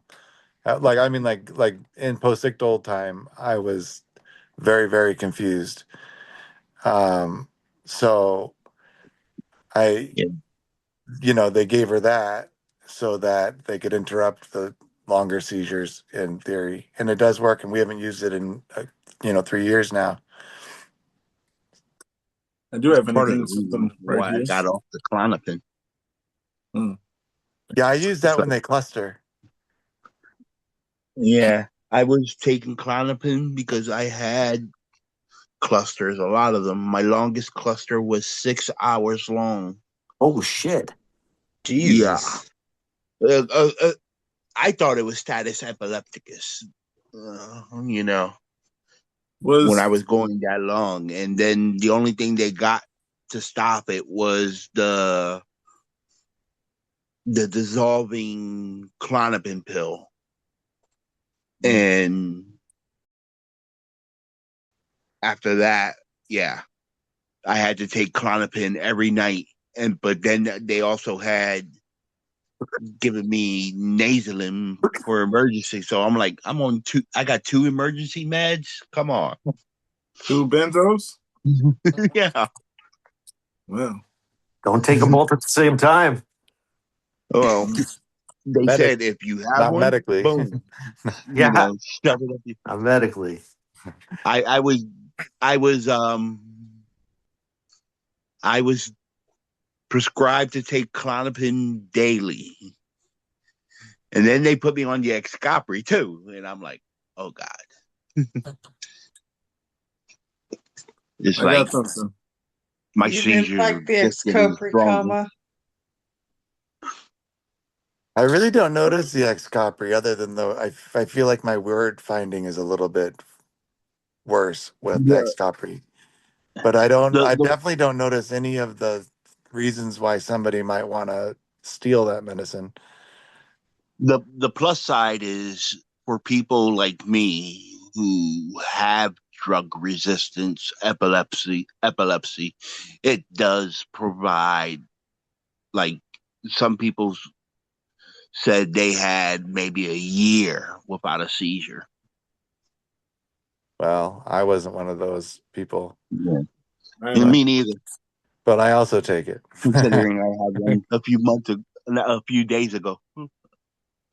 I do got something here, you guys. It says, does anybody have any tips for memory? Hey everyone, I have TLE and I'm getting really frustrated with my memory, my inability to find words when I want them and struggling to read them out loud without tripping over words. I'm thinking about trying to go back to work part-time soon, but I am not sure how successful I will be while dealing with these things in ways that I currently am. Does anyone have any suggestions? Got a great Um, one. Someone told me a while ago, just try like little what's it called, Sudoku, crosswords, stuff like that. I have not tried those, but I was told that you should try those. But just a really small notebook and write everything down that you think you need to remember. Oh yeah, take I don't, notes. I don't think really anything's going to super improve your memory super quickly. I think more Routine. adapt, learn to live with it kind of thing. Right. Yeah. Yeah. Yeah. I think it's also Routines. helpful to know that like a large majority of the people out there feel like, oh my gosh, I'm forgetting stuff all the time because of the pace of our culture and our world. You know, that like if you talk to virtually and go into a random Wendy's and start, if you had a conversation with almost anybody, they're going to be like, I'm forgetting everything these days. And I think it's because we're inundated with information all the time. But for me, the most important thing about memory is, oh crap, I forget. No, I'm kidding. It's post-it notes. Post-it notes works for me. I writing something down and then like putting it in my pocket, and then even just having it folded up with the handwritten thing on there for some reason makes me remember it. I don't look at it. I just know that it's in my pocket and I tap it. I like got my nicotine in one pocket, got the note in the other. I know that I gotta get my son at 3:45. It's weird. I don't know why, but writing it Well, down, like holding, writing it down is a second time of saying it kind of to yourself, so that yeah, helps yeah, out. But yeah, some of you know I carry a pocket watch with me, and on one end of the chain, it's a pen, an extending pen, very cool. Oh, there you go. and it's one of That's those little cool. detachable keychains, so I can just take it right off of the chain that's on there, and then have the pen separate and write whatever I need to down real quick. Comes in handy too, yelling at the kids at school. So I like that it's attached to you, because then I wouldn't be able to put it down and leave it somewhere. yeah, Oh, that's a beautiful idea. That's a good a idea. There That's you watch. nice. go. Where'd you So get yeah, that? I got What's the two. story behind the pocket That's a watch? nice pocket watch. I was a bicycle mechanic for over 20 years, so I just like Okay. mechanical stuff and miniature stuff, so that worked perfectly. And I started collecting a bunch of watches, and then I dress with a vest and wear one almost every day. I I love know it. it's That's weird, cool. but it's weird, No, but it that's works. cool. I like it. I like it. I like the idea of it being like tethered to the person so that it doesn't get left like all of my waters around the house. Yeah. I Yeah. can't remember shit. I run a business and I got two guys working for me. And especially since I had my seizure like 3 or 4 weeks ago, I talk to my phone. I put all my notes in my phone and stuff like that. But I do have to look at like past estimates when I look at customers, when I talk to customers, and like I'll give them a new. I don't remember shit. I don't remember doing their boat. I don't remember doing shit, like anything. And when I meet them, I'm like, holy shit, I don't even know. And then I walk on the boat. I look at my pictures. That's what I do. I take a ton of pictures and I look at my pictures. And I'm like, holy shit, I did this. Like, I am fucking awesome. And I go back, I revisit all my pictures. I'm like, dude, I get an incredible ego from this shit because I'm like looking at my before and afters, and I see I did it because my pictures there and stuff. So yeah, it's good for my ego, but I still can't remember shit. You got to write it Dude, down or talk to your phone. You got to write I'm with everything you. down. Yeah. I think you and I are on the same wavelength. When I worked at the shelter, I would have like a new person would come into the office and they'd be like, John, it worked. Thank you so much. And I'd be like, oh, okay. He's not a new person. We've obviously interacted before, Pictures, or my they'd like, friend. I'm Yeah. like, oh, shoot, he knows my name. And like, um, I have to like look for like key signifiers of like what the thing is to like unlock the memory that's like stored away. You almost like pray that somebody has like a horrific scar or like is like green hair Yeah. or something, so I can be Well, like, right, the guy with green hair. what I'm hoping is I could fake it and get them to tell me their names, but then I still don't remember. So the names are, it doesn't matter. So I just, like I said, I have to look at the invoice and look at them. And it's happened a lot. And so now I don't have my employees. I told them to find other work for a couple of weeks for right now and until I get my shit together. Oh man. At least I don't have to deal with that, but I make money off of them. So it sucks. And then, like when I left, I'm working for this really rich guy, and he had me last week. I worked. I did lie. Last week I worked, and I put a fighting chair in this Hatteras, and I wasn't going to work. But the guy's like, "Oh, I got a charter. It's got to be put in today," and so I'm like, "Cool." And I overcharged him, and I went to get paid today, just now. Man, I don't have the money. Can I pay you in a few days? I was fucking like, talk about getting mad at being an angry freaking epileptic. Yeah, I almost hit that point, but I was like, no, it's cool. Yeah. But yeah, thinking about pushing them down the stairs, same thing. So my memory's shot. So yeah, I don't know Yeah. how you do it. James, how do you deal with your memory? Like you just had those seizures the other day. Do you wake up and like look at your people around you and like who are you? Like, I look at my dogs, I didn't know who they were. It takes me a while. That could be an indicator of a nocturnal. Yeah, mostly I have nocturnal. Yeah. But if I have a seizure, I wake up and I know it. I'm down for 3 days. Like I'm emotionally crying and stuff. But that would be the tonic-clonic. And if you have nocturnals, you can actually have an indicator of where the focal point is. That's the front of Yeah. your temporal lobe. Yeah, they already know it's temporal lobe seizures and stuff. I actually had another EEG. Dude, it was crazy 2 days ago. And they had a contrast. So I had to be in that tube for like 40 minutes. Dude, I was crazy. Anyway. Yeah, I like the contrast ones. Yeah, I just don't. I think I was never claustrophobic, and all of a sudden, I think I'm claustrophobic after my seizures. I was like, I made it through, but man, I was sweating. And they're like, "Oh, don't touch your face, don't do it." My nose itches. Fucking retarded, man. There's always that moment when they're sliding you into the tube that you think, if I had to get out of here, I don't know that I could. Yeah. I My got that mom fucking did. gate. I got that fucking gate in front of your face, Right? so you don't Yeah. We will move, and put you you're all in an padded in. MRI with a VNS.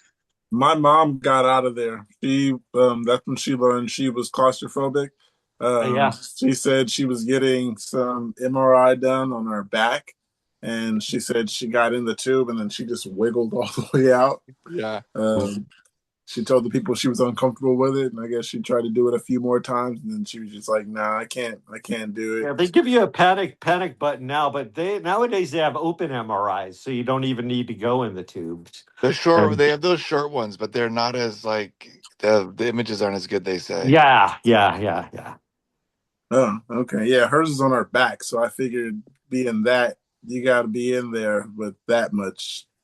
Some of your body is, I mean, upper half. In Where's there, yeah. Oh, it's supposed it's from? anxiety, dude. It's total anxiety. At one point, I thought the guy put his hand on my chest, but it was just my heart beating so fast, you know. And then I was like, "Oh man, that 40 minutes is a long time to be in that freaking." Plus, I think the I last was in that mask MRI when they I put did, the thing in my arm. You know, they have to put Yeah. inject. I told them to put me to sleep. Oh, Oh really? yeah, You can do that. Yeah, you can request to be sedated. Holy fuck! Are you serious? Yeah, That they fucking trying to pisses do me off. that. Yeah, I want to be sedated, please. you Yes. can. They The They will tried to put do you to that with my sleep, mom, and they will but even put she music, or you Did, can even watch a movie while hey, you're in did your there. mom do? Did she do okay when they sedated her?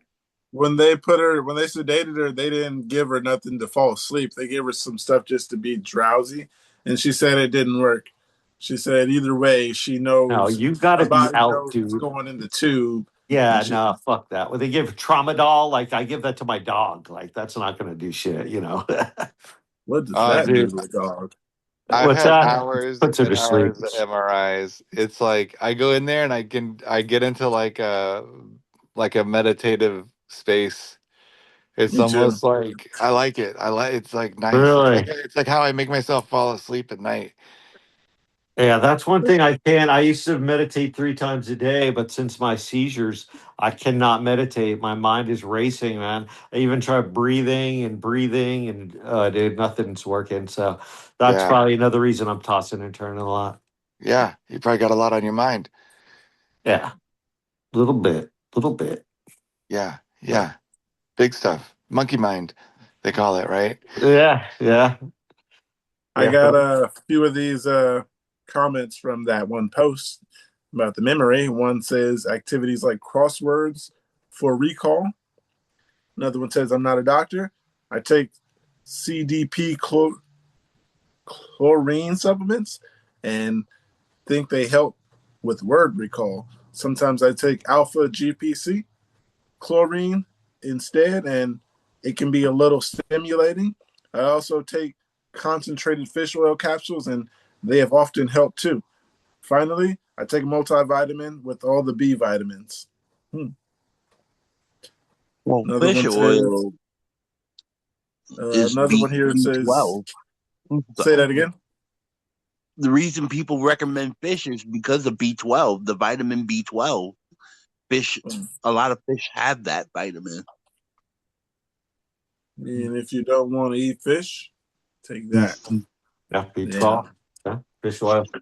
Shout out to Nature's Made. There's no fish oil in it that I know of, but Yeah. I do the works pretty complex good. one. I I haven't take had a the focal. complex. I I'll haven't make a had nice one good focal since I salmon. started taking it. That's good. And I had focals to where I was blindly wandering off and stuff like Put your that. hand in So, Good. put your hand in fryers and stuff. I gotta take this oh home. man, that was a regular seizure. My wandering off was next level. Yeah, I really didn't like it. That bothered me a lot. Yeah. The wandering away thing. That's like, Yes. who is that guy? Like, right? Right. Like that situation in particular, just wandering off and going into that guy's home. Like I said, that man could have like really hurt me, and Yeah, said it was like absolutely. stand my ground type stuff. Right. So He I doesn't know who try, you are. yeah, I try to just to prevent situations like that. I guess I just try to prevent going outside because I really don't do much of that other than going outside to get my walks in, and yeah. Other than I don't that, know what I would do if James came in my house spinning his pocket watch. I wouldn't, you might not first be like, "Hi, are you having a epileptic episode at the moment?" It would be disconcerting. okay, what would you do Right? if some guy just started following you and then he just went in your house? Because that's what I Right? did. I woke up on the second floor when I lived on the fourth floor. And waking up with no shoes was confusing, but what was more confusing was what am I doing? And Yeah. when the guy opened his door, I just walked in and he just looked at me like, "What are you doing? What would you do?" I guess go back to my video games like you did.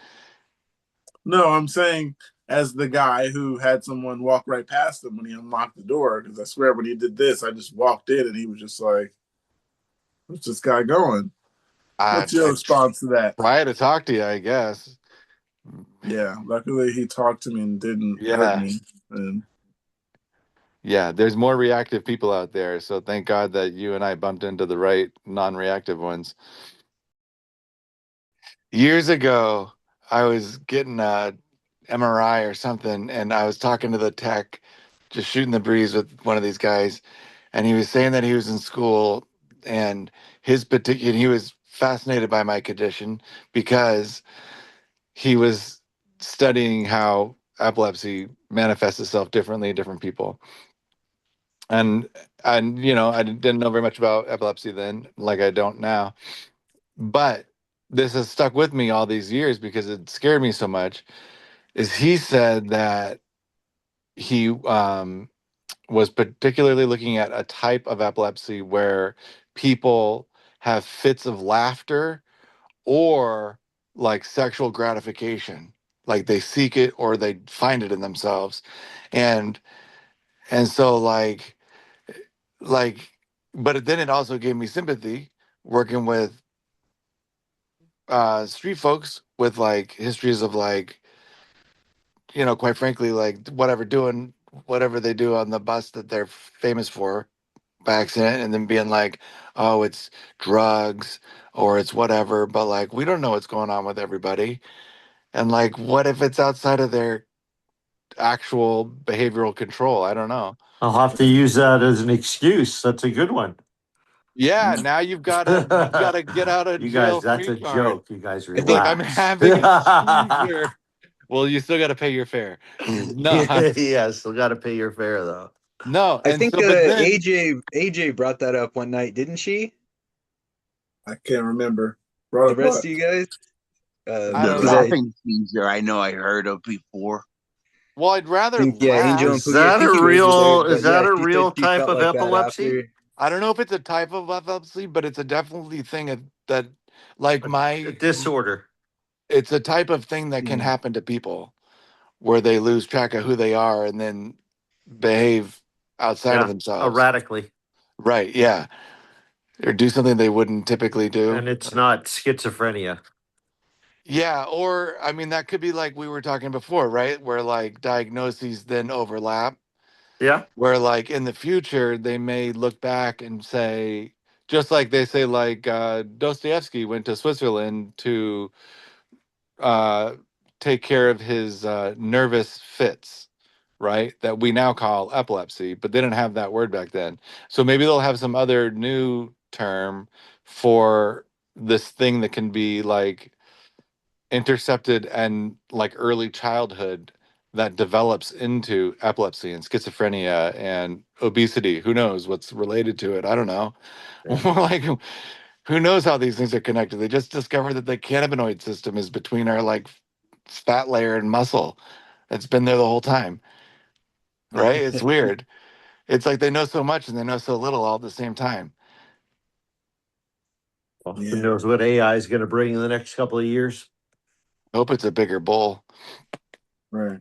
All I say is the brain is the most complex computer in the world, and they're never going to figure it out. Right. But I do have Because it something here. constantly changes. Got something here. It says, anyone feel this way? Days like today, it just feels like I'm right on edge having a seizure, and it makes me just want to lay down all day. It feels like I was just active and got my heart rate up and would overstimulated it would trigger a seizure. It's hard to explain, but I have these days where I just feel like I'm right on edge and it's uncontrollable and it makes it hard to function and be productive. It feels like my nervous system is just on edge. Can anyone explain? I think when I get my feel like I'm gonna have a seizure vibe, it's usually just like lay down or whatever the case.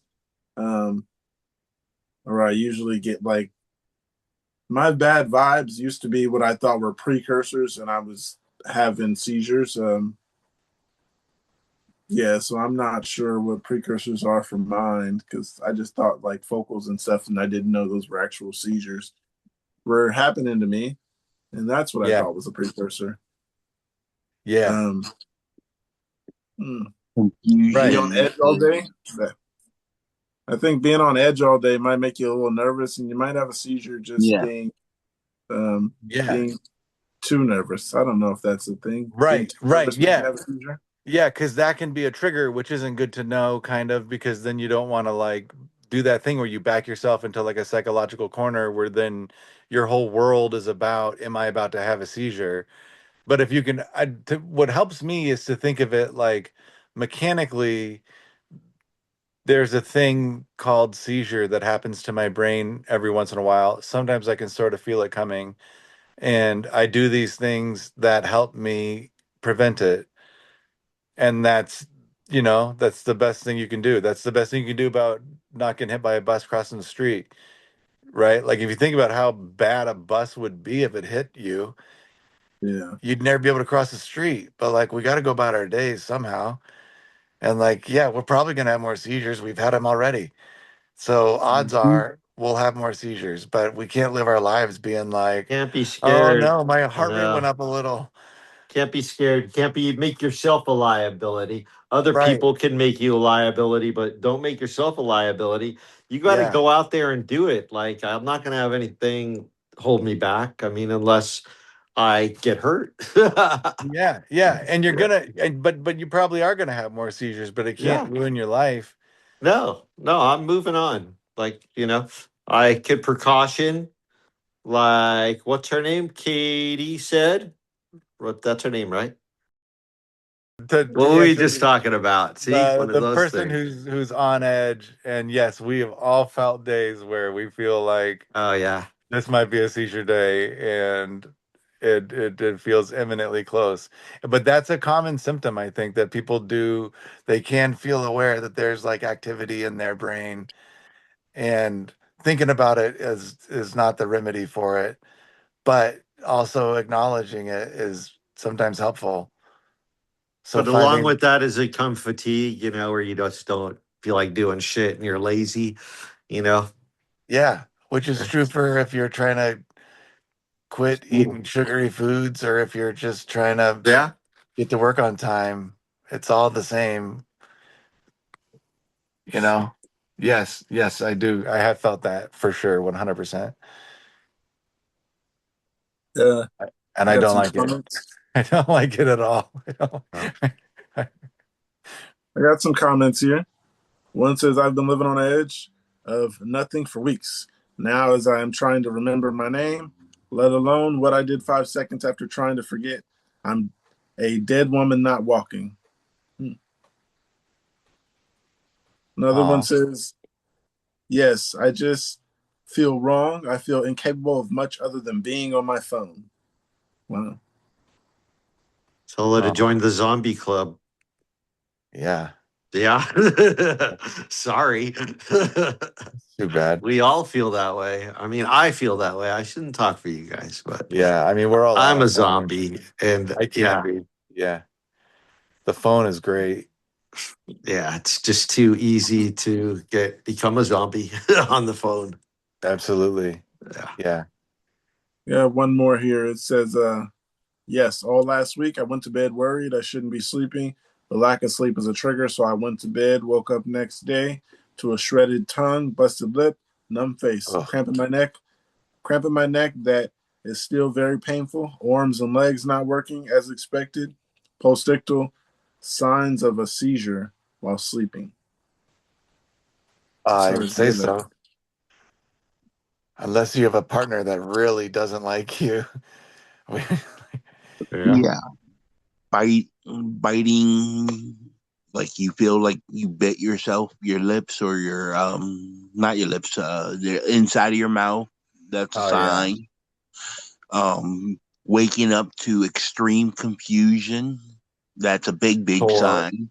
Yeah. Crying, Sore everywhere. hysterical. Yeah.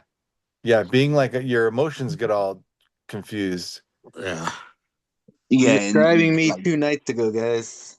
Biting the tongue, waking up out of nowhere, being annoyed with the person right? that wakes for you up. Yeah, yeah, that was me. Yeah, Yeah. it sucks. for Welcome us Sorry to back, hear that that. James. know Welcome what back. those after Don't forget the seizure headache. feelings.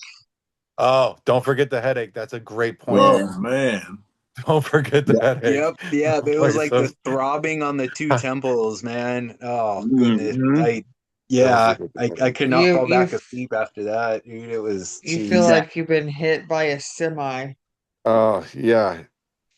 Right. all those after seizure symptoms that it's like, did I have a seizure? Wait, I just feel like I had a seizure.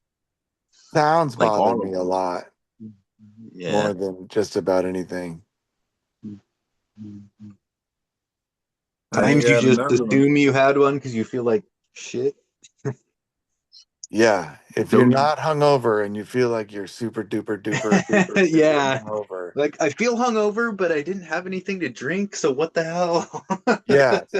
If it feels I like you used worked out a lot and then bit your tongue as hard as you could and then drank as much as you possibly could, but didn't do any of those things, then you might have had a seizure. Yeah. but yeah, but yeah, it's like the nocturnal ones are hard to tell because you're not going to go through the tonic-clonic phase most of the times, and Especially if you wet the bed, anyways. But if you don't wet the bed and you didn't work out and you didn't have a yeah, night of drinking and you don't purposefully bite your I tongue, think if you have a nocturnal seizure, I mean, don't they nocturnal ones? Don't they come in clusters or not necessarily? not Am I not necessarily. watching necessarily, porn?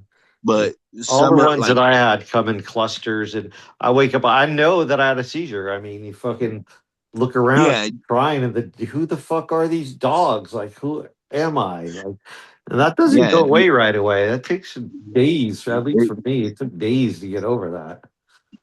yeah. The Well, nocturnal ones are the tough ones because, like, I have a camera right in my room and I can look at it and I will look at the days I have the nocturnal ones, and it might not look like I did anything while I was sleeping in the seizure, but I know I'll wake up. And I remember when I was with my wife, this was before I even had a camera. Um, when I used to live You with her, remember? You remember pretty much the day before and what you did and everything. sometimes, but not um, always. I remembered I used to wake up and like I used to ask her like, did I have a seizure? She said no, but my body, like I know what a seizure feels like in my body. Right, right, right. So, are you having convulsions or not? Not always. Um, You can have not generalized always. without having like it does like tonic clonic is just one manifestation of a generalized seizure. So Yeah, like with the absence is RNS, another one. the RNS shows that I my brain still is going into generalized seizure Yeah, activity, but I don't always have like the big like stiff jerking stuff.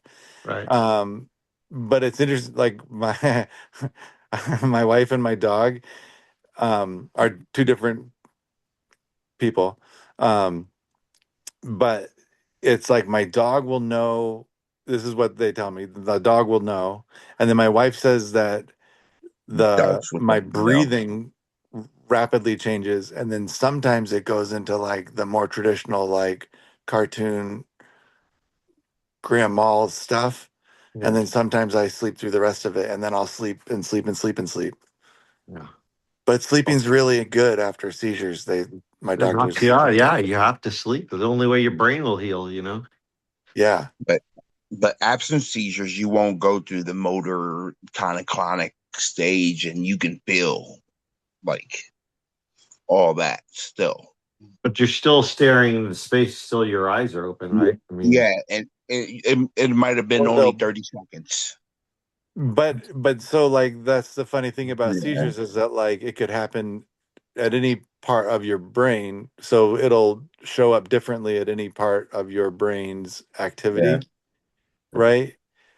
yeah, and that's stuff like absence, nocturnals, and stuff like that.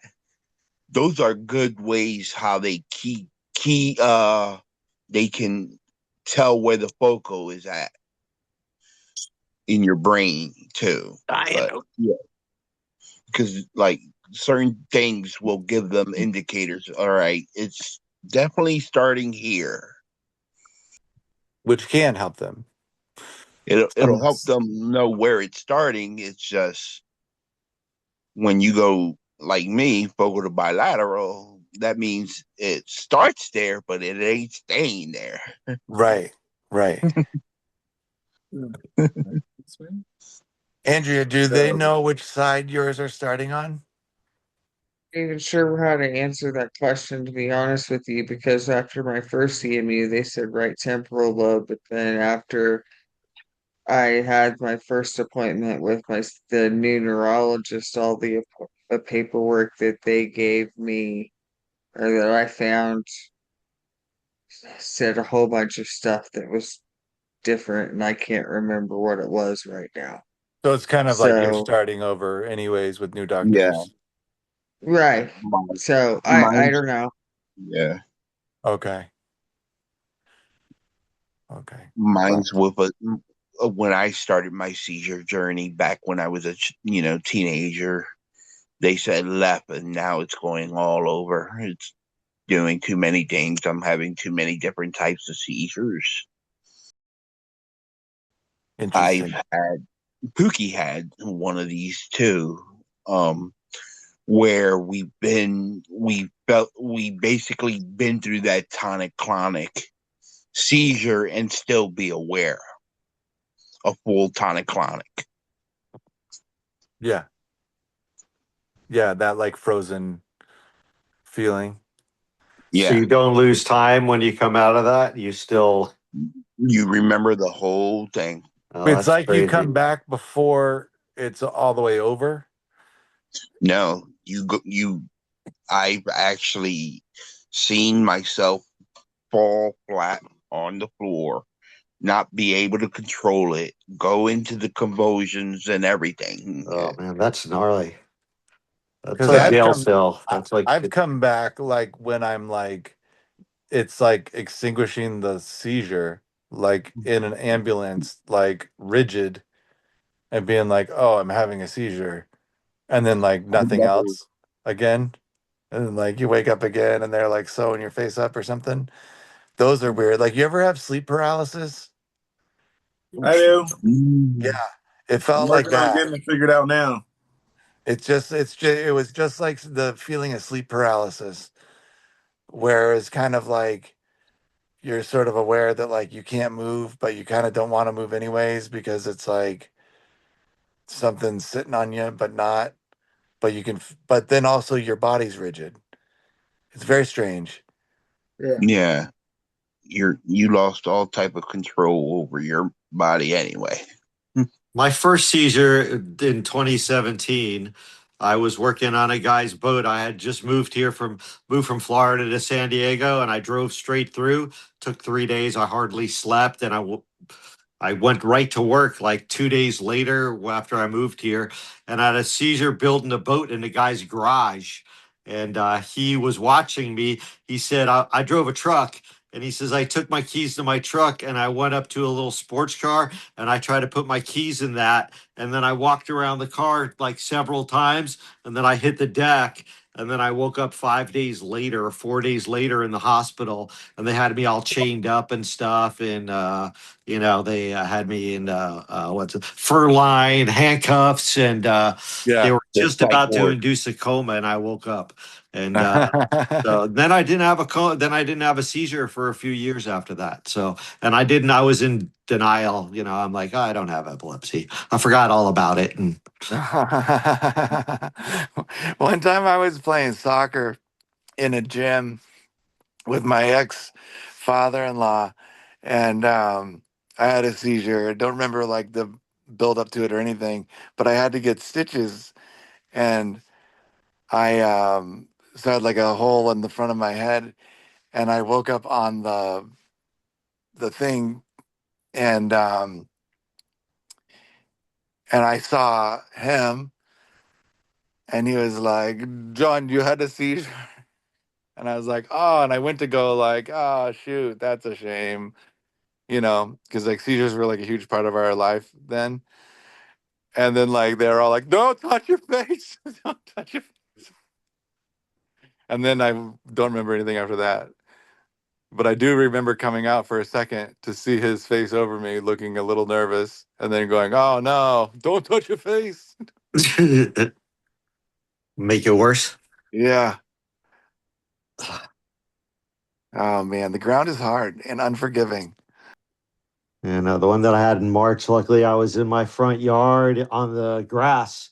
And then I hit the deck, really soft grass, and my neighbor saw me. But that's when I chipped my tooth. So, like my teeth, Yeah.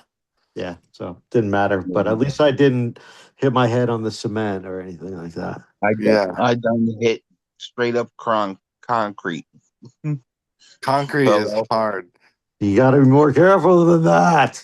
well, You I should can't wear control it. I just stepped out the door. I know you can't control it. It's I'm you being should probably sarcastic, you know. you should probably I wear a stepped out helmet the or Yeah, door. you should something. probably wear a football helmet or yeah, what do they call rugby helmet? Yeah. Yeah, next time I I see was you, I on want to the. see you in a helmet. Yeah. What are you doing without your helmet on, Angel? I don't want a helmet. That's it. We're all chipping in and buying you a helmet. We All want to see right. you wear it all the time. I'll stay I've stuck in the seen house. somebody with one, but I'm Yeah, not sure if he had epilepsy or not. But yeah, I wanted to ask, but I didn't know how to ask a question like probably that. Like, what's the retarded. You probably helmet don't want to for? ask them. Oh man. I Probably a cared mongoloid.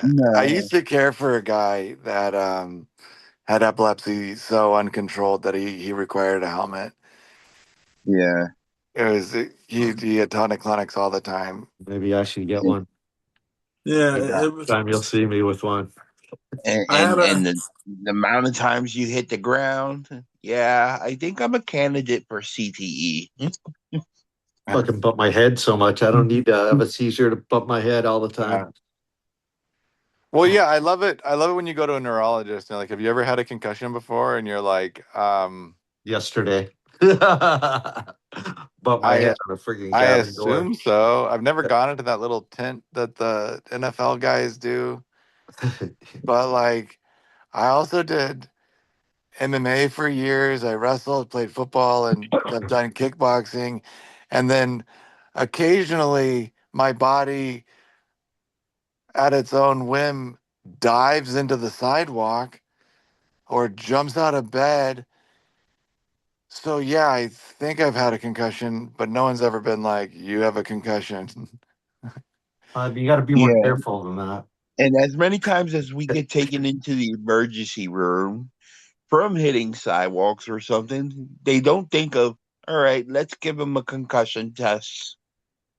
What is a What good would it concussion do? test? What do They'd they ask do? us to How many remember fingers am I something. holding up? Or My least favorite test is at the beginning of the neurology appointments when they're like, "All right, horse, apple, Chicago," and then like 2 minutes later they're like, "What were I those three forgot already. words?" And I'm like, "I don't know. Was it seriously, diarrhea, they ask you, misogyny?" they tell you to remember stuff? Well, yeah. So one of like the basic cognitive tests they usually give you is three things that have no categorical relationships. Right. Um, but then I always cheat and make a little story. So I'm like, oh, the horse ate an apple in Chicago so that I can remember, which is cheating, I know. But I guess that's a type of learning and memory replacement. But the design of the test is to have somebody remember a couple of things that are That would be categorically if different. someone asked me that after I bumped my head, it would get me angry. Like I wouldn't be like, "What the fuck are you talking about?" Like I think it was fist, fist, and fist. that's when I walk out. No, this is in like a safe environment where they're like providing medication. Yeah, but still, oh my gosh. But it always makes me feel inferior. Yeah, that's what they're trying to do. Yeah, Ben, well, we're gonna have to give you this suppository, otherwise you're gonna be really sick. So Um, bend over, roll over. You'll be Oh fine. man, we have different doctors, I think. Yeah, Right. probably. Maybe that's why I'm so angry. Huh? I got something though, guys. Okay. Is are there any interesting things that trigger your seizures? 10 years ago, I was diagnosed with epilepsy, and since then, I've become more aware of it. I realized that certain things that trigger me, they don't trigger me constantly, but they usually result in many seizures. For example, my first seizure occurred while I was with a family member, and I experienced at least three mini seizures while I was with them. Maybe a psychological, I don't know, or maybe I'm overthinking it. Do you have any similar experiences or things that make you remember that this is what I did last time I had a seizure? Mm. I don't remember right offhand, but I'll go through some comments. One says music and loud Extreme noises are stress triggers. for everybody. Come again? I say extreme stress is going to be the number one trigger for everybody. Yeah, I agree. That's Uh, what everybody's saying. You under too much stress. Any Yeah. interesting things that trigger seizures for you guys? Well, I mean, the things that I know that I need to stay on top of or my seizures get worse are hydration and sleep, and like the other stuff is like, yeah, taking your medicines on time, right? But then like everything else is kind of it rains and the grass grows for the good and the bad, right? Like life is chaotic. So what I can control is make sure I have enough sleep, make sure I have enough hydration, take care of my body as well as I can. And then the rest is kind of a crapshoot. And I don't mean that in a negative way, but it is like No, roll. you're exactly right. That's the only thing you can do. Yeah. And not be angry and just kind of be peaceful or whatever, surround Yeah. yourself. Yeah. Try to But be if I'm happy. if I'm dehydrated and out of sleep, like my chances of having a seizure go up a lot. Yeah, mine too. Have to be hydrated. Electrolytes. Yeah, and I'll notice it. I'll definitely notice it like if I go to Home Depot, and I think where there's like a lot of different conversations that you can tune out. But if I start like having to like filter stuff, it starts provoking whatever that weird thing is that like is before the aura. Or it's like it overwhelms the brain or something. I don't know. I would love to be able to like figure out what it is because sometimes I go into Home Depot and I'm like, I love this place. I get the thing I need and then I can leave and move on with my day or whatever. But like sometimes I go into like a place like Target and I'm like, why is everybody here? Why, like, and then I can feel that like the percolation of that feeling of like, oh shit, here it comes. Or that like weird, like, oh, we were here already. We've done this. And I'm like, nope, that's definitely seizure So activity. you think it's background noise? Well, I think it's the reticulating activating system, that something about that is malfunctioning with whatever I'm missing in here.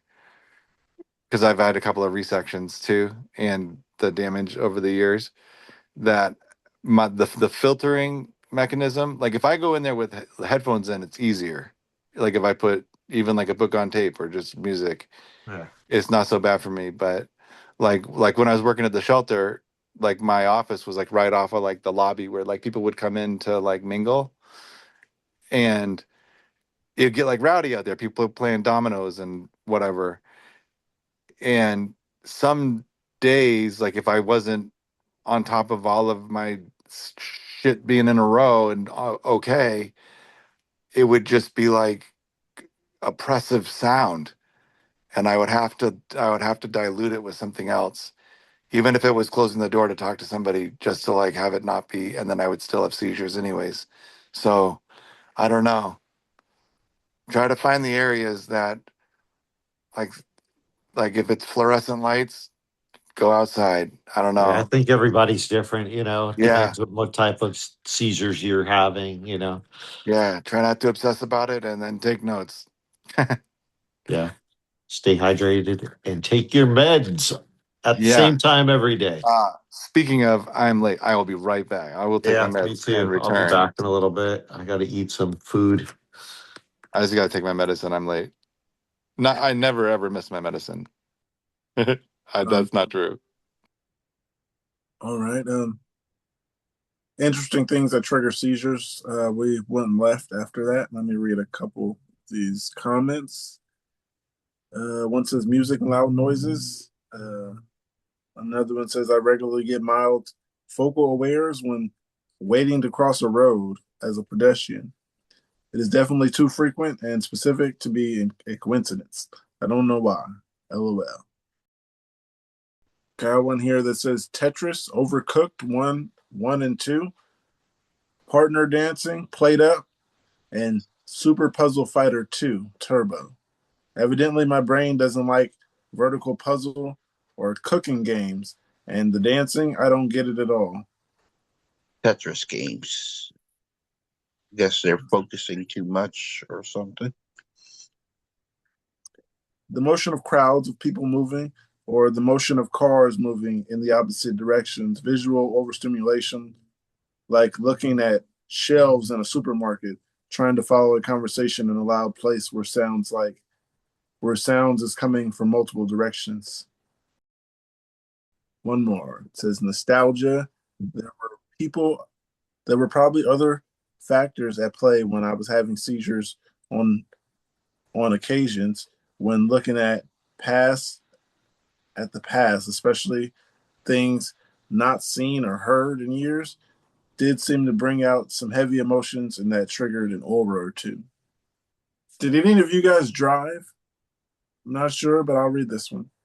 Um, I did not drive, but this says, did your car insurance rate go up after they figured out you had seizures? I'm curious when all were cleared to drive again. Did your car insurance rate go up because of seizures and having your license suspended?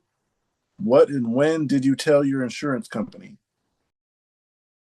I Hey, haven't told them, they haven't found out, and I'm about to sell my car. were Hey, you going to Bart, tell you them? used to drive. What was that, Pookie? I'm sorry.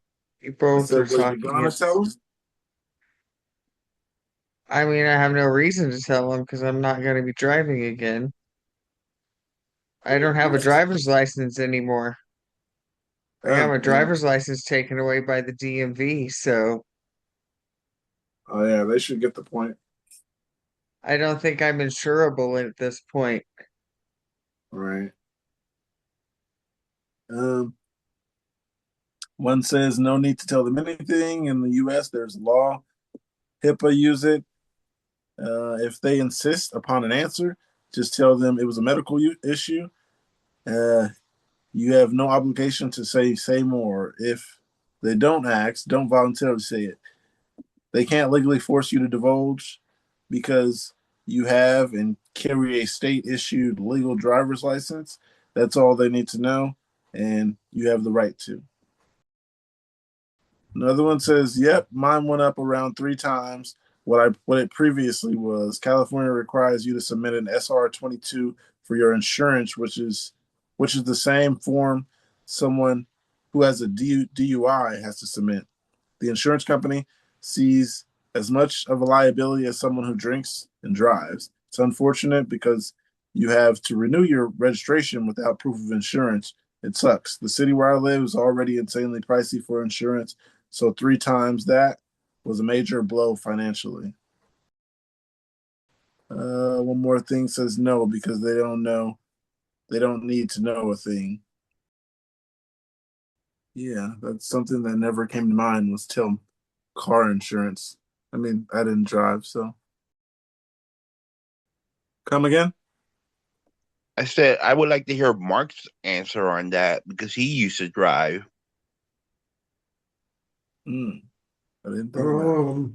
I stopped driving when I started having seizures and just haven't been driving since. I haven't um Smart renewed man. my driver's license and that was it. So I don't know. It's feels like a non-answer So I'm sorry, but No, you're a smart man.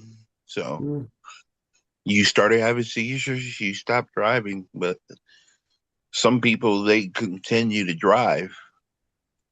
Yeah, I didn't know they could raise car insurance rates, but it makes sense if they want to. But to treat you like an alcoholic because of it, like that person said, 3 times the rate went up, that is a lot. I mean, personally, I thought it was a little excessive, but then again, I've never had car insurance. I got one that says, does Briviac drain your brain energy? For those taking Briviac, what side effect have you been experiencing? I'm also on Briviac, and it's been making it so hard and making me depressed and low energy that even the people around me have pointed it out. I don't I take Briviac. Don't know anybody who does. I I think. used to. I used to also. Um, it sucked. Well, when I say I used to, it was only like the taper up and then taper back down because it sucked. I cannot emphasize enough. But um, yeah, um, I was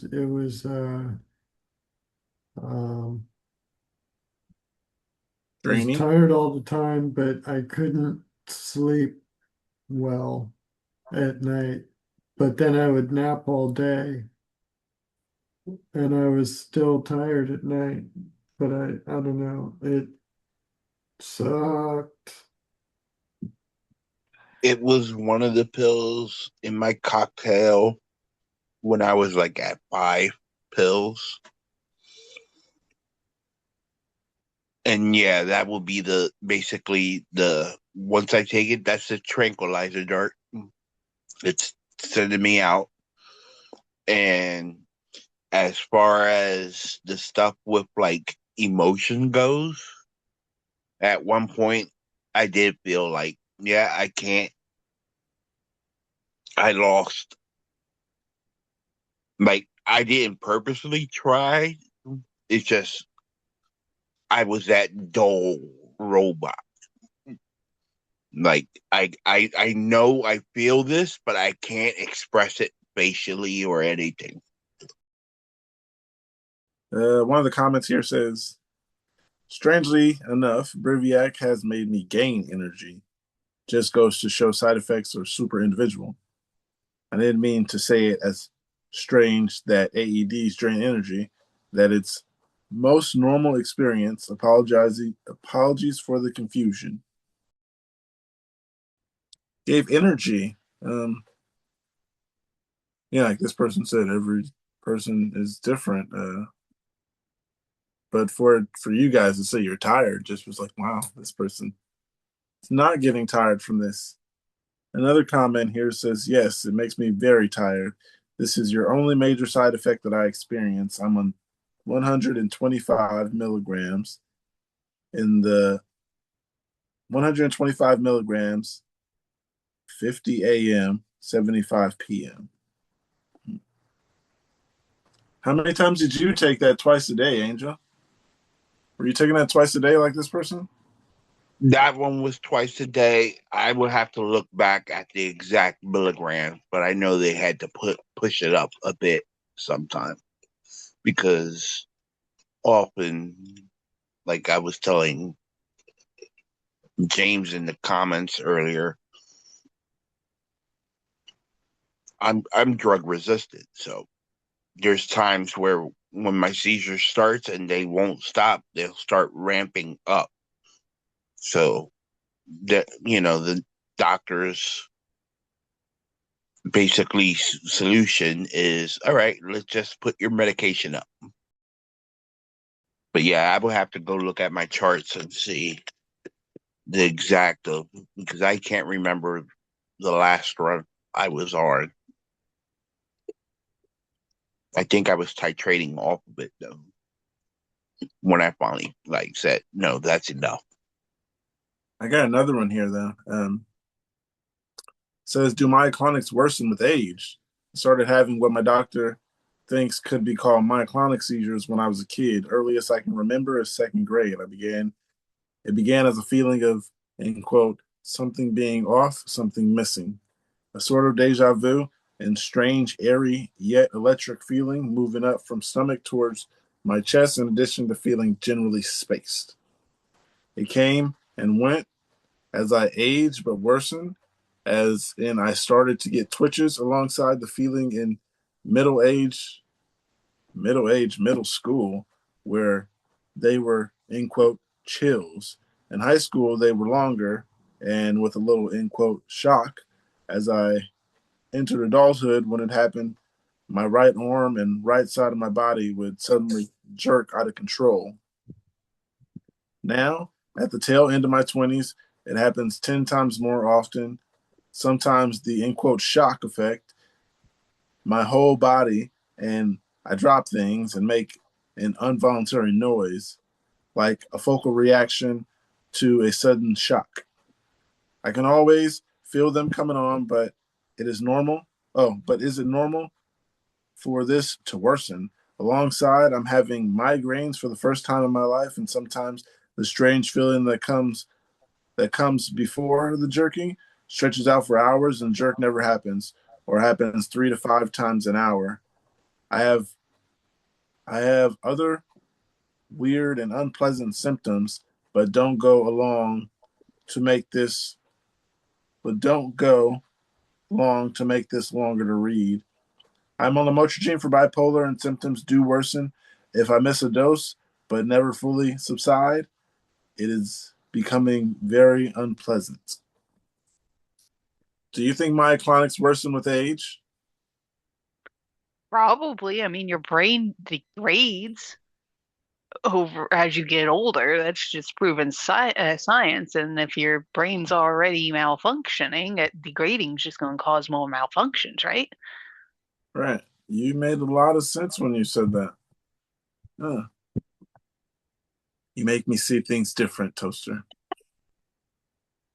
One comment here Toaster says, 101.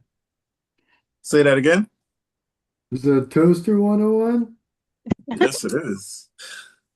Toaster 101 is life is good. Right.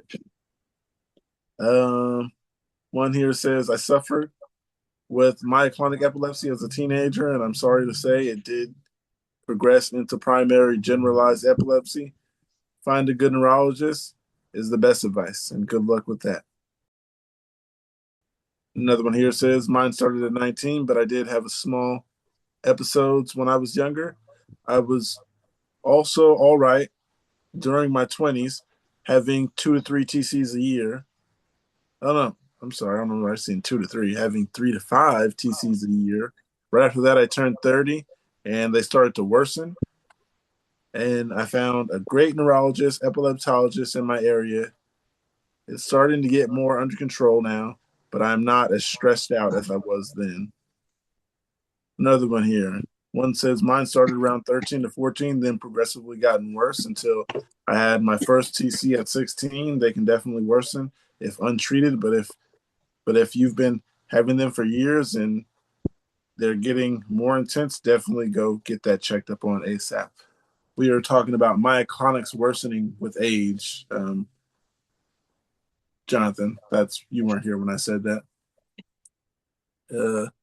I do not know personally, but like Toaster said, it makes sense. Our brain gets more worse, I guess. Great. We have epilepsy. The brain gets worse with epilepsy throughout years. So I'm thinking the myoclonics can get worse. And from what most of these people said, it Which sounds ones are like. the myoclonics? Sorry. Go ahead. Which ones are the myoclonics? The jerking spells. Some people say it's they kick out. Okay, yeah, Really? yeah. Those the spasms that are Yeah. Yeah. okay. It sounds like I mean, like with anything, I suppose it could get better or worse or more pronounced, or your body can adjust to things along the way, especially the brain. The brain is really like the neuroplasticity of the brain is interesting, right? Like when people have scarring and stuff that initially causes epilepsy type symptoms, but then they just go away in their own because the brain responds to it. That's kind of neat. But then the medicine will get the credit for it. So yeah, things can get better or worse over the years, regardless. Read one more comment from that. One says, "Mine have done the opposite. I used to have over 100 per day as I walked to and from school, but it's it's a good chunk less now. What has changed in the different ways is the way they trigger. Used to just be sunlight, now it's all sorts." Interesting. Interesting. Yes, very much. Absence or focal seizures. I only recently got diagnosed with epilepsy. I only had a few obvious seizures in my life, full body shaking with the whole ordeal, with the whole ordeal. But I'm wondering if I've had absence seizures too. I've had several episodes of what I can describe as out of body experience, where I'm talking and moving, but it feels like I'm watching someone else do it.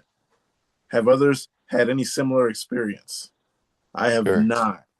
For But sure. I've had Yeah. some seizures like that where I felt like I was having an out of body experience watching myself had a seizure.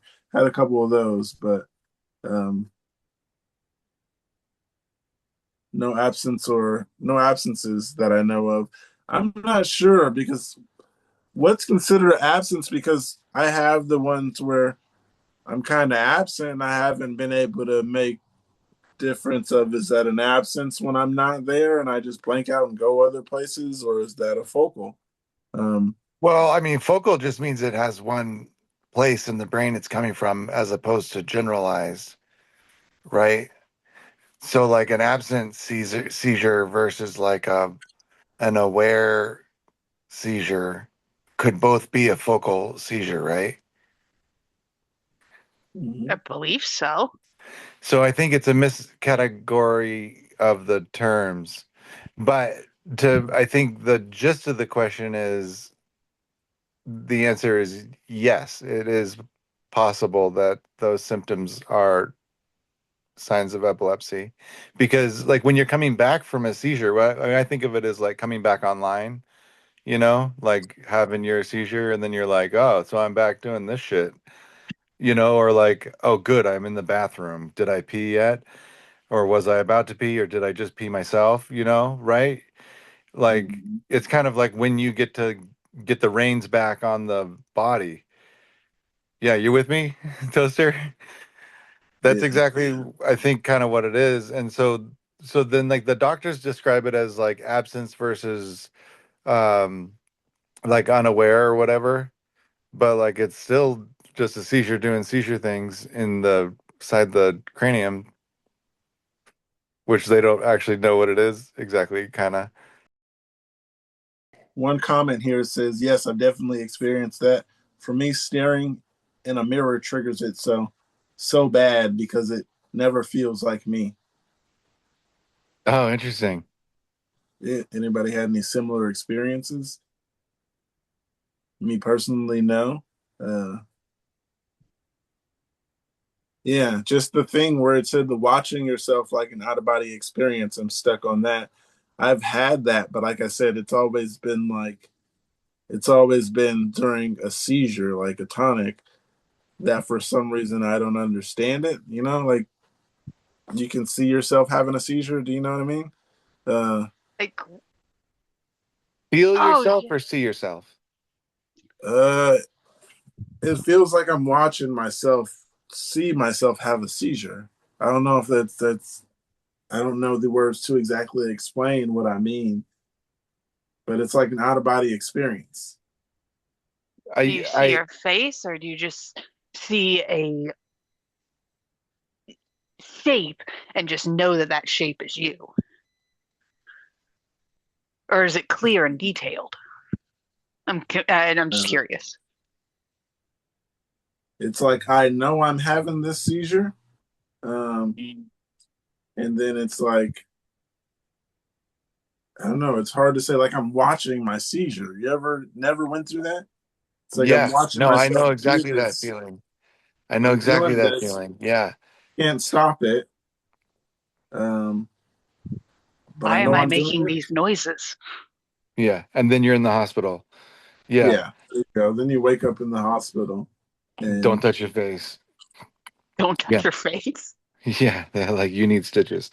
Yeah, the I think what happened with the biggest change for me with when they put the RNS in was, and what I think is happening is that it's interrupting seizure activity, right?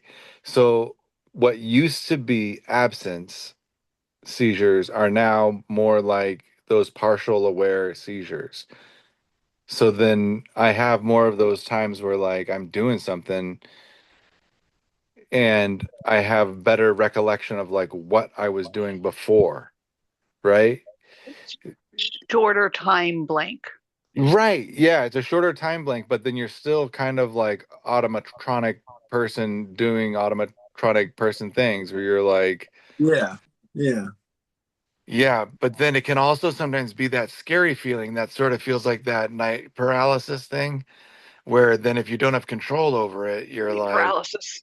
I hate sleep paralysis. yeah, yeah, the sleep paralysis thing where you got like the demon on your chest feeling, but it can kind of feel like that, but it feels like it's creeping up on you because you're like, I'm not gonna be able to stop this one, as if you can stop any of them, but somehow you have these conversations with your mind where you're like, oh, better sit down.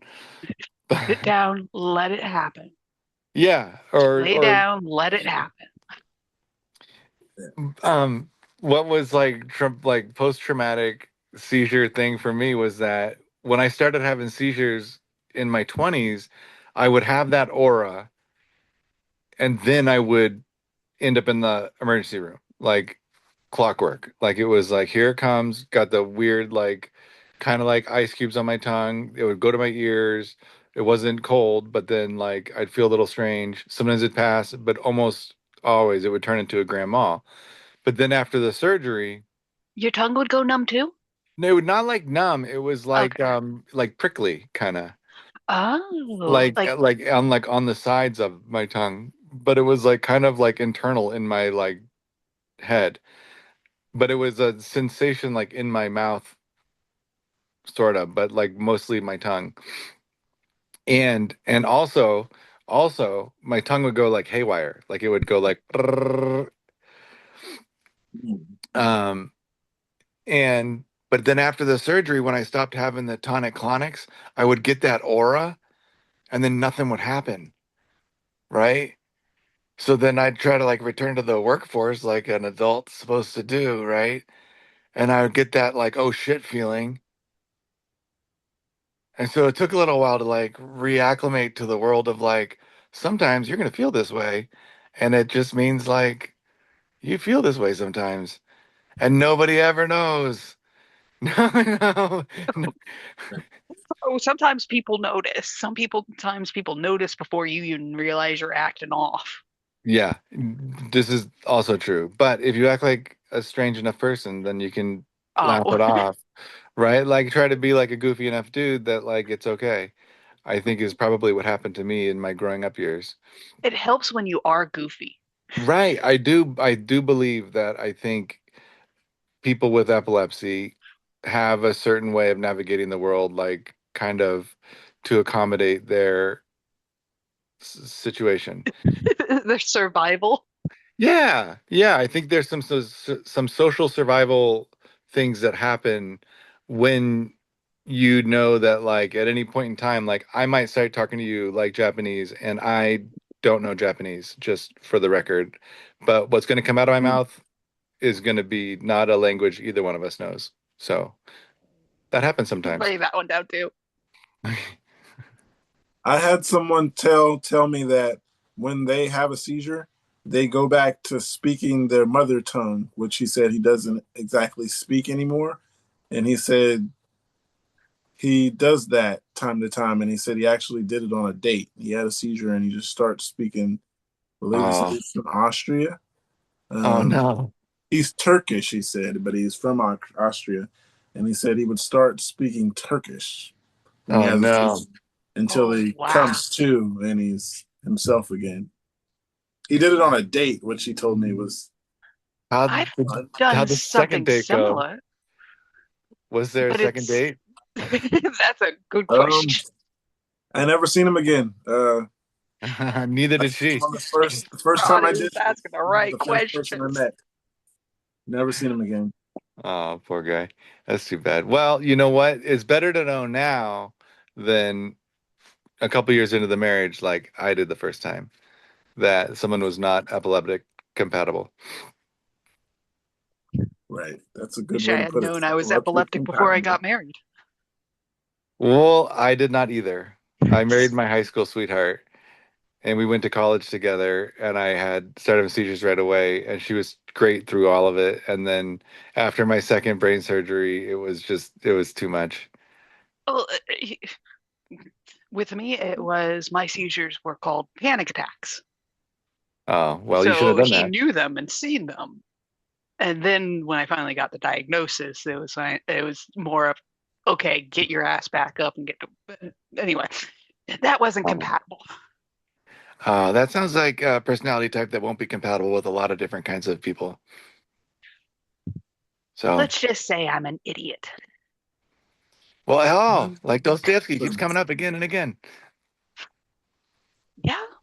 Well, Not to before you mention. got here, I was trying to sell the group on Dostoevsky's The Idiot, and the reference to the Oh, idiot is that the main character calls himself an idiot because he was coming back from treatment of his nervous fits, which was pre-epilepsy terminology. Seizures. Yeah. Yeah. And that so he was like, yeah, I'm an idiot sometimes, but I understand what you're saying right now, as if to say, like, don't judge a book by its cover. So it's worth reading. It's on Spotify for free right now. Put the name in the chat. I do not know how to do that. I almost didn't know how to Oh, unmute myself. what was the name of it again? Or just write it An down. Idiot by Dostoevsky. Here.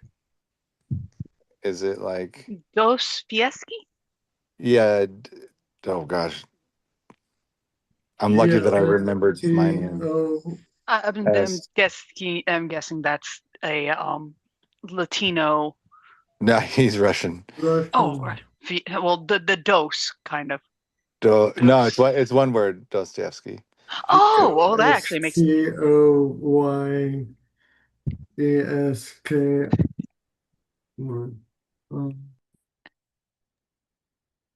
Mark for the wind. Mhm. Think you got it up. Absolutely. Do you have it there? Are you holding it, Mark? No, I've got demons here. Oh, I love Demons. That's got the, is that the one where the guy sits at the table contemplating his existence and then puts the pistol Uh, down? I I just went to the haven't read this library. one yet, actually, so If, I'm not sure. I'm halfway through the Brothers Karamazov right now. oh, really? Yeah. I we should talk more. This could take an interesting This Russian is the literature type of stuff turn. that I read. No Country for Old gnomes. Old Gnomes? Okay.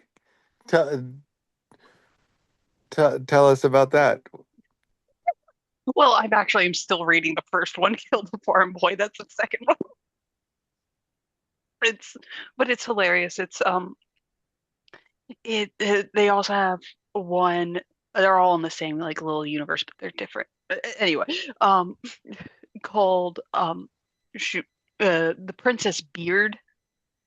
Okay. So are Uh, they all like satire on other? yes, Okay, cool. on I love Coen Brothers stuff, so that's probably a good base to satirize. I'm a yes, big it's Lebowski fun. fan, big time. But yeah, it was the Princess Bride, but hilarious. But Late, no, but but gnomes. gnomes, halflings, a centaur.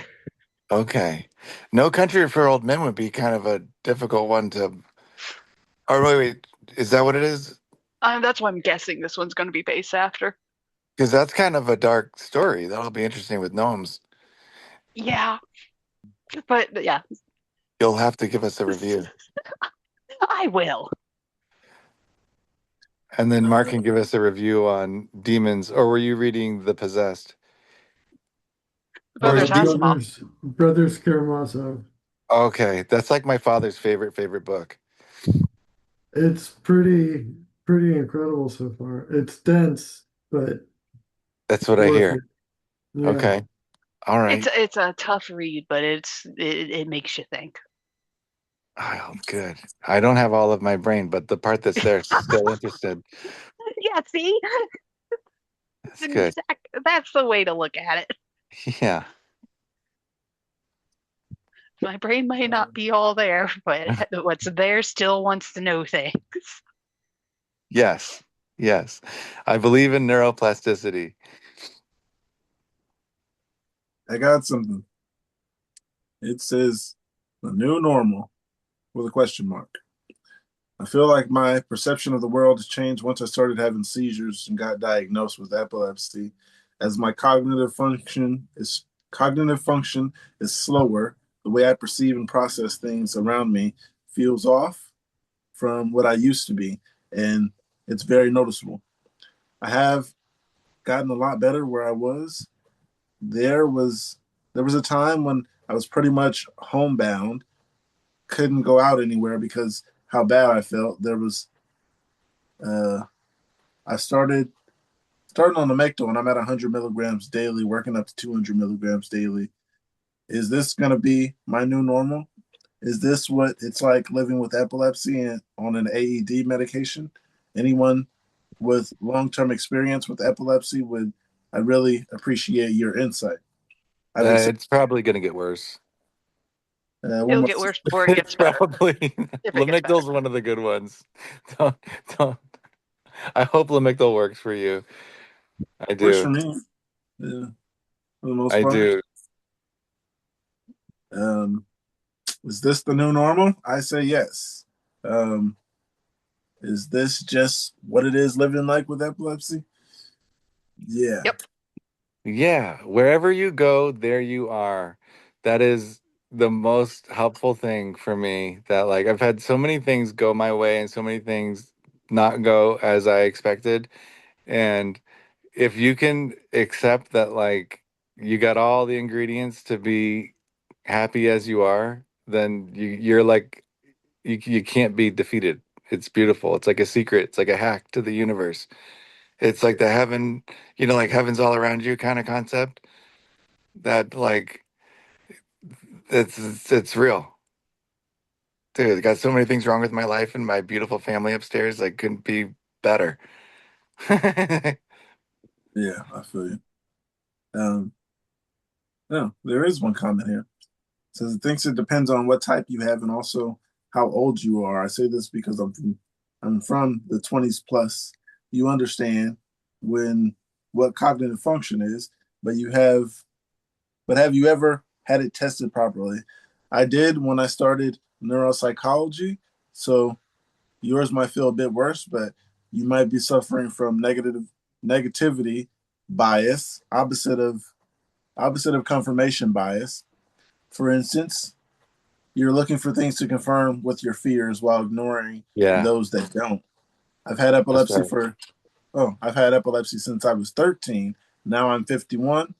Gone from one nocturnal TC every 2 to 3 years to FA with epigastric aura daytime every 3 months or so. For sure, AED and condition will impact things, but mainly your memory, long term, short term. That's the worst. Can you Yeah. say that type of aura again? Um, Epigastric. Yeah, focal aware epigastric is what it sounded like they meant with the FA. Yeah, I didn't know what Okay. that meant. I was gonna ask. Um, yeah, focal aware with epigastric aura. Let's see what Dr. Google says. Is that like the stomach rising stuff? That Maybe that's the sounds like stomach, it. like Yep. the Yeah, roller. probably. You got it. Epigastric aura Hey, seizures are a type of focal seizure that begins with an aura or warning of a strange sensation in the upper abdomen. This sensation can include nausea, feeling of emptiness or tightness, and the sense of butterflies. The feeling may rise up to the throat, and then the seizure may progress to a loss of consciousness. This is, of course, Dr. Google, so Yeah, always take that with a grain of salt. yeah. But you can kind of picture how that would navigate the body. Yeah. To me, it feels like you lean your chair back too far and you're like, oh, right? And it It's can not be that like feeling though. but sometimes it's like slow, but sometimes it's fast, right? Sometimes it's slow, Oh, like an elevator goes up, and sometimes it's fast, like your chair goes back too far. But you know your chair's not going back too far, and so then you try to play it off cool, like that's all right. I meant to do this. I'm not going to freak out while I sit totally still in this meeting or whatever. But it can do Yeah. that. Epigastrics that's a nice new way of saying lean back too far and I'm not moving at all. Or sometimes I'll say like on a boat. Sometimes it feels like you're on a boat, Oh, I love boats. right? Like you're like you ever like if you're on a boat for a real long time and you get back on land and it still feels like you're kind of on a boat. That the ground is should be moving, but it Yeah. isn't. It's Yeah. because their muscles are actually while you're on the boat are okay. Sorry. Anticipating the change. Yeah. Yeah. And so when you get back off, it's like, okay, wait a minute. Yeah, it's So your exactly muscles like are that still kind of weird, like it's like not vertigo, but you still feel like something is way off. Reverse vertigo. Yeah. it's like when you get off a roller coaster.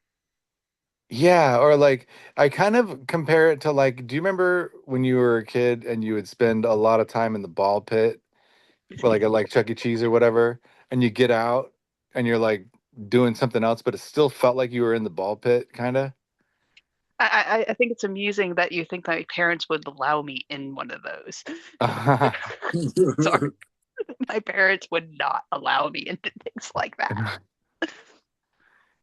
Oh man. It's such a bizarre feeling that there's not there we don't have like words to describe this stimuli that people experience on the regular, but But all you have to do is come close enough for people who know what you're talking about.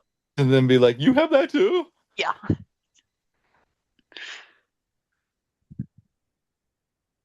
Um.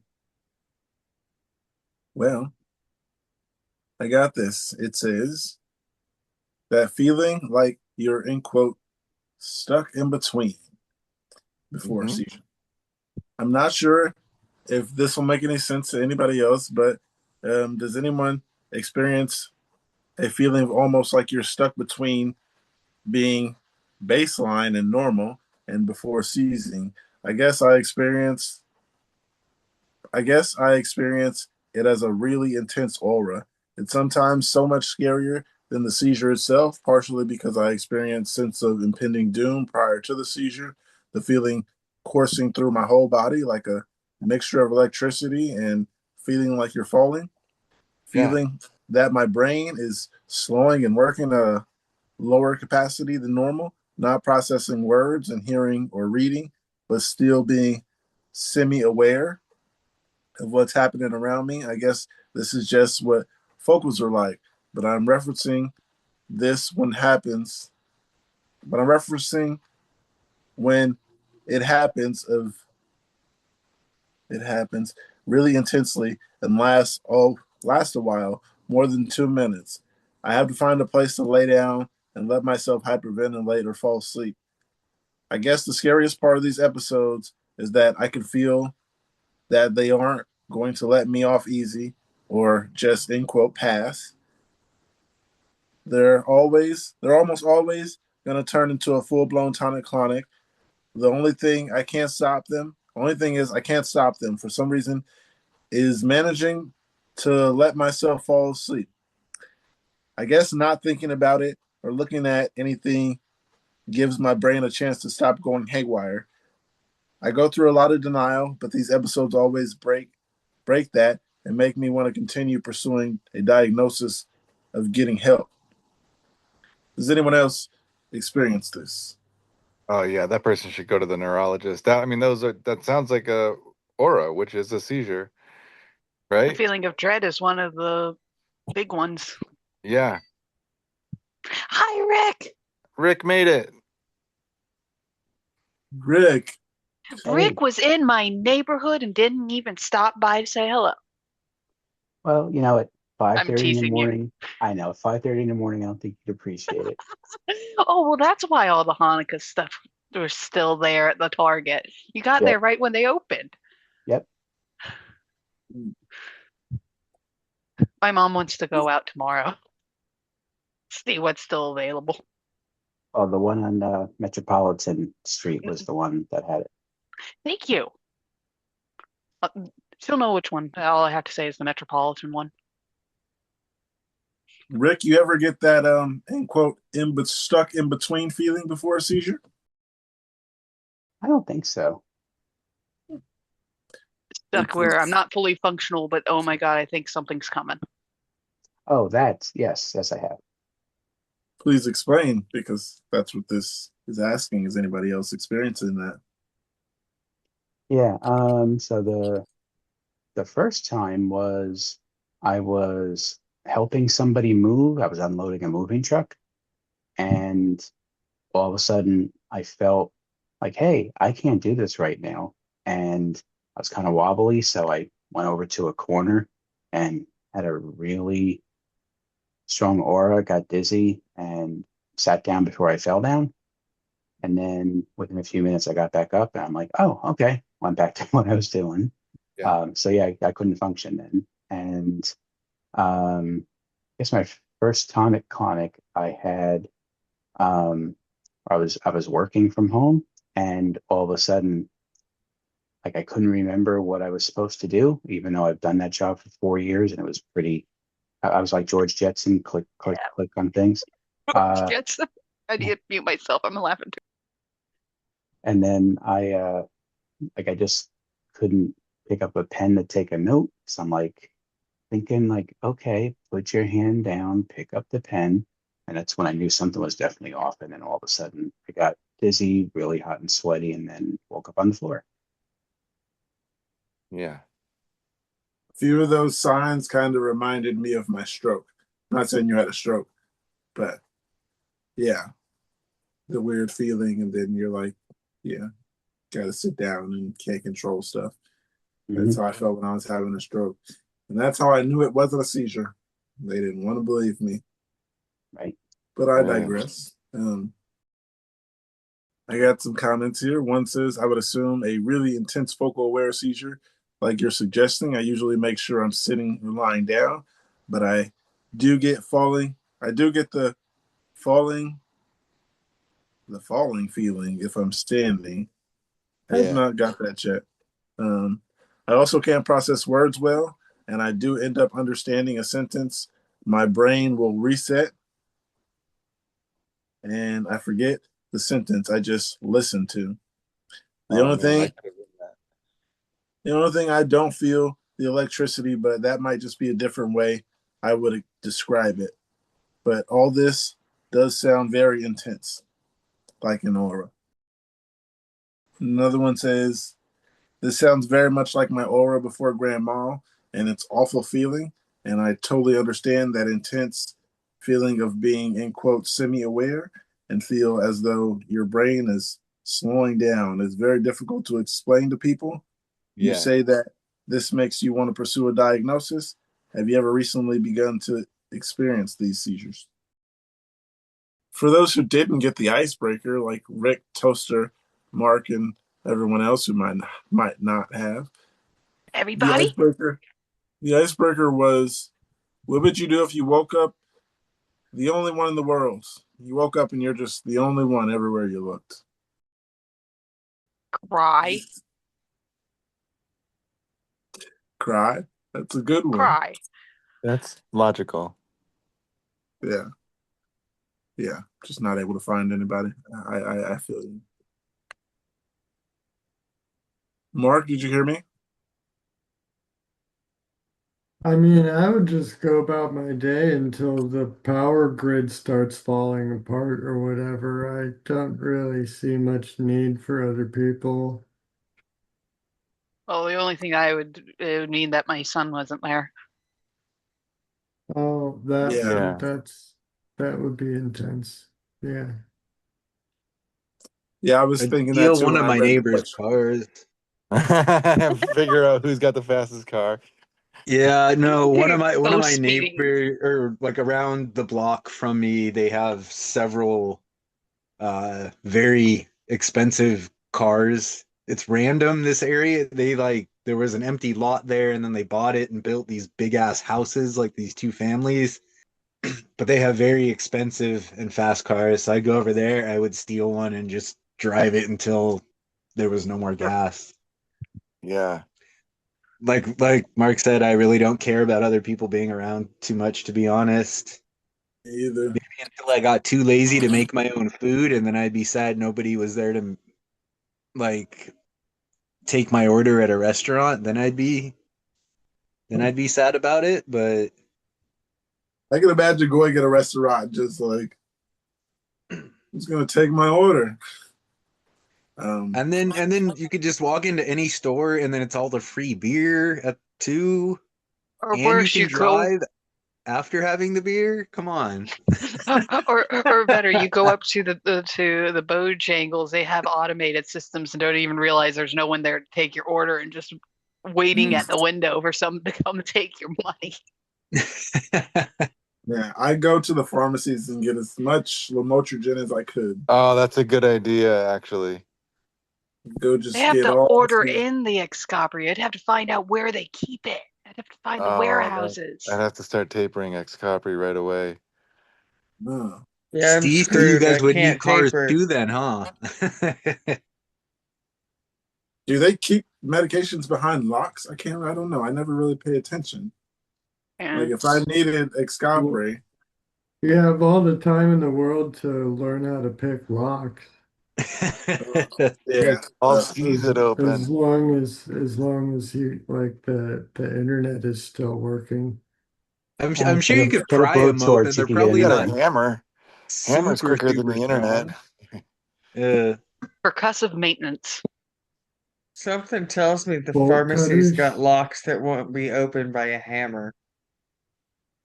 I don't I mean, I know. don't Some think of they'd those be technicians are pretty that big. strong, I right? bet you with a pry bar you could get into any door. The sledgehammer.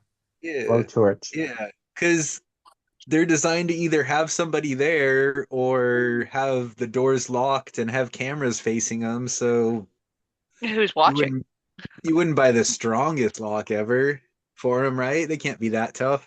Yeah, it's not a prison to keep people out. It's just a deterrent. It's not It's Fort like Knox.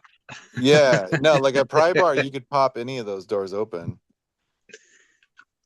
I think, They're but they're either just not way, designed to have that happen to them because there's always going to be somebody there or a camera watching them, right? yeah. I don't I want to just, put this into my subconscious and then make one of my automatonic seizures go try this. So That would be hilarious. You're like, I for need my you, medication. You it'll just be walk in less with a pry hilarious for my bar. three sons that are like, "Why'd your dad get arrested at naked at the pharmacy?" If he was No, naked, where did he have the crowbar? it's all he could carry. I stand by my first answer. I would smoke a bowl. Naked. Like, where'd that crowbar come from? I know, right? That's what I was saying. Oh man, that would be You don't hilarious. want to know. Yeah. I think if there was nobody left in the world, I would just use it as an excuse to just detox myself from my medicine and say, oh, well, you know what? What happens, happens. Mm. I what would else be, is there to live for? I mean, yeah, the dogs and the cats. oh, yeah, they'll get hungry. Yeah, you'd probably have like a few months supply, right? After you broke into a couple pharmacies. I mean, that'd be long enough to have fun on your own before you get too bored. It'd be Oh, long enough man. to taper. I I'll don't take, need human attention. I I'll, don't think I'd go looking for humans now that I think about it. I'm gonna starve before I run out of meds. That too, because the food would Yeah, a lot of food would go bad. Yeah, I'd go in the back of McDonald's. Hey, Rick. So I would, as there's still power, I would take as much fuel as I can, gallons and hundreds of gallons and thousands of gallons, and many generators, because there's nobody to stop me from taking generators, and Mm. refrigeration units. And I would just power things until I run out of fuel. That way I'd have heat, air conditioning, and food refrigerated. Fair. Every time Why do someone you has have to be another reasonable? idea, I always think that's something I That's didn't better think than of. mine. That's better than mine. Right. Well, it depends how long you want to live. It's one of those things. Yeah, the first thing that comes to mind is just get my meds, get as much meds as I could.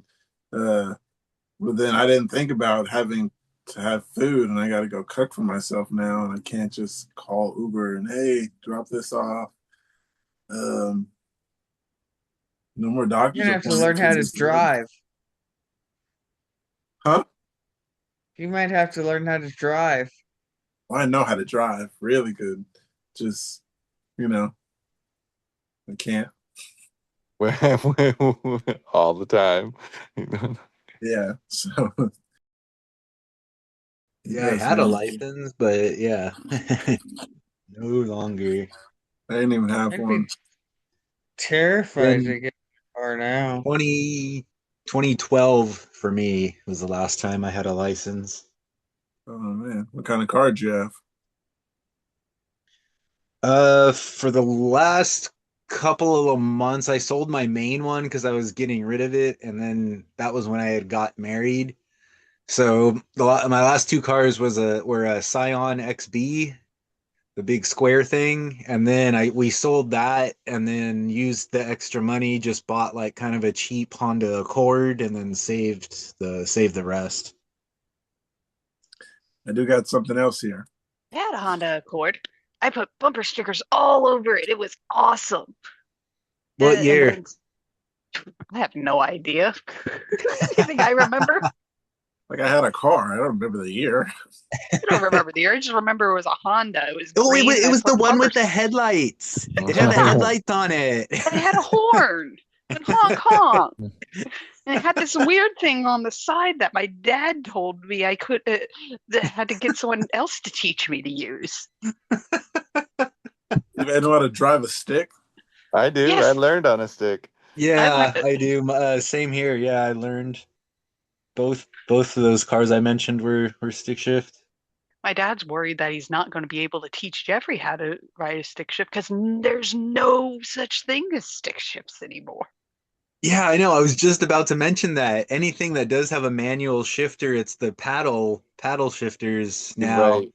and that's Yeah. usually just higher end stuff most of the time now. I wouldn't know how to rock one of those. I wouldn't know how to wreck one of those. I'm not 100% sure. I That mean, I think it's too. just like a F1 car, one side's up, one side's down, and there you go. I don't think you have to do the foot clutch anymore, right? With the paddle shifters, they're just No, sequential. no, they don't do the manuals like they used to. No, give me that They're old not school. really manuals if you don't have a clutch pedal. Right. Yeah, What it doesn't happened to come with a pop the manual. clutch? I got something here. It says, manual course by. Okay, got something. I was reading what was on the screen. I think I had a seizure. I know by no means is any doctor or healthcare professional. I'm just struggling with what to do. So I had a pretty big bong rip, stood up, leaned against the wall, exhaled, nothing out of the ordinary. My sister says I just slid off the wall backwards into the door and was repeatedly repeating incoherent what I thought to be what I was explaining was okay. This happened about an hour ago and I'm kind of unsure what to do. I could call my neurologist or health think, but I'm kind of just chalking it up to a head rush. I live in Canada and I have epilepsy. I take 1,000 milligrams of Keppra twice a day, carbamazepine 25 milligrams a day, 50 milligrams, 25 milligrams in the morning, 50 milligrams in the PM, 750 milligrams of Devalporex acid twice a day, 60 milligrams of fluoxetine, and then 20 milligrams of sertraline, and then one Prazo, 2 milligrams at bedtime. I fell pretty hard and didn't have incontinence. I personally didn't feel the rigid, but my sister said it looked rigid.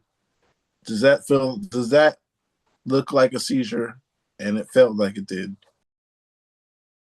What were they smoking? Uh, I mean, because like, I not to be like, but like the EMS people that we were ridiculing earlier, but like, was it just regular flour, or was it like? I had a weird experience one time on what do they call it? The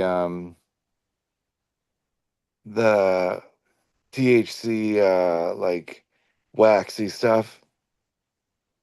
resin. Wax? No, yeah, it's like the wax, like I it's think just it's just wax. yeah. And I smoke a lot of weed, and that stuff works differently. I mean, I had With the nail? a lot Like on the purpose. And I glass think if nail kind of? if somebody's like not used to it, you know, like if this is like not a Stock seasoned, up, buddies. Stock up, my friends.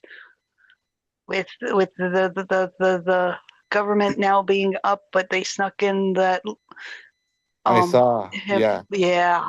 No, I grow it here. It's like a I little think Oh, hobby. good. California's fine. Oh, I hope, but it closes the loophole where I'm at. So Yeah, it sounds like the farm bill is going to help with that, but a little bit. But nevertheless, I do grow it here because it's legal and all that stuff, and I'm a rule-abiding person. But nevertheless, I like the hobby, and I have the time, and I also like the consumption. But the I would be curious sometimes on that ramp up, can feel kind of a little bit like seizure symptoms, and make people want to sit down if they whether they have any kind of epilepsy or not, you know?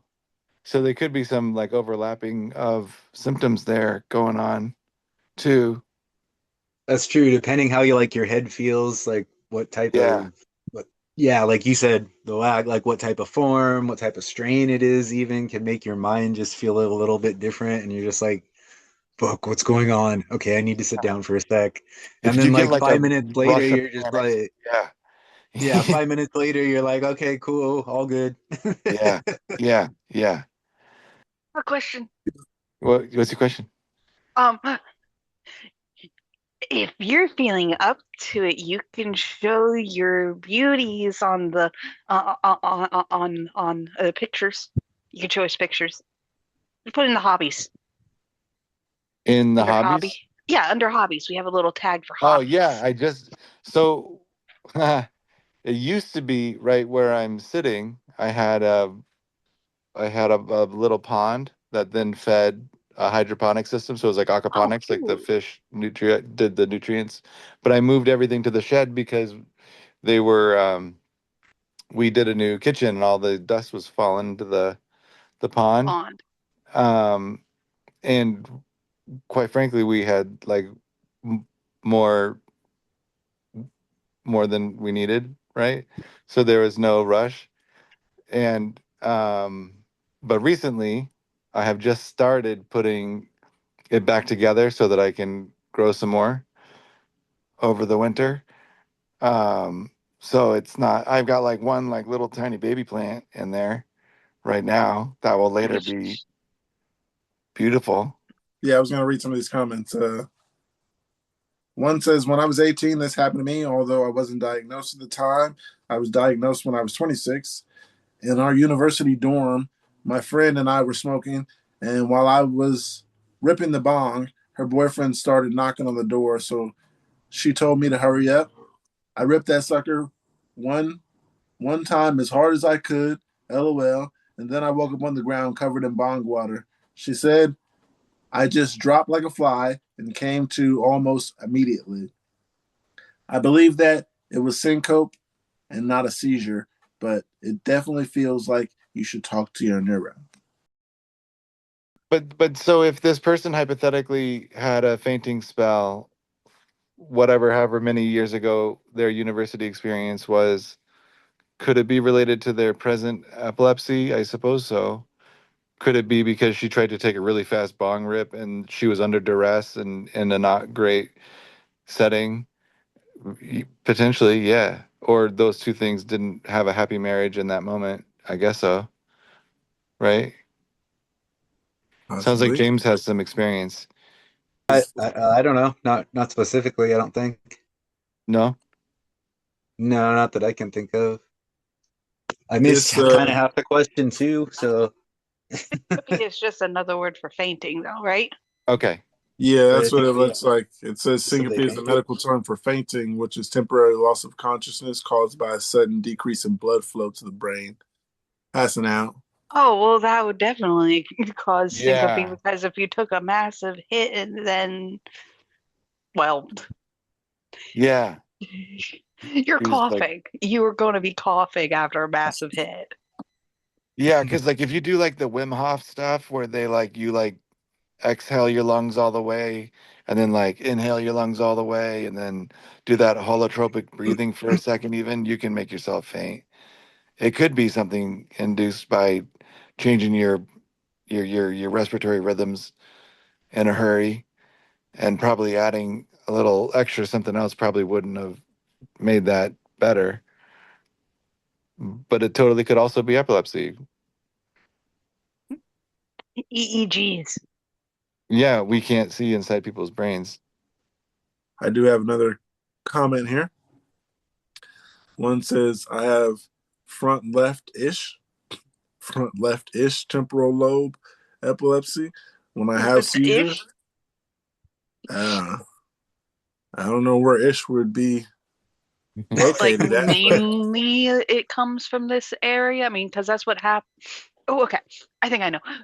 Like my seizures mainly come or came from my right temporal lobe. They would come from everywhere, but they mainly came from there, at least the ones that were all captured. That's what they saw. Some of them came from here, but the majority came from the temporal lobe. Maybe that's what they mean. Okay. the comment says I have front leftish temporal lobe epilepsy, and when I have seizures, it burns out the relay between my language centers. I don't know if you've read up on your Broca. Does anyone know if that's Broca? It's Broca, but it's capital for some reason. So I don't know if it's Haven't a name. read up on my Is it Broca. Broca's area a part of the Or brain? Like a I have specific, no idea what that stands for. Say that again. Um, isn't Broca's area or Broca's region a part of the brain? It's like named after the scientist guy, which would be why it would be capital. I don't know. okay, yeah. I'm Sounds like we have not read up on our Broca. Yeah, how is it spelled? Capital Broca.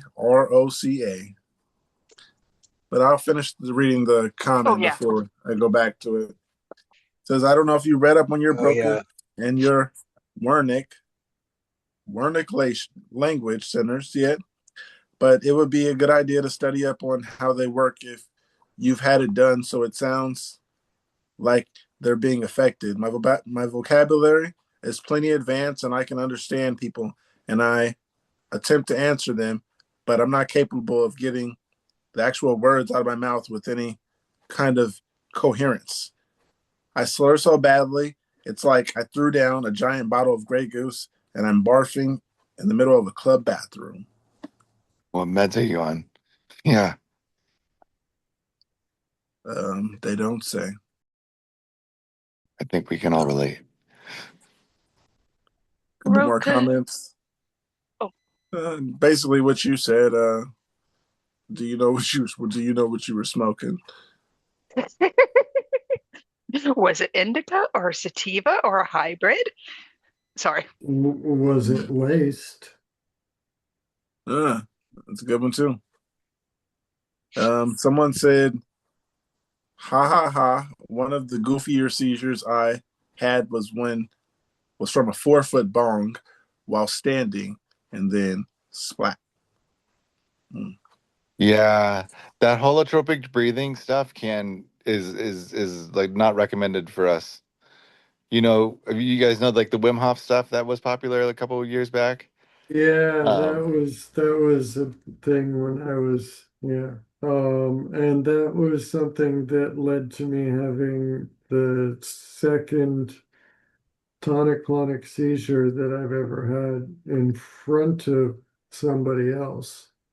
It was like right after a big rip of uh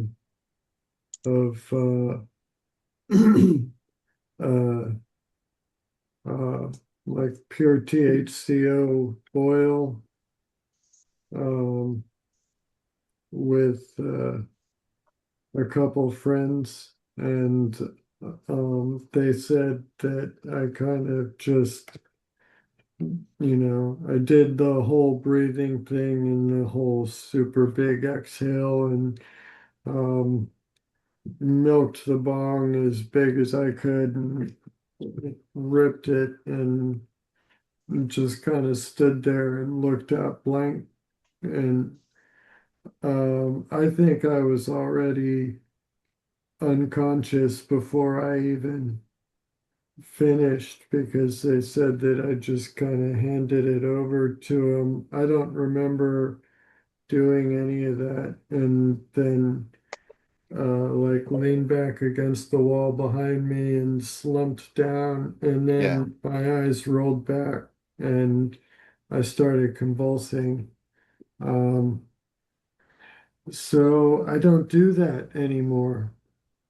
And I yeah, don't do the THCO anymore, just the lab inspected plant stuff from the dispensaries, and only because they don't allow home grow here in Florida. Otherwise, you know, all the effort I put into my pepper plants, I put into my medicine, and life would be great.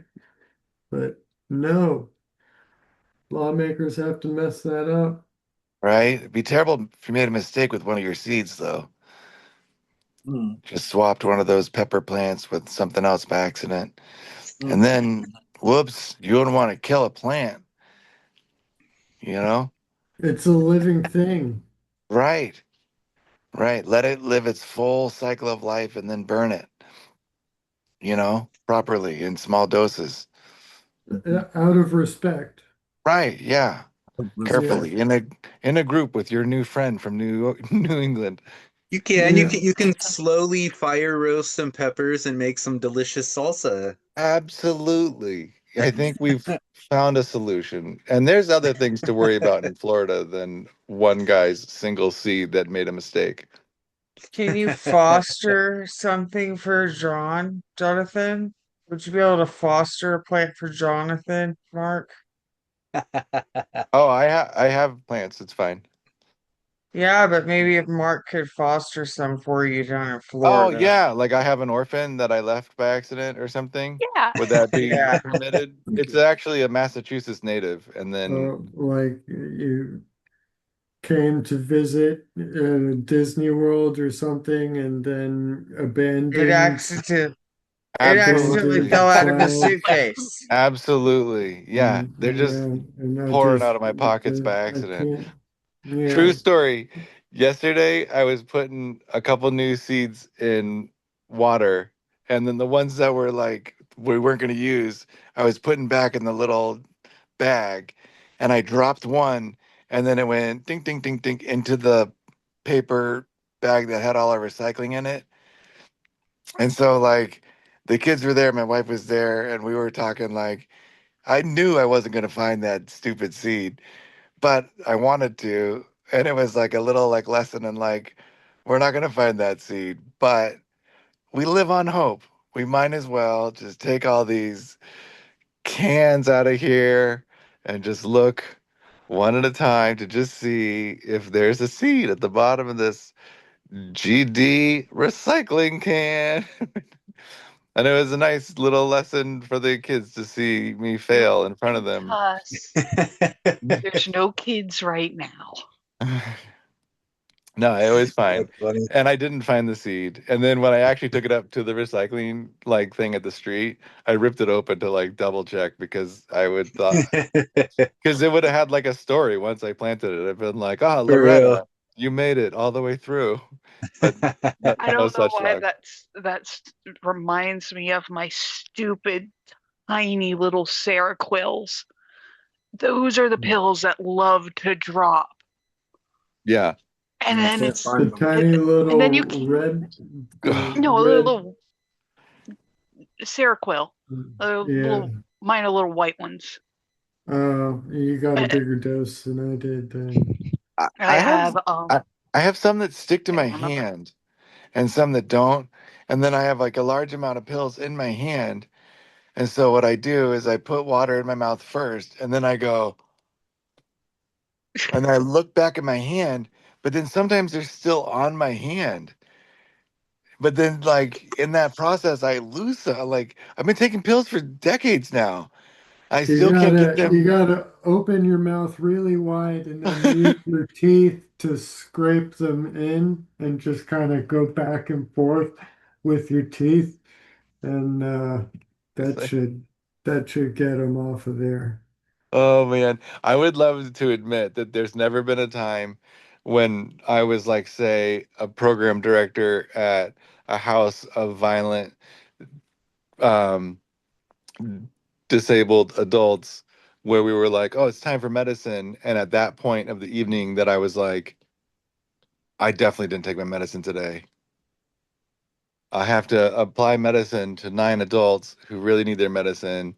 And I am now the 10th person who really needs their medicine. And I'm here with you, wondering if it's ethically a good idea that I borrow one of your medicines so that I bring one of my medicine back to you. No, no, I am so So, bad. I don't know why I can't. It's every day. It's at the same time. I have a morning every day and I have an evening every day. Why can't I just have a morning with medicine every day and an evening every day with medicine? do you have like alarms on Oh my watches and gosh, I've got everything? alarms up the Phones? wazoo. Well, can you hear it up the wazoo? That might Yeah, be the no, I'm actually problem. pretty good about it. It's just if I You don't have a gotta lot get of it those things. down I out the got wazoo to lucky. be audible. It's been so much easier to remember my morning dose now that Jeffy is on medicine. What's Jeffy? Oh, Jeffy's my son. Okay. He's a dragon. Um, he Mm.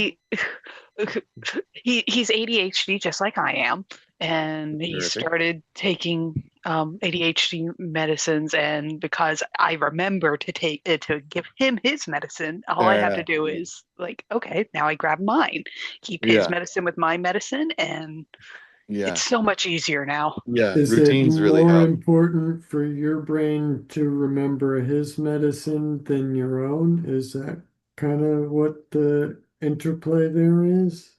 Yes, good Probably. question. That I just you know that remember he for him and then are reminded for about yourself as yeah an afterthought. It's like, oh wait, I do this too. yeah. But I don't have to my morning alarm. I don't have to take a morning alarm anymore Oh, because hey, hey, Jeffrey hey. already has his with breakfast, Do and you so guys it's the take the perfect time. Does you he guys take the remember same for dose? himself? No, No. no, Is he's he 9. just started recently? Yeah, he just started recently this past school year. So this is only like the past like 2 months. It's only like it's been so much easier. But Oh, it's a matter of time then, and he might start remembering for himself, and then he might be the active alarm clock to remind you, possibly hey mom, it's medication time. that would Take be your nice pills. How because I will awesome would admit that there be? has been a couple days where my dad's like, has Jeffrey had his medication this morning? And I'm like, oh. Yeah, that's the way I do it. The pill boxes Yeah. really help, guys, honestly. And then I what I do would. is I take it in the morning and then I just leave it open, and then I know that way that reminds me that I've already taken it, or that what day of the week it is. Yeah, And yeah, this Yeah. was probably like, I don't know, like Morning I and can't even night remember is now. Only a few bucks on Amazon, just super cheap yeah, I got the little same one. plastic thing. morning Amazon. and night is not enough though. AM and PM I have to have morning, afternoon, nighttime, bedtime. So that Oh wow. AM, PM, and that wrecks the whole thing. You can't have, I mean, it would turn into this gigantic mess of like four across or seven across, four deep. Like That's true. that yeah, just it's not convenient anymore at that point. So I just pull the individual ones out and yeah, I don't know, don't I have a always Yeah, medicine remember to box. go just and fill it take up for the them. day so you remember. Fill it up. Yeah, that's gonna be just before going to bed tonight. That's the thing. Fill it up for tomorrow. And See, I'd be afraid to do that that. I This forgot is to so much fill it easier. up for tomorrow last night, and or not last night, night before last, and then didn't realize until it was the afternoon medication time that I was 8 hours late on my morning meds. right. So that Oh was man. 8 hours late on a Sorry, 12 I'm hour combining apart meds. medication for the Vimpat, but right on time for the pregabalin, except for a completely missed morning dose yesterday. So I'm still kind of feeling weird Yeah, today, little, yeah, yeah, This yeah. I this don't is my know. medicine box. That's a It's beautiful chaos. box. It That's, is. My mom got it for me. Unfortunately, I would forget to put my medicine in the medicine box. Just simple, small well, step. You'd think what you do, take it, put a new one in. Nope. For me, it's, oh, get my medicine, take it. Well, Oh, yeah, let's this is go for do the this. whole this is for the whole week. Yeah, that's Yeah, how so I like do I it. just fill it up once a Yeah, week, so it's like it's not that hard to remember. I yeah, mean, and then I was saying when you got up real quick, I flipped the door open on the day and the time, and then that reminds me that I've already taken it. yeah, yeah. That's yeah. how, I've James. gotten That's all how the I way do it through too. my Except day. mine come out. So like if I'm like Oh, leaving for the these day, do too, so I can take it like yeah, you just can like take it for with the you. day. Yeah, with me Yeah, or Right. something if I'm this yeah. Yeah. is Tuesdays. I took Tuesday's meds today. I guess if the boxes to or the dispensers to be believed, but I don't know. I just do the one day at a time. The 7 day, I don't know. I I, like the 7 day one because then you can anticipate when you're like running low. Like if you know you're like, oh, 4 days from now I'm out of like X copy, like which is an annoying one to fill. You can start calling ahead to be like, are you guys gonna have this? And then if they don't, call a different pharmacy and sweet talk them into making sure they have it. oh, my pharmacist is wonderful. Yes. I'm the only one that takes Excopri at this pharmacy. I know because he's told me, but Wow. he calls it in Right. for me before I Yeah. even call in for the Right. refill. Yeah. And I that's get why I have so many bottles in there. That's because a lot of that is actually spare. I have all of my medicine at one pharmacy and my Excopri at a more predictable pharmacy like 2 towns over. Yeah. Because they I was having problems getting it at like the busier pharmacy that's near our house. And so then there's another pharmacy I go to get the Arx Copri because it was such a pain in the ass to get it. But oddly, the smaller pharmacy was better about calling ahead. If they will do it, like, and my pharmacy will, because while it's a 30-day amount, you can fill it every 28 days. Oh yeah. Those 2 extra pills add up. Okay. And so when Accidents as happen. hard times hit, you will have spares. That's what I do. So that's the Yeah. pharmacy we hit when we wake up and there's no people. Yes, exactly. That one. Yeah. And Okay. another Yeah, one, for sure another have them. little trick I've been able to pull. My pharmacist was giving me 0.5 milligram tablets of clonazepam, and she had written a prescription for that with 4 refills, and then I told her that I needed a larger dose, like whenever I needed to take the 0.5 milligram, I ended up taking the second, at least. And so if I was just given the same number but in 1 milligram, then I would never be getting anywhere near this close to running out in a single. And she was like, okay with that. So she increased the dose, but I still had that active 0.5 milligram, with like 4 more refills. And the pharmacy won't refill That, yeah. clonazepam more than 2 days early from its last refill, but only of that one prescription number that had been sent over. So they still, I made sure not to do them on the same date, Yeah. obviously, but spaced a couple days apart, they let me keep filling the 0.5 milligram tablets and the full milligram tablets. So don't tell anyone. I'm about to fill my last extra 0.5 milligram tablet bottle, and then a couple days later, I'm gonna get my refill of the 1 milligrams, and yeah, got a little stockpile, but went through a bit more than I had wanted. I burned through my full prescription and dipped into the reserve, which thank God I had the reserve, because of this whole Briviact mess giving me clusters and messing me up and Yeah. coming off the Briviact, and I've needed the Klonopin a lot these past 4 weeks. Yeah. Pookie and I were talking about that before you were here. Briviac was not successful for me, but I'm glad it's successful for other people. But it sounds like you and I had similar experiences with that. Yeah, more seizures as you got up to the therapeutic dose. Is that it?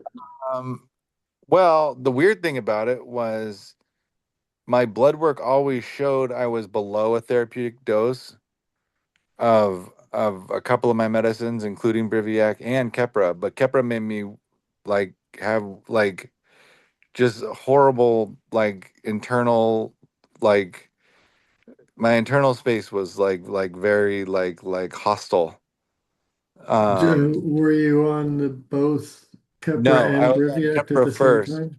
I was on Keppra first, and I ended up leaving my neurologist altogether because I was like, because she didn't believe me because I presented as like somebody who is like, um, I don't like how this is making me feel, and I don't. Maybe I wasn't like descriptive enough, but I was like, I'm having like flashes of violence in my mind, and think it's the medicine. I mean, like I pray to whatever is real out there that it's the medicine because like otherwise there's something really wrong with me, and I work with homeless families, and I don't know, I don't want to be that kind of person. So either can I change my medicine, or can you handcuff me? Um, I know exactly what you mean. The yeah, and they worst don't thing believe I you. ever did in my life, I did on Capra. What'd you do? Is this a good place to confess? Well, yeah, it is. It's okay. I've confessed it before. And I pushed my daughter Oh like to no, the ground. had she earned it? Well, no, we were in the kitchen. I can't even quite remember what was going on. Something about dishes. It's just, it was infuriating at the time. Sure. And it was like, okay, we're stopping this. Yeah. This is, It's a good reason. It's a good reason to have enough self-awareness to know that is unacceptable for you in your setting. well, it, I want you to know that you recognize that too, Yeah, but I had which to leave is my doctor. I like flat out abandoned that doctor. Just was like, because at that point I had not yet met my wife, who is like my anchor now. Um, and I was just like, forget it. I'm done with doctors, I guess. And I went to a whole new doctor. I'd already had a couple of brain surgeries, and like I was like, I'm not doing any of this anymore. And I ended up getting a different doctor, and that's when I got put on Briviac. But then it turns out Briviac is molecularly super similar to Capra. Keppra. And so, um, Yeah, my doctor called Briviact Keppra 2.0, basically, that it yeah, acts in the same or the same mechanism of action mostly, but uh, purportedly, fewer side effects. yeah, So fewer fantasies of violence. Yeah, I I was guess. never on Keppra, so I can't compare the two, but Briviac definitely made me angry. And it made my family, my mom in particular, uncomfortable um, with my firearm ownership and the access that I had, just Worried her. my guns in the closet. So I locked them up for her and gave her the key. And I really don't like that. But if it helps her feel safe, that's what's important. It's not that I don't like not having I access understand to what you're the saying. firearms. Yeah, I haven't gone, to the shooting range in years, but it's kind of like I just we just got rid of uh my car like not too long ago either. It's like a month and a half, 2 months ago. So that kind of felt final, like I knew right, I wasn't going to drive. I didn't have the driver's license and but I still had the car, so it still kind of felt like there was some, I don't know, maybe I'll end up going the right, right. however long and get the driver's license back and convince myself I'm safe. I don't know, but last bastion of some sort of independence there, Right. and Yeah. and then Yeah. now this, the firearms was kind of a similar sort of, this is my thing. Before this was an interest, a hobby, Sure. going to the shooting range before a series of Yeah. events led to me needing to move in with my parents, and now having that taken, it's yeah, it's more Yeah. than just handing over a key, even though the key's over on the other side of the house and I can get it just by asking. But Sorry. even still, it must feel so socially claustrophobic and then discouraging that, we're trying to Yeah, be I gotta hopeful go about ask stuff. mommy to get a key Right. in order to Yeah. That is access one way my to look at own it. toys. Yeah. But then Toys. at the same time, mothers have intuition. They know their mother things. It's good to endorse moms and do all that stuff. You're working through your medicine.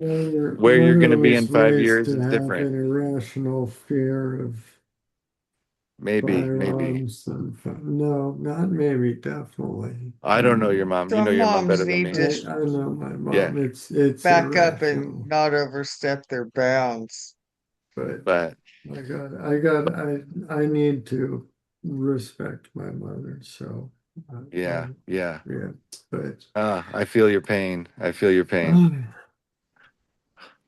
uh, uh, What fun. uh, Briviac was yeah. not for me. And that's a good point. Some medicines aren't for some people, and some medicines are. Yeah, that's You have to fine. find your concoction. Yeah, I'm still working on the recipe here, and that's okay. Mark had to stand up for a second. Yeah, well, I mean, it was just for a second because I immediately realized it's a whole kind of just aside and a not relevant interjection, but I just remembered that this time next Tuesday when we're having the next Zoom meeting, my VNS will have been turned back on. Yay. Mazel tov. Why was it Yeah. turned off? You just It got it. was turned off because it was installed and left on coming out of the OR, and the surgeon and the VNS therapy rep in the OR both said that that was definitely like double checked the instructions given to them by the neurologist. I think that was a mistake. Things were kind of in a shuffle at the neurologist's office at that time. And so I'm giving her the benefit of the doubt. That's kind of Um, you. but they got well, the reason I'm doing that is because when I told them I sent a message through my chart, I didn't tip the hands that they had left it on coming out of the OR. I just asked her how long until Vienna or until the VNS is supposed to be turned on. And she replied with, generally it's at least 2 weeks afterwards. And then I said, um, they had left it on after, and said that that was at the instructions from your office. And it's been really difficult having it going off while the everything is all It's fresh. healing. Yeah. Can I get into to um, have it turned off until the post post operation follow up? And within 15 minutes of that being sent to their office through the portal, they gave me a call and said, come in anytime immediately, and we will get you in however we can and get it turned off for you. So we dropped everything and made the drive. It's about a 40-minute drive here. And we got there and sat in the waiting room for 5 minutes. And um, a nurse practitioner, not the one I had been seeing, but whatever, a nurse practitioner with the one brought me back and talked to me and took it and turned it off. But she showed that it had actually responded to an event. It had reacted to heart rate spikes, which really matched up to some experiences I was feeling that very first night afterwards. Yeah. I had chalked that up to kind of a just after effects of the surgery and the drugs wearing off anesthesia and all that. But there were some unusual heart rate issues that um, this model of the VNS is programmed to look for in the vagal nerve signal that it's attached to and respond to with a bigger dose of The I mean, pulse. they call it a dose. Yeah, Yeah. Yeah. zap at a stronger than zap me as if I had done Right. the magnet swipe myself. And it had done Yeah. it I have one multiple too. times. So yeah. So Was um was this a replacement or a new one? this Like was a your first brand one? new one. This is Like yeah, your it's first just time? first time, yeah, first time, brand new. Uh, So you weren't used to it at all, and they were shocking you right from the beginning. yeah, Oh, never had it done. oh, you Yeah, poor thing. it sucked. It hurt and it made me cough and coughing on fresh With the stitches incisions. and stuff. Oh, that's My terrible. voice hasn't been the same since, even though it hasn't been zapping me, and I'm not sure if I don't know what it sounds like. It feels like I'm sounding kind of hoarse or phlegmy and stuff, but I don't know. Um, You sound the it is same. what it is. Huh? You sound the same. I sound the same? Yeah. But I Okay, know well that that's that feeling, right? Like it feels like at the top yeah, of your range it isn't the feels like same. the It feels like yeah. you're getting over a cold. I have one too. I'm on my second one, but I can't imagine on that first install when they're scooting stuff around in your throat. If they had turned it on, that would have really irritated me. uh, yeah. And the zaps that they were giving, I mean, they would cause coughing fits. I mean, I kind of Yeah, had to I bet. stop and kind of brace myself just because I wasn't used to the Right. You'll get frequency. used to So it it, would just but like come out of nowhere and I'm yeah, in the middle of saying something and it's right. just like I gotta lean against the door frame here. Yeah, This is yeah. But if it caught and stopped something, I mean, I'm I'm happy with that trade-off. yeah, yeah, If that seizure, I mean, all of the stress of everything going in, going up to it and stuff, it was something, I mean, I don't know. The whole story I mean, there was insurance back and forth. The doctor's office, when they first submitted the VNS install for approval, they submitted it to the insurance as a VNS battery install rather than a completely new install. So the insurance denied it as like experimental or something. And we were like, how is this experimental? These things have been around for like decades. yeah, And then, yeah, that's when we figured out that they got the ICD codes mixed up. And when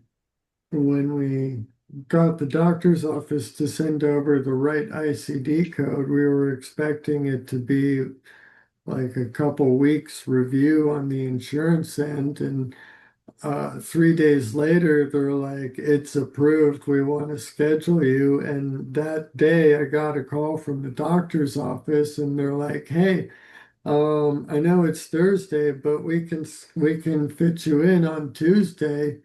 Jeez. We Um, can squeeze and in I was making you like, into a I cyborg. mean, okay, I mean, my family has agreed to make everything work around this, regardless of what they had scheduled beforehand, which is Your mom's awesome. incredible, She was giving incredible of them. updates and everything, and it was nice of her. Yes, Cool. yeah, I mean, she loves you guys too. By the way, she was like, this is the group. So, um,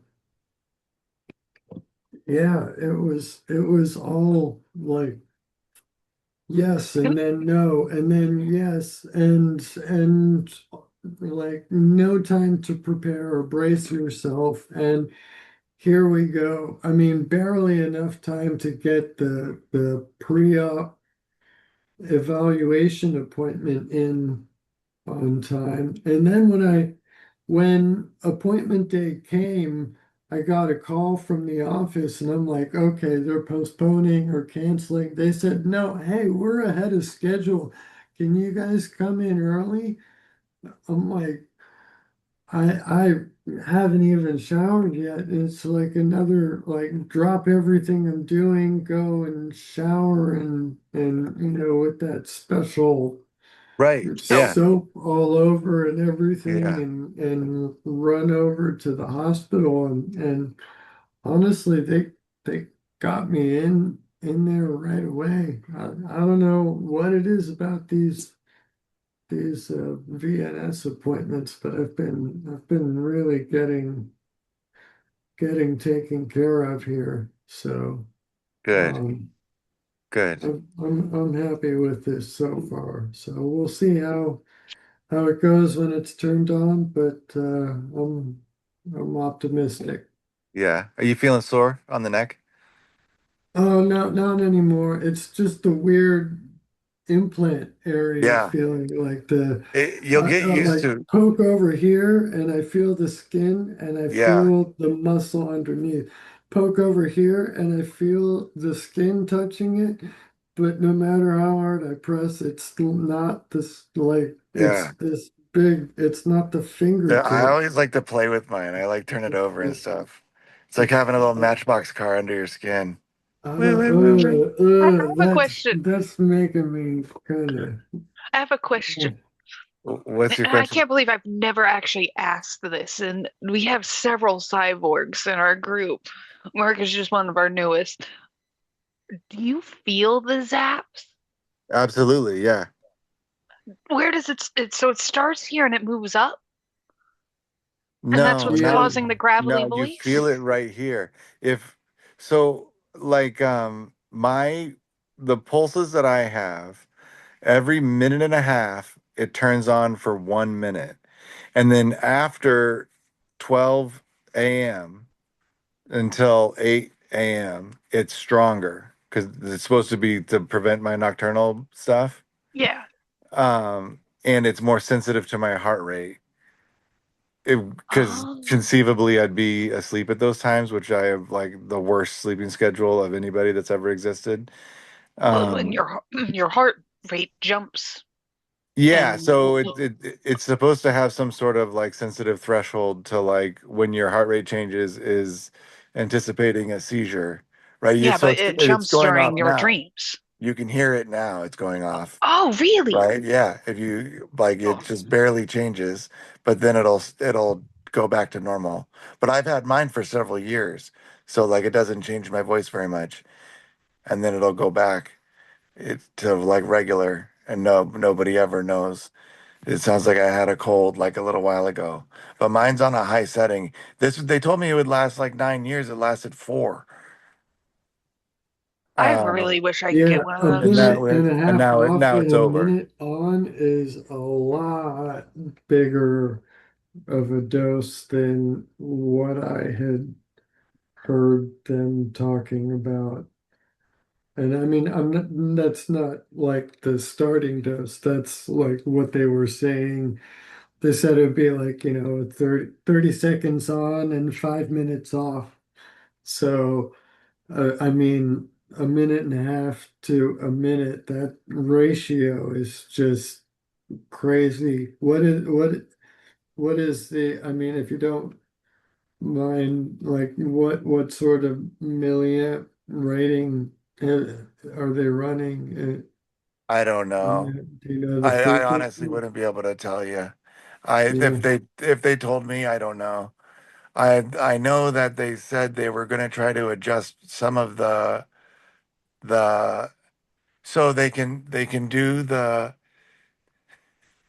like the intervals, and they can do the like the output, right? Like how much like electricity it's getting, and then also like the rhythm of the electricity, and they're finding that the they're getting better results by like um trying to match the intervals with some whatever data they're getting from my RNS.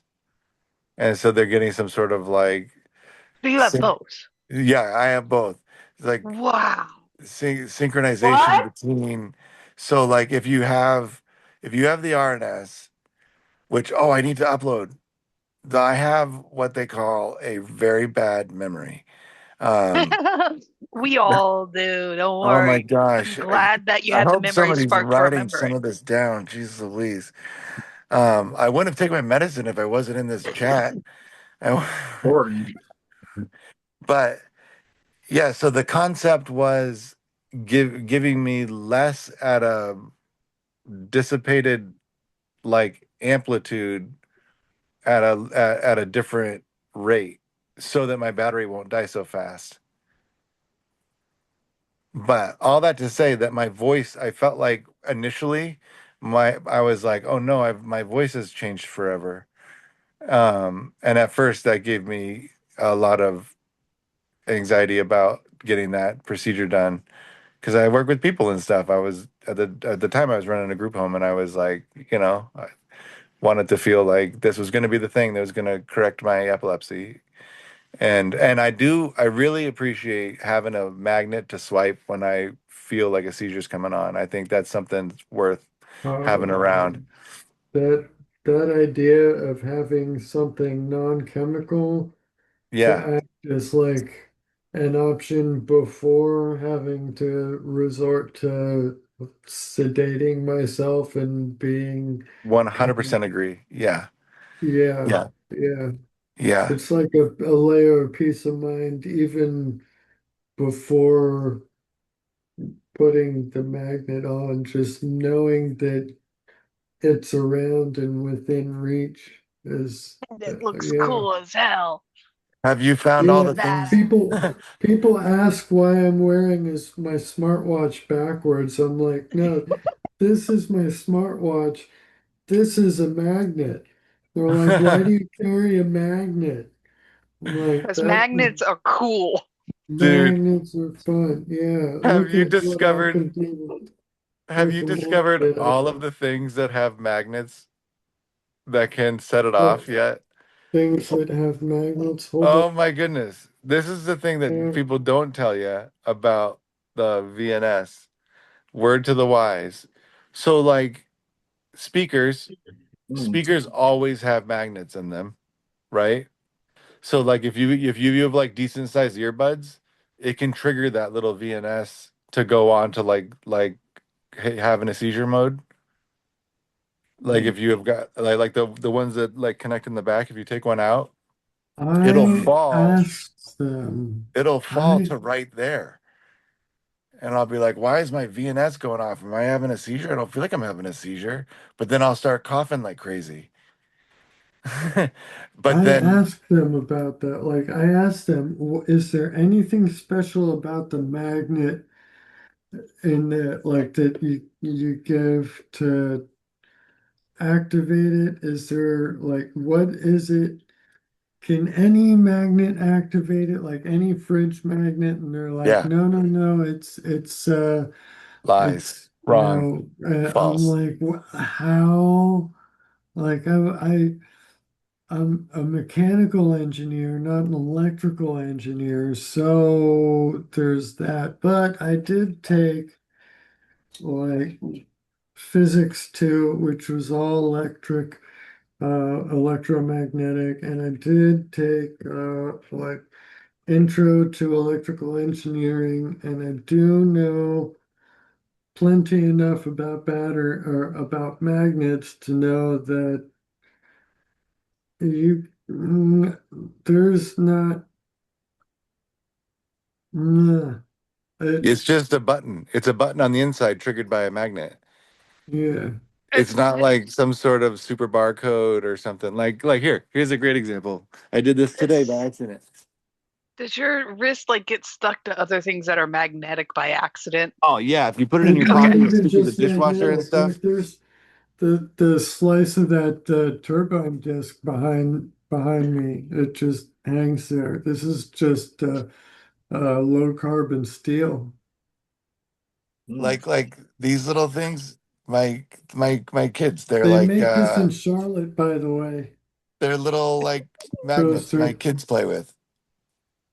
These work just as well.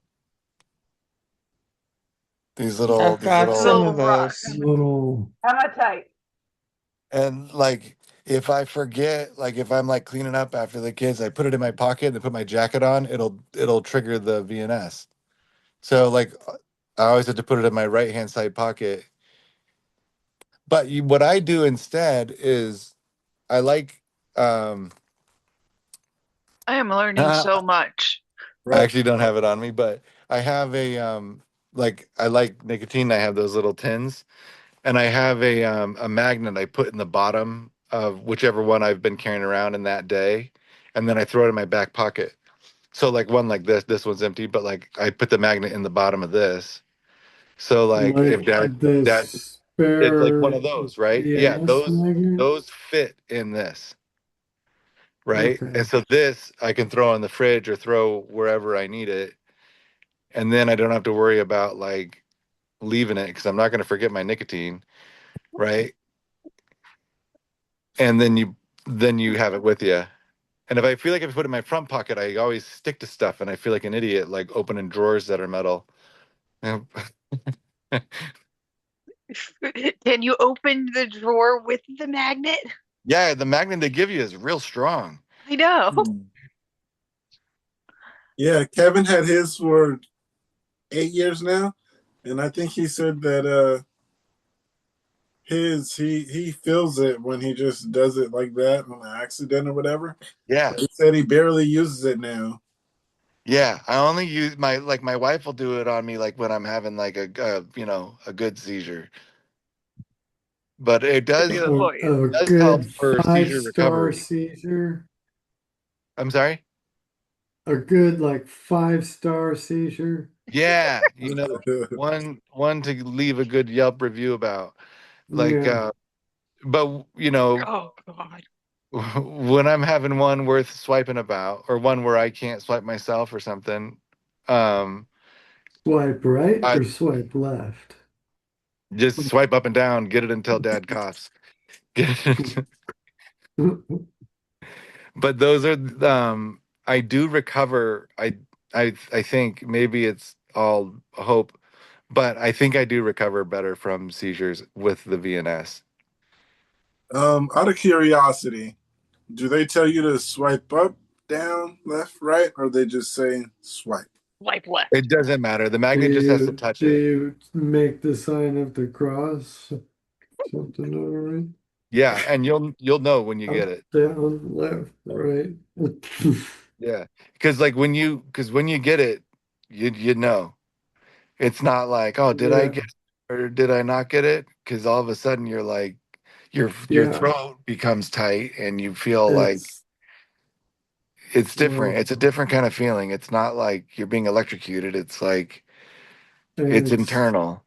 It's not. It doesn't kind of hurt. like you got to Not clear your throat, but it's not the same. That's kind of like the closest. Yeah, it was. I accidentally zapped myself several times just by like trying to reach over and work out a yeah. knot in my Yeah. back, my shoulder over there, because they said, in all of the literature, the brochures and everything, that they place it over the pectoral, like in the chest and everything, and they show like right there. Mine is like up over here, like practically in my armpit. It's like up by my shoulder. I'm like, that's kind of easy to zap Yeah. myself just by like I have Yeah. an doing itch. anything with my I have an shoulder itch. over here. I got all like come Yeah. approach up here from the back or something, Take or off the magnet first. oh well, I mean, If you're not thinking about it. you're making more work. My kids Yeah. like it that I go like this, and then when I move it, you can like see the wire move in my throat. I'm like, ah. Really? That is cool. But I was I when have It's I a little thing in my arm that, well, you can't really see it on screen, but you can see it in view and it pokes out. is that's a VNS? No. Oh, that's something else for Yeah, other preventions. yeah, for other prevention. Fair enough. Fair No, enough. my neurologist says a VNS. She doesn't recommend a VNS for me because mine start everywhere.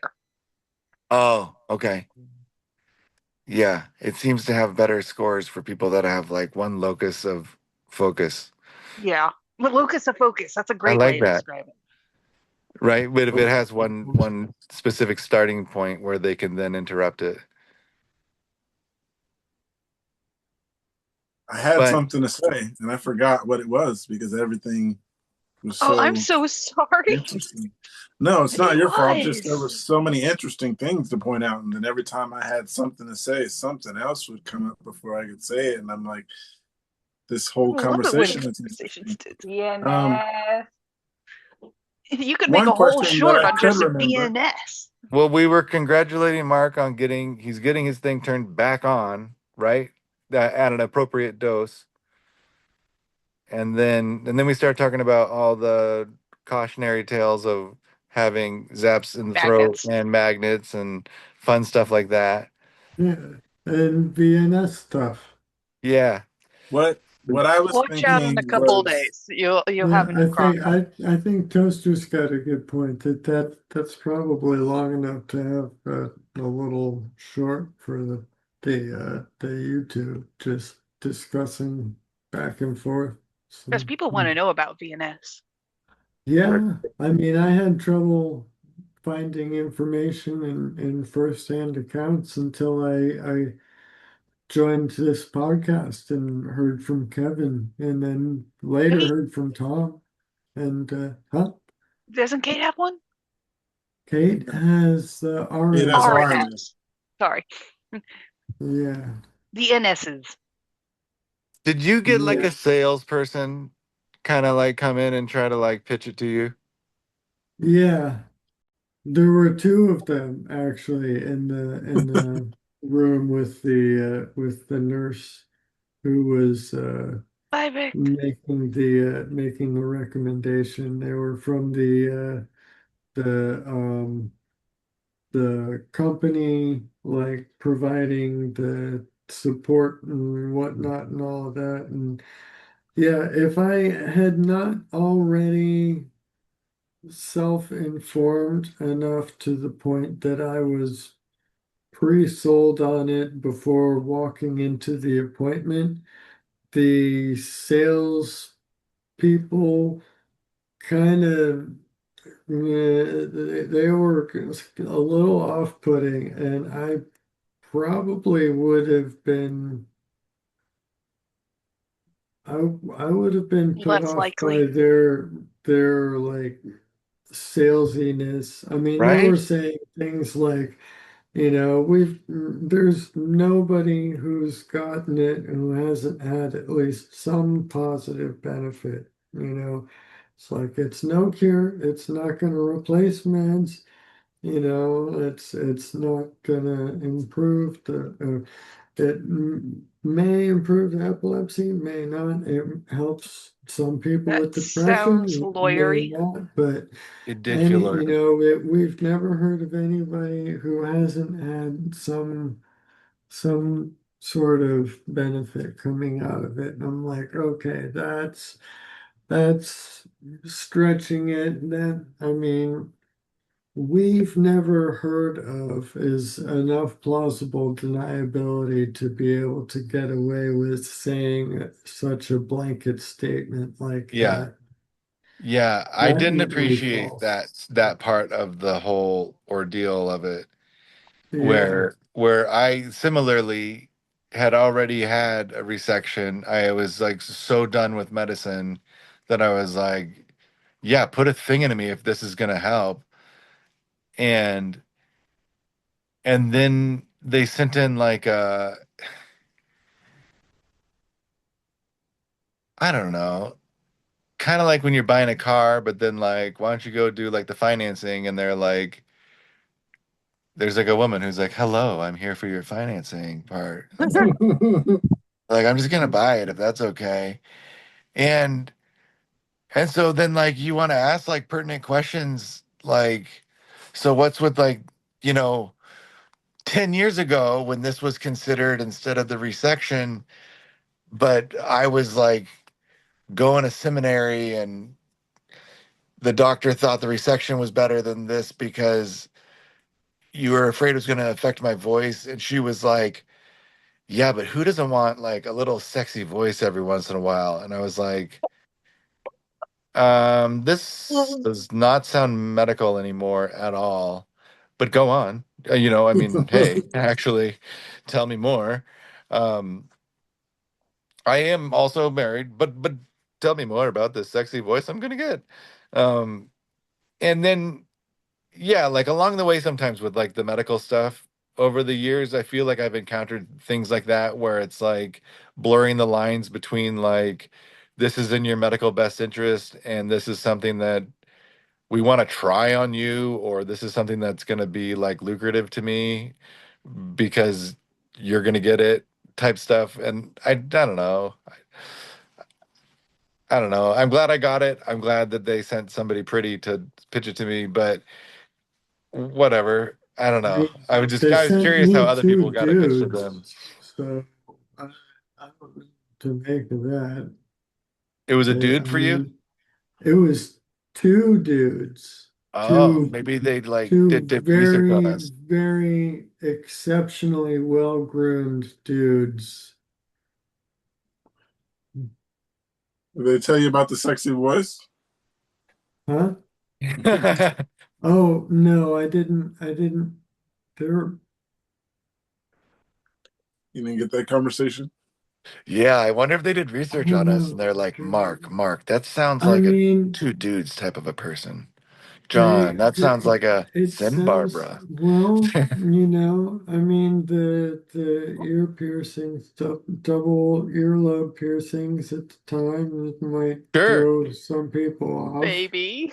I I don't don't know, know. but this is hilarious. Hey, but But that's good content. That's like real life the decisions they have to make. neurologist themselves had to communicate with the VNS company in order for them to have known to send representatives there Right. that this new patient. Exactly. So, I wonder, yeah, if the neurologist um created a portfolio of their kind of their Absolutely. rundown brief, and I wonder if they thought that I would like a pair of good-looking dudes. Maybe. I'm not being No, sarcastic. actually, this is going to sound absolutely horrible. They probably said and knew that they knew that you were very intelligent and like that it,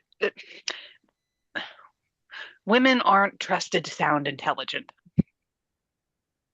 Well, I don't know. I mean, it could just be that they knew what they were doing. We both ended up with VNSs.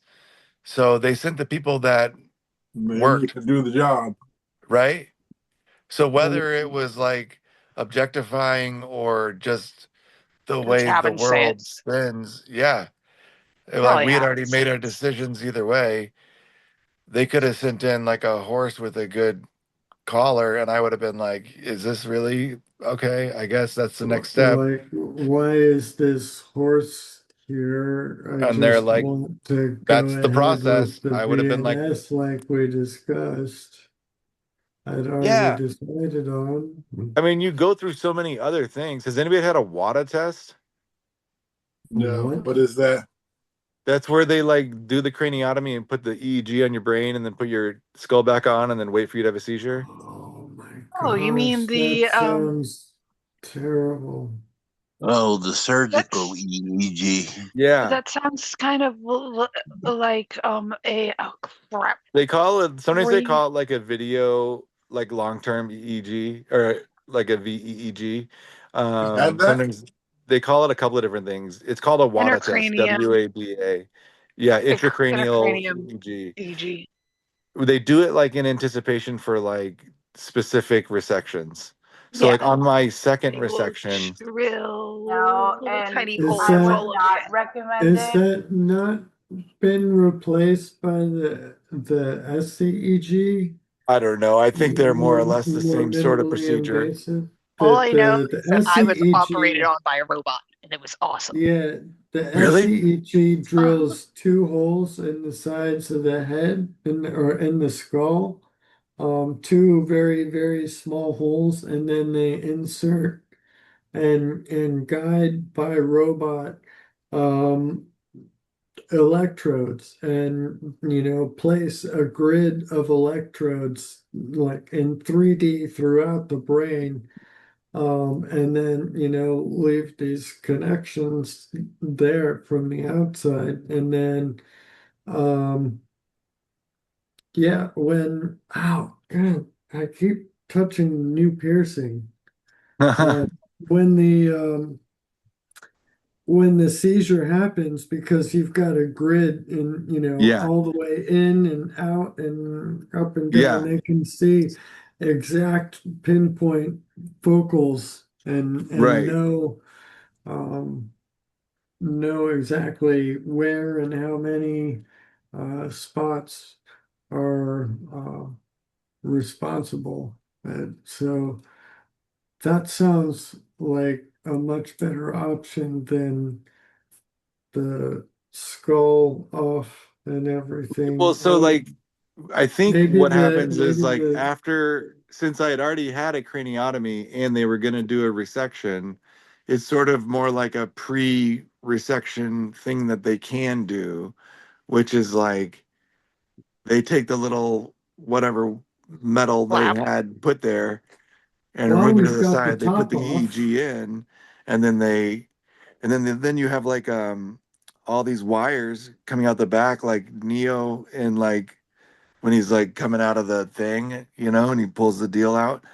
So you like the wires coming out the back of your head, and and then you're just like in that room, like the EMU kind of room, and you're just like, well, and now we wait. No For seizures? days and Yeah, for days days. and And then days. it Oh wait, becomes I like, can't sleep. Oh, okay. no, you can sleep. They want you Oh to no, I sleep can't because then sleep. you can have seizures and stuff. And then like, Oh well, but if you have then nocturnal seizures, if that you makes don't sense. have seizures, you don't have seizures, right? At the They time. didn't want me to have any sleep, so they took away my sleep beds. Yeah, they didn't want to take meds away because they didn't want to have a seizure related to like med absence. So I ended up Oh, staying up all night and then like working out a lot. And then I ended up having a seizure after my heart rate was going down, which was like my pattern in the previous before. And they got whatever data they needed, but it still took like 4 or 5 days of being like that. But they don't want to leave you like oh, that too long because it's a infection risk because you've got wires going like into your like subdermal area, whatever it is, like that bag that holds your brain. bag Yeah, of so like, brains. but all that to say, Yeah. like, once they do that kind of stuff to your body, you would take a horse that had like a letter in its mouth to be like, you should get a VNS, and you'd be like, this is how you do it. Okay, fine. I guess so. So like taking like a pretty lady that's like, you might have a sexy voice is like, all right, if you say so. Yeah, give it a whirl. I'll take a crack at it. Can I have less medicine? The whole agenda here is having less medicine. They're like right after you start this new one. I was gonna ask. Less medicine, less pay, or less money going out of my pocket. What I was gonna ask is like, do they say don't? Do they ever tell you guys don't use the magnet thing too much? Is there a thing is too much? I don't know. I mean, I know that when it got the battery drained 5 years earlier than it said it was gonna, we definitely stopped swiping it as liberally as we were before. How do you know the battery's dying? When It you tells you. go and get checked up, they're like, "Oh, you're at 25%." It's like, I got this 2 years ago. And they're like, "Oh, that's unusual." And you're like, "Well, you know what's as unusual? Being the only person in your family with brain tumors and seizures, I guess, too. So whatever. Life is unusual, I guess." Um, yeah, When no, you say it like that, it doesn't feel unusual because that feels like my story. I'm the only one with seizures. right? Yeah. No, there's been a lot of things that like other people don't have that then happens to us. So yeah, like I heard a story about a guy that got struck by lightning a couple of times in his Oh, life, and my then dad like after was. they buried him, his grave got struck by lightning too.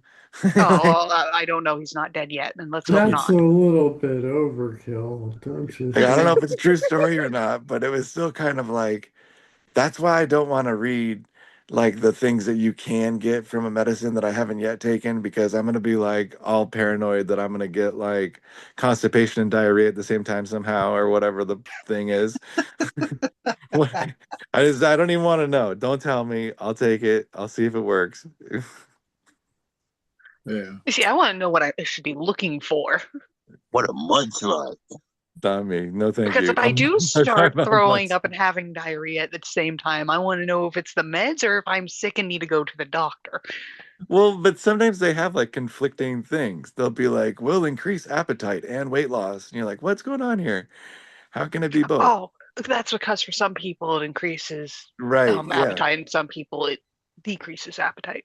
Yeah. So I'd rather just like try to be my normal self and pretend like I'm not taking something new, and And then see what happens. yeah, and just go about my day, be a leaf And in when the the doctor ocean. asks questions, then I will tell her. Yeah. And then my wife is like, "He's been barking sometimes. Is that a typical thing?" Wait, bark, I bark, don't, woof, woof. yeah. No, That type? I just made that up. I don't know. Oh, okay. Oh, I was gonna say, what's going on? Well, too late now. Now we got a dog for toasty stories. No. But yeah, that was one. That was a question I've had for a while. Um, yeah, is it? Can you swipe too much? Um, Probably. If you hold the magnet on there, it turns it off. So like conceivably, like if you had to give a presentation and you didn't want it to affect your voice, you can like put something on there with like elastic or like duct tape it on Stick, there and stick it'll it turn in it your off. shirt pocket, maybe. Yeah, Like a, like if you just wanted to like cease it, like you are able or allowed to do that. I've never had an occasion to do that, but they do yeah, kind of give you Tom that had to privilege do that. Yeah, to One Tom of manage. our Kennedy one of did that. our yeah, one of our regular attendees had his VNS malfunction and go off constantly, but not sure if it was just constantly or if there was something with the settings that had changed. He said that it had him down on his hands and knees, and his wife had to go get his magnet for him to, stick it on there, and he was walking around with the magnet taped to his chest until he could get in to see the neurologist with the wand to turn it off for him. Interesting. And that appointment, they weren't able to get him in for a week. So he's walking around for a week with his magnet taped to his Right there. chest. Oh, So interesting. yeah, who There was was that? a I was forgot. recall. his cautionary tale to me prior to my getting the VNS. Um, That was that Tom Pookie. yeah, that make sure that or be aware that you need to have good access to your neurologist with the wand in case something happens. They're not foolproof. And yeah, but I am super, super fortunate. I Good. probably have the best setup of anybody here on the podcast that I'm aware of. My neurologist's practice just opened up a new branch, and their new branch is less than 5 miles Oh, away from the house lucky. here. Yeah, so like on a nice clear day, worst case scenario, I could walk there like by myself. That's I really wouldn't even cool. have to cross more than one like big Intersection. street. Yeah, one big intersection. That's cool. So it's going to be like a 5 minute commute instead of a 45 to hour plus commute through downtown. Cool, cool. So yeah, Congratulations. that's gonna be pretty sweet. So What city are you out of? Orlando area. Okay, cool. Yeah. Cool. So I was we've hoping you'd got say a something kid closer. for Where are you located? I'm outside of Boston. I liked the doctors that I had, but then so I was originally seeing the head of neurology, and then he handed me off to his epileptologist, and then they both left Oh God. after I had a VNS replacement and an RNS implant. And so fortunately, I still have an oncologist there who kind of like knew, like they're on the same like team or whatever. But like I lost my like surrogate neurologist and my epileptologist at the same time. I don't know if like something scandalous happened, but it's hard not to like think like, oh, well, no, I wonder what What happened. But happened that both of them left at the same time? yeah, it's a little bit weird. But then like there was like a weird snafu at I had a MRI scheduled, and like the RNS guy was there to turn off my RNS, but then the VNS person wasn't there to turn off my VNS to go into the MRI. And so they wouldn't like let me get my MRI, so I had to like reschedule it for like a week later or whatever. And then it's like I don't know what you're supposed to do besides show up for these appointments. You don't want to call to be like, well, did you remember to call the person that's supposed to? No. Yeah, that's not my responsibility, but I'll do that if I'm supposed to do that. I don't know. I just didn't know well, that was like part of my like schedule of things to do because you're a freaking hospital. Um, yeah. but But I mean, I don't know about you, but I was given a contact point with the VNS company and she was the one kind of coordinating and double checking on whether appointments were scheduled up right and this and that. So she was really helpful in finding out. She was the one who found out that um, the office had submitted the wrong ICD code to begin with. So I'm assuming that she's still going to be the case manager for my VNS on an ongoing basis, and that it wasn't just, for the installation. But I mean, I'm gonna keep in contact with her yeah, until she says stop talking to me, you yeah, know, and try to get whatever help and information I can from her because um, it'll be yeah, good. make sure that she's aware of upcoming things that require attention from her company and double check that Yeah, exactly. everything's lined up. That's smart. I should probably make a better contact with them. I've got a good guy with the RNS now that we had that little interruption, but Yeah. that's okay. Remain positive, right? That's the goal. Yes. It's all It good. can only help to be positive. Yeah, right. I like have a temper tantrum in like the waiting room of the MRI is not going to help anybody. But Right. it was a little bit You have irritating. both? Sorry? You have both?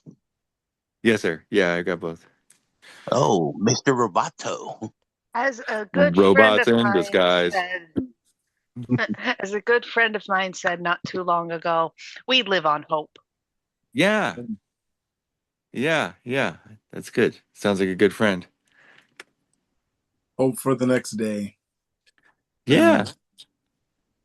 I like it. I like it. I got a question here. It says, does it suddenly get worse? I was diagnosed with epilepsy when I was 17, and I made it to 22 before I had an actual, like, serious seizure a month ago. It was so bad, it hospitalized me. I've been on medication since I was diagnosed, and up until the point I never physically felt like I was on the brink of a seizure. In the past month, my medication increased, and I have spent a lot of time feeling like I could have a seizure at any moment to the point where I actually did. About 5 days ago, I felt odd, literally laid down on my stomach in my living room, and about 30 minutes later, I woke up on my bed. This is to be expected with the medication increase, right? Will this feeling eventually subside, or do last month's seizures cause irreparable damage to my brain? No, the A lot of brain's questions. really good at repairing, but this might be your new now and future. I mean, Yeah. right? You live on hope, but Right. Well, this is your present. yeah, there was a few questions in there, but yeah, is it going to get worse? Yes, but Yes. you learn to cope with it. You know, You'll you get learn better to at it. deal with it. Yeah, she'll get better at it. Or he, she, they. Yeah, I always say that it's gonna get better. Like I've had it for 20 years, it gets better with time, but it's gonna get way worse before it gets any better. And it might just seem like way worse because you're uneducated on it as soon as we get it. But with time, mine's got way better. It got Yeah. really better over time. And it was easier to cope with than before. And I was able to actually say that. I was never able to actually say that it got better. Um, but it did. It got better just over some years. And I'm not going to tell anybody to think about it as a year or two or three or four or five. Just it Yeah. gets better with time. Yeah, we learn to manage it through with time. Mine did get. I don't think mine's. Well, I'm not sure if mine got worse or not. I was in my teens and I was just careless about it at first. I was just kind of like, I got epilepsy. I'm 16. I don't care. And eventually, having so many seizures, just I had to start taking care of it. Um, but yeah, uh, forgot where I was Yeah. at with that. But it doesn't have to be a life defining thing. You know, it's not like a sprained ankle where like later you won't notice that you twisted your ankle. But like, it's also like, like, I don't know, it's different. Yeah, It's different than other injuries. Like, yeah, this is a new part of your The new situation. normal. The yeah. I was Yeah. gonna brain say that. is good at repairing itself, but if you're damaging it more than It's repairing, then you're gonna notice that your keys aren't in your pocket yes, and you and forgot that your you magnet. accidentally put and you put the milk in the pantry instead of refrigerator. Yeah, I Yeah. did that today. And that is your Forgetting urine in your words. pants. That No, my dad walked into the pantry and he comes out with the milk and he's like, "Lee, what are you doing?" Because we know I'm the one that had to have done that. Or Yeah. sure. Or forgetting people's faces. You can't be Oh, sure. that's the worst. I can never recognize people. I recognize people better with their voices than faces most Same. times. Yeah. Same. I don't Um, remember anybody It's by name, by face. And sometimes I just let them talk and let them continue saying what they're saying. And they're like, yeah, I remember we did this, this, and this. And sometimes people are just so interested in what they're saying. I'm like, yeah, yeah, Yeah. yeah. Yeah. Um, yeah, I don't know your daughter, but now I'll say Keep yeah. talking about her. This is a good story. Yeah. And then sometimes there'll be that one thing that they do bring up, and I'm like, oh, yeah, I don't remember you. And I Yeah. just tried to agree with you for a while, and then that I do remember. Yeah. And Yeah. how I remember, I hate your guts. You stole my wallet. Right. Um, It's easy to get along with people when you forget the reason why you're angry at everyone. Yeah. all right. Back to this does it get suddenly worse? Um, two comments here. Harsh. Yes. Yes, it is very well can. It's gotten much worse the older I get. Oh, got better for me, I thought personally. Another comment says epilepsy is so different for everyone. Some people get better over time, and for some, it gets worse. If your medication is making you feel worse, you may want to talk to your doctor about it or try a different medication. My seizures started in my late teens, as well as they progressively got worse. Now my seizure type has changed completely. It's helpful to keep a journal where you can track your seizure activity and any other abnormalities. Has anybody's progressively gotten worse? I think mine have changed, but I don't know if they've gotten worse or if I've just noticed like I've learned more as the years have gone by. Mine just got better that I know of. Another thing, I've asked it to plenty of people. I think I'm not. If I haven't asked you it, then you probably could answer it now. Does anybody ever think like, look with me? I think like my memory has gotten to a point to where I use the phrase plateau. Like I feel like this is the worst it's gonna get. Does anybody feel like their memory is just gonna get worse, worse, and worse, or you feel like you've gotten to a point where it's as bad as it's gonna get? I got into the point where I don't care if it gets worse. I feel like it's, As you know long what? I got my good days, I got my bad days. as Gotcha. long as you remember Princess. Exactly. Yeah. Well, I don't think anybody really expects their memory to get better, right?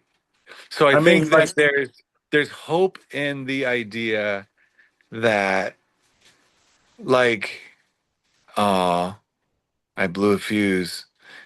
It happens to all of us. I was just about to show you my Say plants. something very profound too. I was You were I in the remember middle of saying something profound, it's and because I went to everything my went dark. no, it's my fault. I went to the shed to show you my little plants and smoke a little bong. But the what I was gonna say is that I think realistically, as we get older, nobody really expects their memory to get better. And with epilepsy, it gives us an opportunity to be introduced to the coping skills that someone with like Alzheimer's would be given way later in life.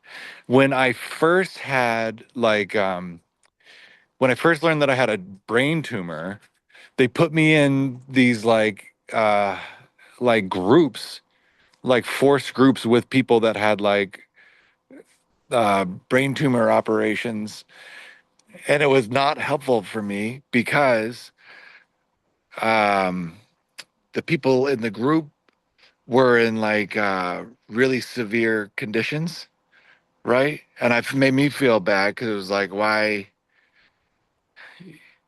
it'd be like a group like this, right?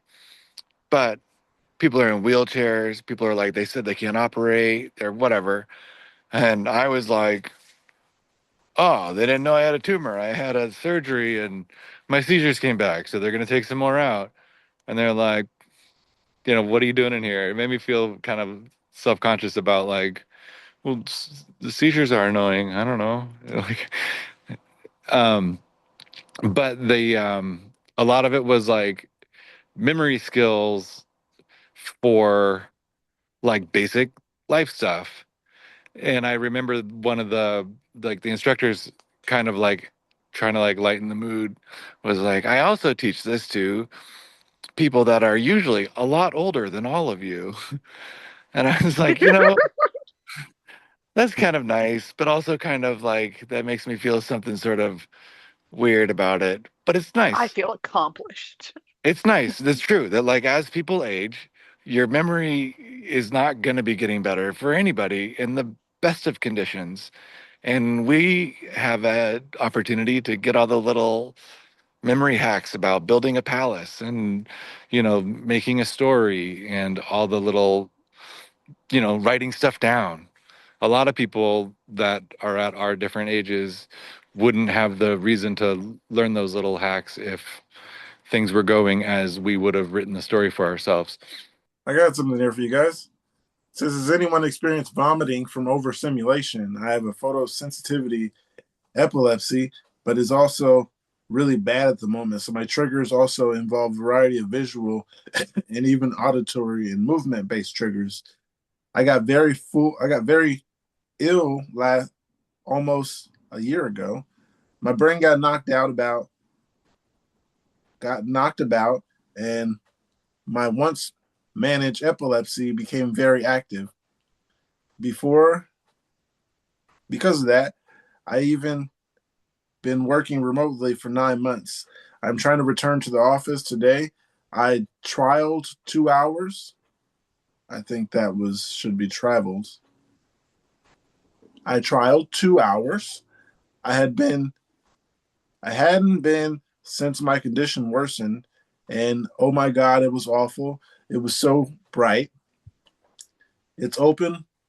It's an open plan with 360 floor to ceiling glass windows, white desks, bright fluorescent lights above every desk, and very noisy and busy because it's an open floor plan.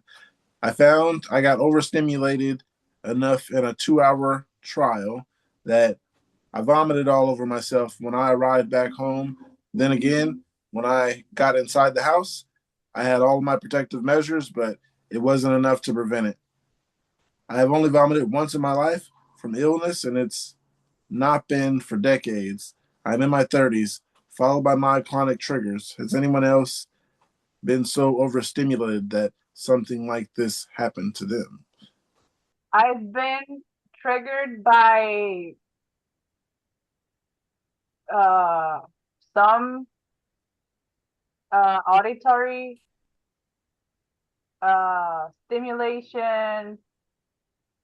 stimuli, if you will. I will. Uh, um, and also visual, but there are sunglasses. Also, there are earbuds for They deafen the sound, uh-huh. noise canceling. Yeah, definitely will get them. I used to have a pair of those, and my dog ate them. Yeah. Just like your homework. They like to Yeah. eat earbuds. Hey, my dogs never did that to me. Got a comment here. It says, I get epigastric rising followed with severe diarrhea, and my focal are bad, usually caused by prolonged exposure to light triggers.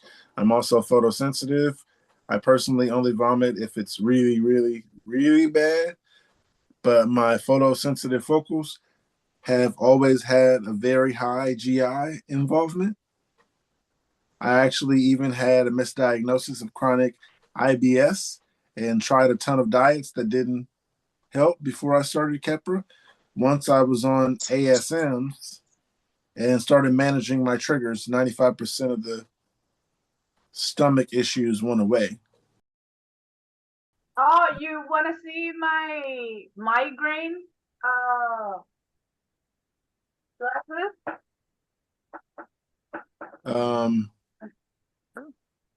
Did anybody have anything to go along with what I was saying? Anybody experience vomiting? From overstimulation? Oh, Yeah. from vomiting from overstimulation. No. Yeah, it says from Seizures, yes. Not overstimulation. definitely from seizures, not from overstimulation. I got something here, you guys. It says alcohol. Anyone afraid of drinking now? I haven't drank alcohol since I was diagnosed in 2020 out of fear. I had 2 grand mal seizures a few weeks apart and woke up in a hospital with no memory of how I got there. So now I am scared. I do not drink anymore. Last time I drank was Easter. And doing this stopped me from doing quite a few things. I was just like, why should I be telling people what they should do or be talking to people all day about what they should and should not do when I'm doing it? So I stopped smoking and I stopped drinking cold turkey. But on another note, And we are very proud of you for that. the question was afraid of drinking? No, because I thought about it. Nah.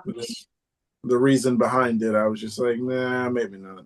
I was just thinking because everyone was going to a cousin's birthday and they had champagne, and I was like, not really worth it. The only reason they try to pass it to me is because they're trying to do a toast with everybody, Definitely not which worth is it. to really drink just because everyone else is drinking. Basically, that's what it was. But I definitely have a drinking problem, and it's much easier to get into it than get out of it because one of my triggers is sleep deprivation, and when I stop drinking, it's You harder for don't me to go to fall sleep. asleep. Exactly. Hmm. And then I'm afraid, oh, I'm going to have a seizure. And Yeah. I feel you on that one, man. Yeah, I'm with you there. I've never been afraid of drinking, but I've never really done drinking. I mean, I will admit the last time I was drunk was Halloween, but I wasn't expecting there to be so many adult treats while we were trick or treating in our neighborhood. You know you love them gummy, Oh, the Jello shots. yes, the Jello shots were awesome. We circled the bad house. you had Jello shots on Halloween? Yes, they had Jello shot. Wow. Those were the adult Well treats rolled. for the kids when the trick or treaters were coming around. Yeah, Mm. they had adult treats for the adults that were going along with all the trick or treaters. Yeah, I remember her saying that. It was awesome. It was so much fun. But I don't feel the You need didn't to get like go lost. out. If it happens again, sure, next year. All right, again. Okay, sorry, Cookie. The first comment here says, I'm an alcoholic and an epileptic. It's much easier to start drinking than it is to stop drinking. Oh. I'm an epileptic and an alcoholic. Are they actively drinking? Chris, this is your post. So could yes, you're be. still actively drinking. It says my biggest concern is sleep deprivation, which is up there for my triggers. To put it simply, don't drink, it's not worth it. Oh, that is great advice, Chris. Yeah, it sounds like one of Where the is posts I Chris? made. Is Chris in the chat? Yeah, I'm right Yeah. here. He's the DM. DM2K. Oh, the one that I thought was DMX? Yeah. Yeah. Awesome. Yeah. Welcome to the chat. Ah, cool. I cannot see you though. That would be very good advice. And you had a lot of comments back and Wait. forth with this guy. Did we?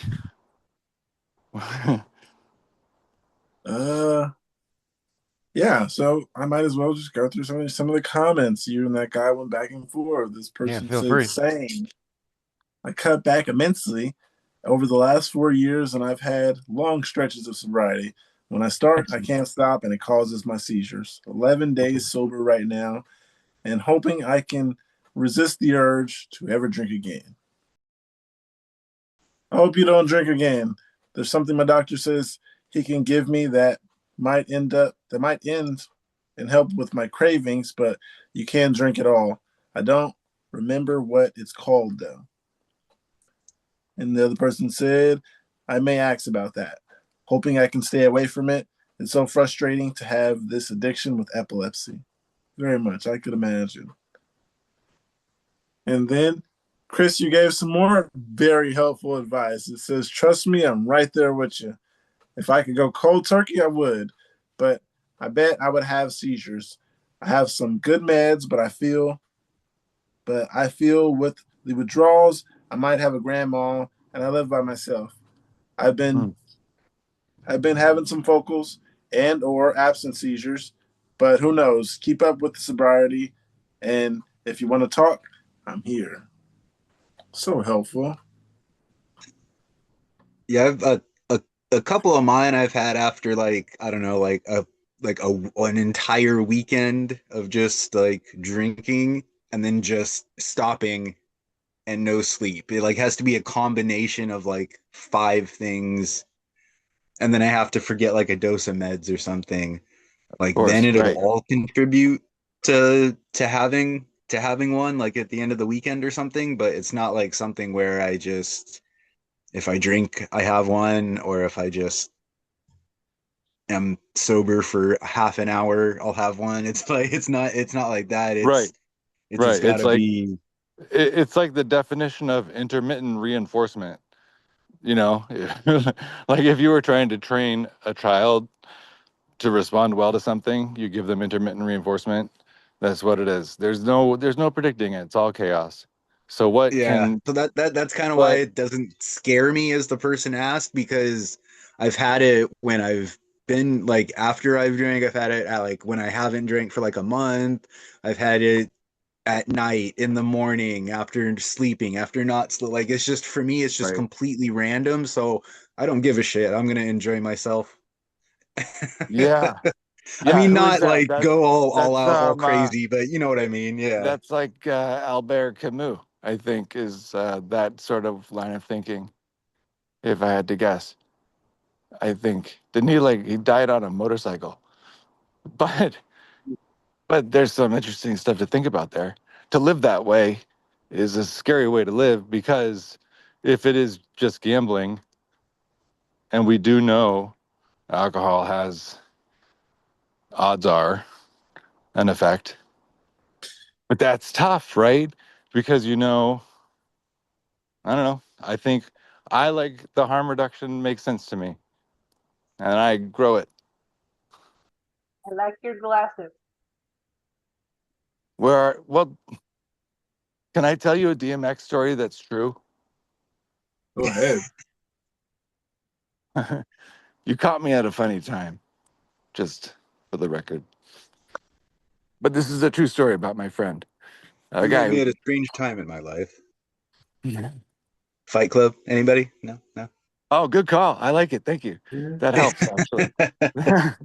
No, this dude who is an important person to me, but I hired a new guy. Doesn't show up on the first day. Says he spontaneously sick or whatever. Gives a bogus answer, and then it turns out like he grew up with DMX, and so he was like at his concert like years ago, and I had saw it on Facebook because the rest of the caseworkers were like, he's not sick. So I gave him like a mulligan, and he ended up being a really good dude. And that's for Mike Johnson, if this ever gets out somewhere. That's funny. That's good of you to give him a second chance. Yeah. Was he like So hungover everybody or gets a something? second chance. My vote for alcohol is, I just say it's not for me. I got a Same. big like I got a big I have it's fair for me because I have like a big scar on my head from like surgeries and stuff. And people know that it's like, I'm doing Yeah. my best. I'm a dad, whatever. Like Alcohol's not for me. Gotcha. How can I help you make alcohol not for you? I don't know. That's a very good Uh, question. How can I I have make some alcohol not issues for with my you? pancreas too, but I still don't give a shit. So I come Me again? neither. I said I still have issues with my pancreas, but doesn't really matter to me. Geez, what can you do about it? Right. I was gonna say that. Uh, Stop drinking. Oh, well, there. There you go. You found the cure. I Final eat as answer. healthy as I can and keep that as best of shape so I can balance out the two. Do you okay? So do you need to detox though? Do you need to go to like a place that can give you some rhythm? Oh no, I stopped for the last couple of days after I had a seizure there a couple of days ago. I didn't do anything for the last couple of days after that, and I was fine. Oh, dude, are you kidding me? Are you telling me like we're at like one of those like universe moments where you get to make a decision like, oh, the want is so much, but also I can like quantum talk to myself in the future and say, wouldn't it be cool if I said, I don't know, it's not that big of a deal. I think we all And have that with something in our life. yeah, however you put it, like what makes it, where's like, what, oh, like, oh, this one, this oddly, like the kingdom of God is all around me or whatever. Like I can make this heaven. I live on a little pond. It's cool, you know? Or I could be like, I hope I don't have a seizure or walk into the pond. That's like that is a frightening thought to me. But I Oh, said, that is to me too, but I whether or not I'm drinking, it still is gonna happen. Yeah, you don't know that. I do because I've had them after I haven't had anything for several days. yeah, so why cheat the I dice had the it when wrong I had my direction? first one when I wasn't even old enough to drink. So Oh, yeah, well, I got you one beat, dude. The first seizure I had, I was going to college because I thought I was going to be a pastor, and I had never touched any drugs at all, like no alcohol. No, I mean, I smoked a little weed in middle school because I was like, woo, whatever, but no, like real major seizures. I go into my college dorm room like Mr. like I'm gonna like I was very much like in the Protestant like whatever the that is, right? Like I was my dad was a fucking president of a Nazarene college. I was gonna go be a Nazarene. We were like practically Mormons. Like yeah. and I go to sleep, I have a grand mal seizure, and the my fucking roommate thought I was possessed. That's how I discovered this is the universe, right? Oh, I love that. So they test me for drugs and stuff. I couldn't convince them we weren't drinking all night. And here I am. And I somehow, by just like leaning toward the concept of like, it's going to work out because I'm going to try to keep doing the right thing. I got to go work at a couple of shelters. I got to run a program for, disabled adults with like severe, you know, situations going on. I got cool stories. My medical situation is not terrific, but I just don't drink because it's not for me. I, I do like I do like drinking a lot though. I'll tell you I, that much. I have I have a similar story for you.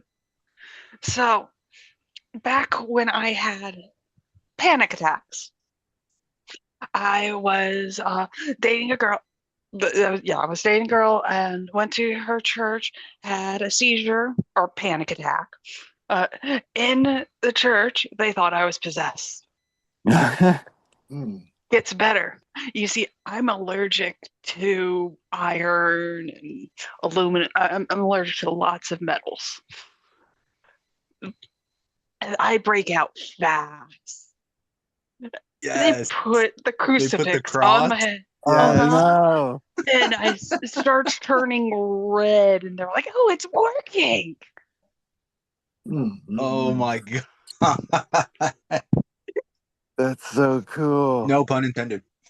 Yeah, That's exactly. What what level did you was it think? in the Oh, my crucifix that parents were you like, "You're were? never going back there." Oh, that was in my phase of my rebellious phases. I'm not Jewish. I'm accepting Jesus. And there's nothing wrong with accepting Jesus. There's nothing No, wrong with no, I'm with you 100%.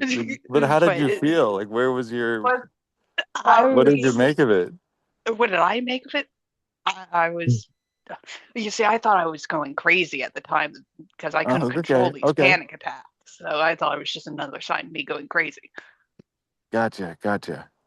Could you tell they were coming? Oh yeah, How that's far what led away? them to saying they were panic attacks because I would feel impending doom. Okay, okay.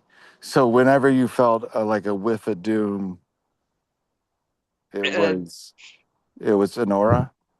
yeah, and then I'd go into a seizure, Okay.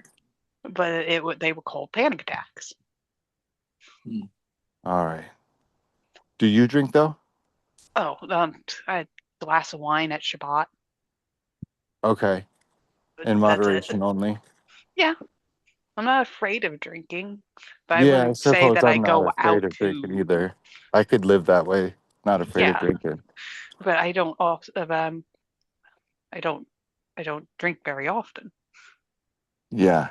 Like at Halloween, maybe. I was not offered shots on Halloween. I know that was so cool. I might. Well, Damn, sorry. maybe I'll go out for Halloween next year then. Yeah, no. There was a big group of the parents and the neighborhood kids all together, and so I might just volunteer to help corral all the kids next year. Take a walk. That's Fitness Friday. That's Kate a would good be proud of me. idea. I should, yeah, volunteer for helping the kids since I already do that at school all day anyway. I've got Oh to yeah? Set change for it for venues. free shots at night. What All do you right. do at the school? Just a simple like yard duty, basically, for lack of a better word. It's just Like a just a couple hours there. I used to have a full-time job, but then couldn't handle it anymore with meds and seizures and stuff. And then He's a security guard that works with kids. well, not a security guard. No, no, no. I don't have a badge or anything. I just have like a whistle and a key. But How it much was security guard for kids? it's only yeah, just a few hours, just a couple hours a day, and I only got the job because my mom has worked there for like 25, Mr. 27 years Mustache, now, something like Mr. that. So Mustache Man, don't put yourself down. Did you just call him Mustache Man? Yes. why would you Hilarious. describe whatever responsibilities you have to me that way? I want to get to know you. What do you get? What is the position? What do you do? What's your role? It sounds like it's at school. Dude, all right. no, Here, I'll I give you a just I little just said window. I'm a basic yard duty. Like I'm not a teacher. I'm not a teacher. Neither am I. Bingo. You got up one on me. That's cool. That's good. You work at a school. Cool. Awesome. I've got 3 kids that I love very much. Every time I go to the school, it makes me no, truly, when I go to the school and I see one of those things get put together, I think there's so many people here that work together to make this happen. Truly I do. I mean that. Like I said, it's just an hour a day now this year. We got cutbacks. We got major cutbacks. But Ugh. I do, or at least the last few years, volunteered to help. I did scoring and stuff for the basketball team and the soccer team, a couple other things here and there. Just kill my time, at least when I'm feeling well enough to get out. So How do you go about like um like living off something like that? Because I always think about it, like you said you work you're down to 1 hour, you said? Yeah. Well, like I said before, it was full time, and I was married. But yeah, now I'm at my parents' house, so that makes it easy. Yeah. So So, you get like 5 hours a week, right? this year, yeah. Unless there's something else pops up, I take someone else's shift. Last year wasn't too bad at, 10, 15. This year it's just they're super strict on it because of all the budget cuts here in California, man. It's just, yeah, Yeah. it's like bullshit. It's like, why would anybody actually want to do this job normally? People can't live off of this. Like, you have to be in like some crazy ass situation like I am to actually like want to take this job. Like, it's That's what I ridiculous. was thinking. Like the cost of living and working that many hours, you couldn't live anywhere unless you lived with your Oh yeah, parents. there's no way if I had to pay, yeah, normal Here I'm rent sitting in this area, thinking that he's especially. awesome. How do I get a job like that? Right. I Dude, unfortunately It's it's run for a the more school t-shirt. than I'm district. working right now. Yeah, an hour a day. I couldn't live off that, but yeah, I can man. work it. That's See, congrats, man. I want a job. I need a job. Well, no, I want a job. I don't need one. I mean, there's no car related bills, so that helps, right? No gas, no insurance, no car itself, no DMV visits. Man, we got it good, guys. It's nice not having a car sometimes. Not this time of year. Not this time of year, man. I got something. Or at least I don't know where you're at, but yeah, it started raining damn good up here. Yeah, I'm in New Hampshire. It's getting cold. Okay, then yeah, oh, you got snow to deal with too, right? Yeah, it snowed Right. on Tuesday. Like, damn, really cold up here right now. Yeah, it rained most of us yesterday out here. But I do have a post right here. It says, will you have a seizure because there are nearby wires? Just a quick research. Has anyone had a seizure because of placing in HDMI cables or other relatively high voltage cables nearby? Did you solve the problem? Um, it's the first time I heard that. Sounds like Yeah, they have a problem. I don't know, but when I pick up my son's PlayStation 2 controller at the top and the bottom, it shocks me.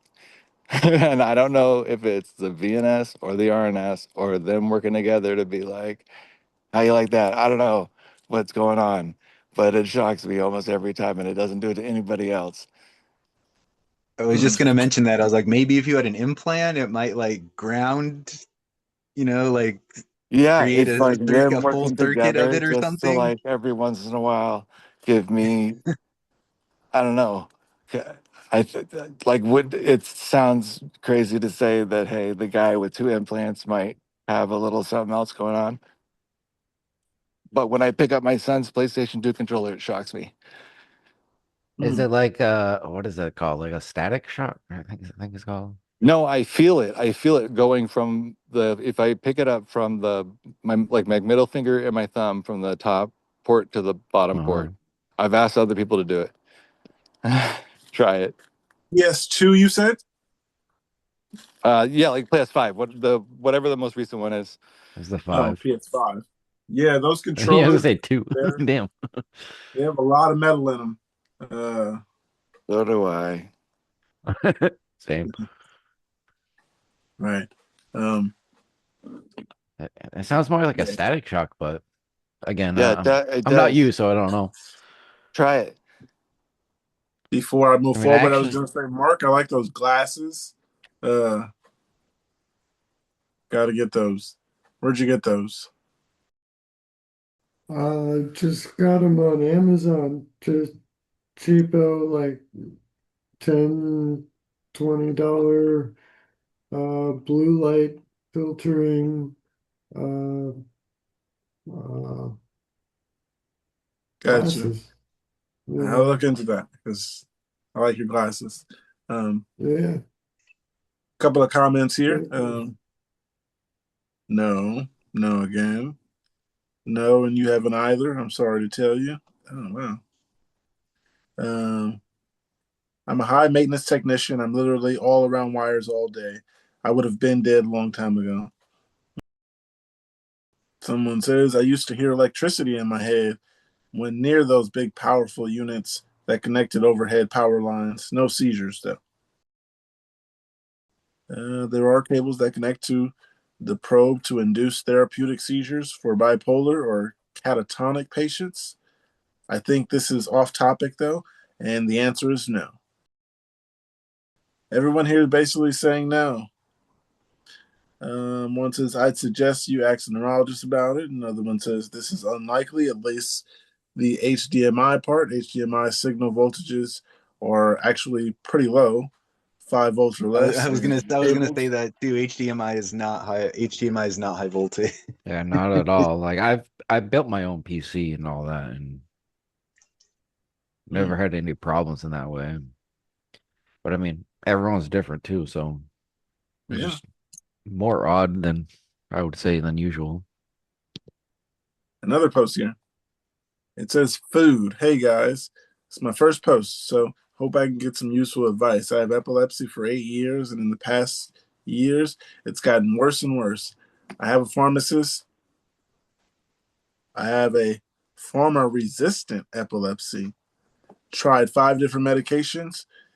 Anyway, the question about food, what do you usually eat after a seizure? I wake up and eat a lot like I had a nocturnal one. My body is so tired and I'm not sure the good idea it's a good idea to chew normal food.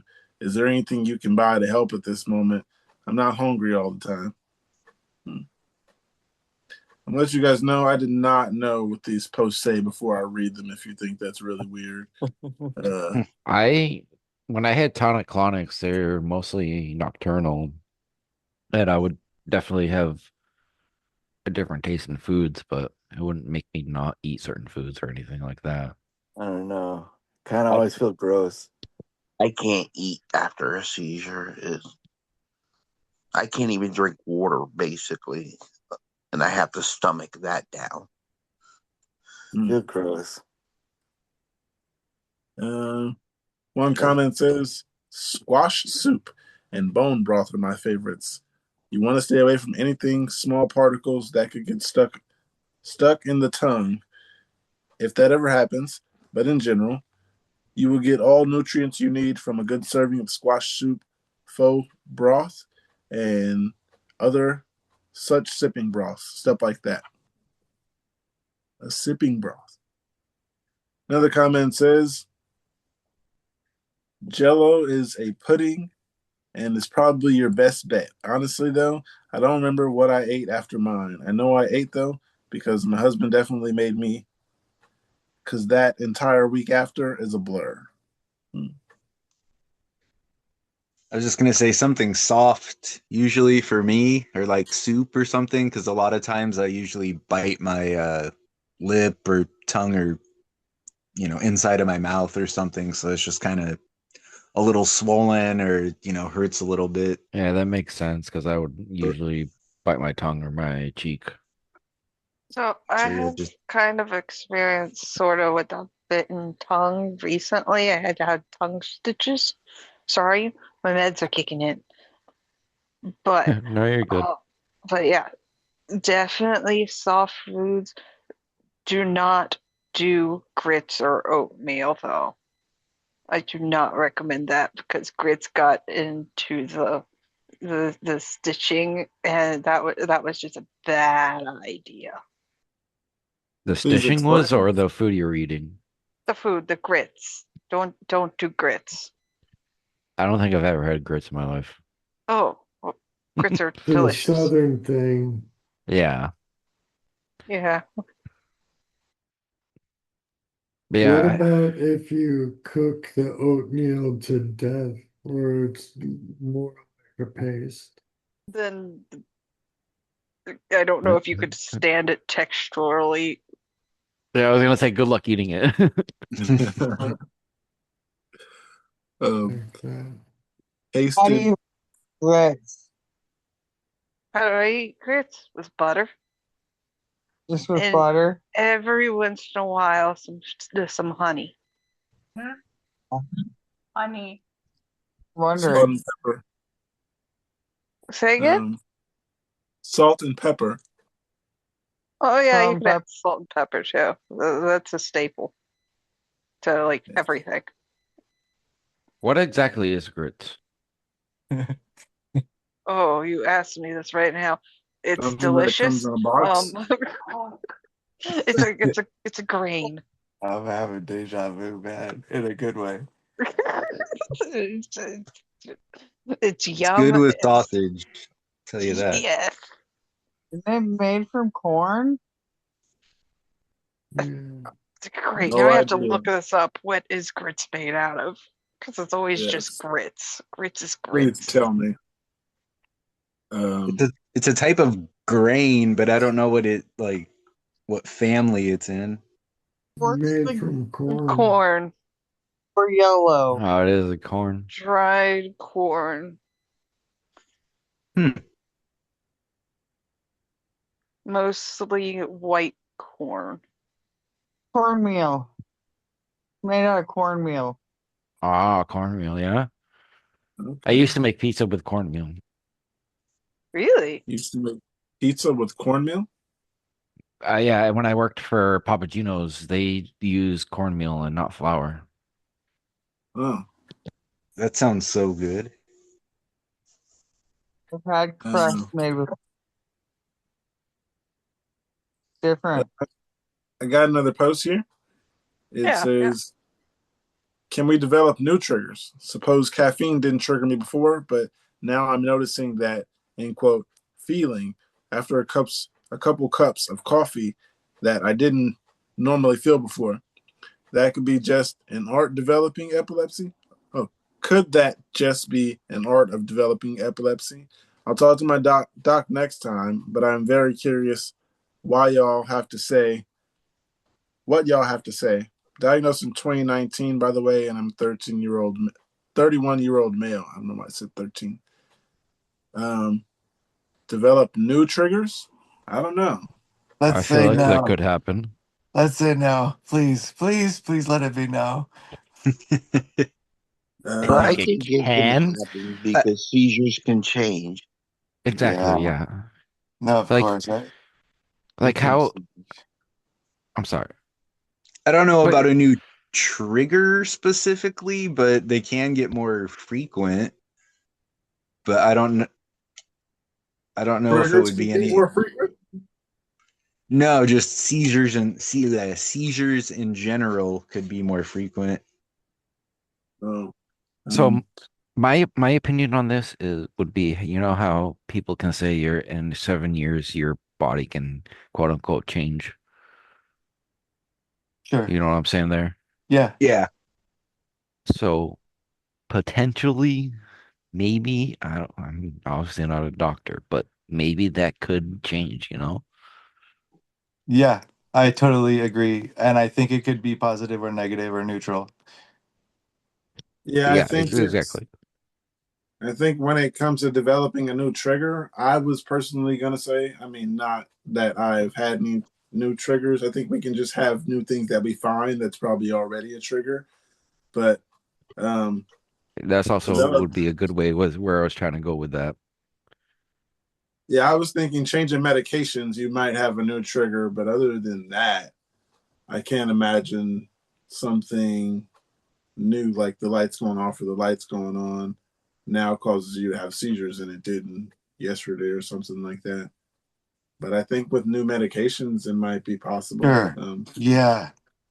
Yeah, that's a huge variable. Yeah. That's true with medications. I thought they said getting older, uh, like just getting older. this one doesn't say anything about getting older in particular, but yeah, Oh, just overtime. Okay, my bad, my bad.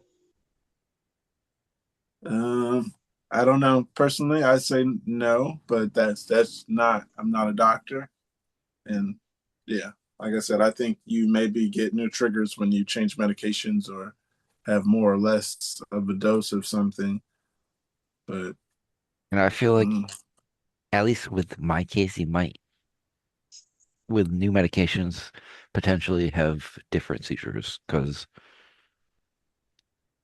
I started having more absence seizures recently at work and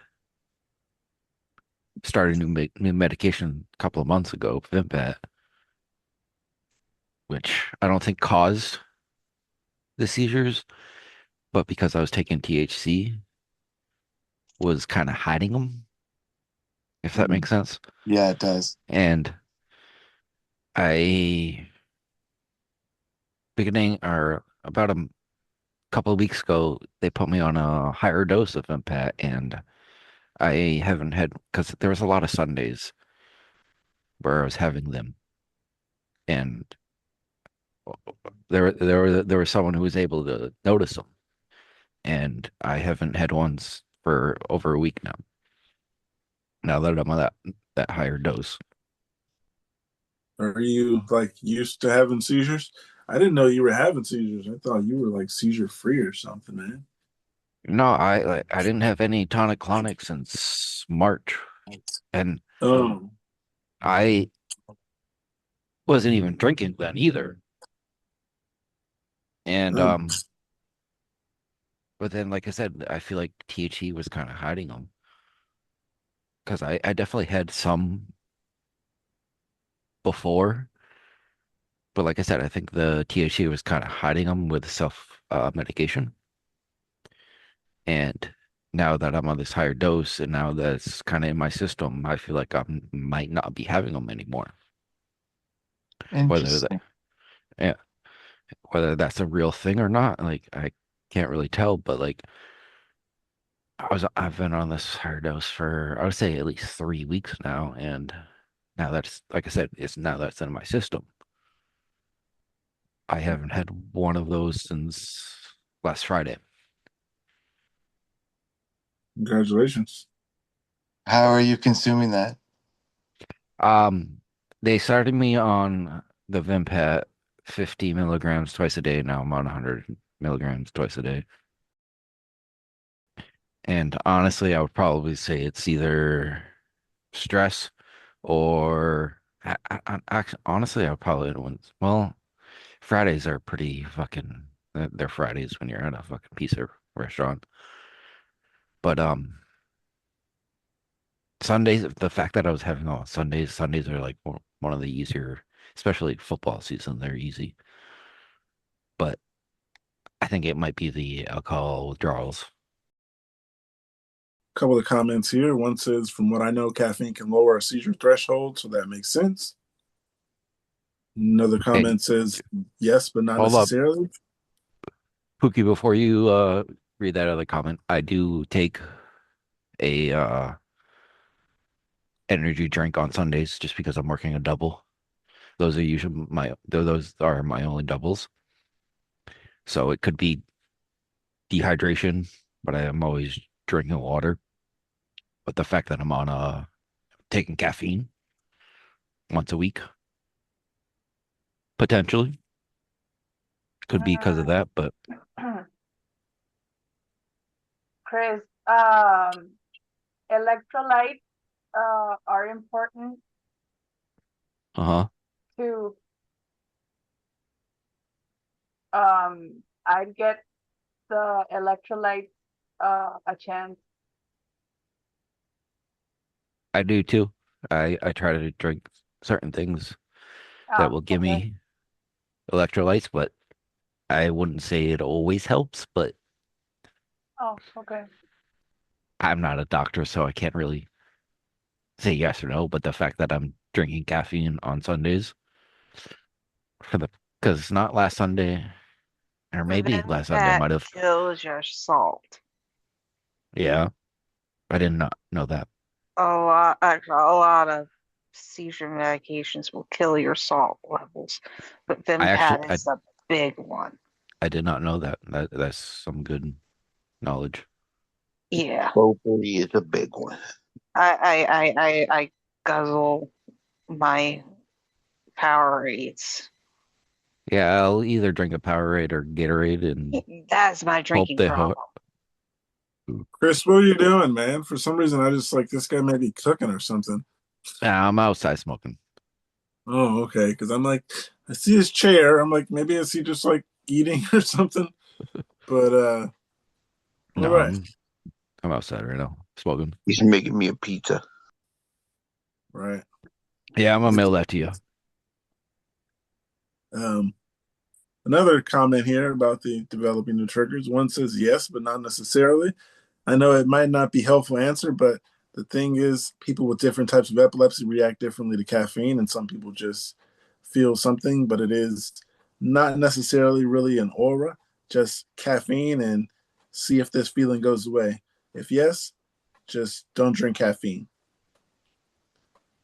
Another comment says weed is an automatic trigger for me. I was in denial for many years until I stopped. I don't believe you. No, I'm just kidding. To each his own. Yeah, it just seems like people giving themselves anxiety for no reason. Smoke a joint. Nah, it's better. Dude, the world is perfect right now. No, nothing's gonna blow up. It's all good. Oh, I and may got I ask, Jonah, Jonathan, um, why did uh the cranioplasty occur? The brain was too beautiful. They because I was the medicines weren't working and they could see where the seizures were coming from. So they went in there to scoop it out and they thought it was a tumor. And then they like debated about it. It's all confusing. It's annoying. So they're like, well, get this. It's like, let's go find the tumor now. So I have the surgery and in must have been like 2006 in Johns Hopkins. And they scoop out the tumor and then the seizures are okay for a little bit, but then they get bad again. And so same sort of procedure, go to another place, Brigham and Women's, right? And every hospital has the best doctor, right? That's the coolest thing about going to a hospital. It's like, because just in, you're in the best one. And they are. They're all amazing. They cut your head open and scoop stuff out and move you around. And you don't remember any of it. And that one did the trick. I didn't have seizures for like 10 years. It was cool. But I was on Keppra, and Keppra made me angry. I didn't like that, which was sad because I didn't know it was the Keppra, you know? So I had a I'm couple sure years, we've all, if we've been on Kepra, that has happened to us. right? Because Dude, my fucking wife left with like I didn't become a pastor. um, yeah, pastor. I got you. when I first started my where I'm at now, it was like 6 years ago, but I was starting the Kepra and I was just an asshole to everyone. Are you still on Keppra? I am, yeah. Oh, dude. I mean, it considered Keppra and alcohol are not friends. I'll tell you that much. I know that okay. The reason I don't drink is because of Keppra. One time, this is a true story. I my roommate. This is before I met my present wife. Um, I was divorced, living with this guy who drank a lot. Does drink a lot. Um, is awesome. He's the best man at my wedding. And I was just gonna say, it sounds like you know this person. yeah, and he was playing Assassin's Creed, and we were come back from the wherever, and I was gonna beat him back, but then like in drunk mode, I was like, I'm gonna surprise him, and so I climbed up the top of the little church next to our little apartment place. And then the next day, right?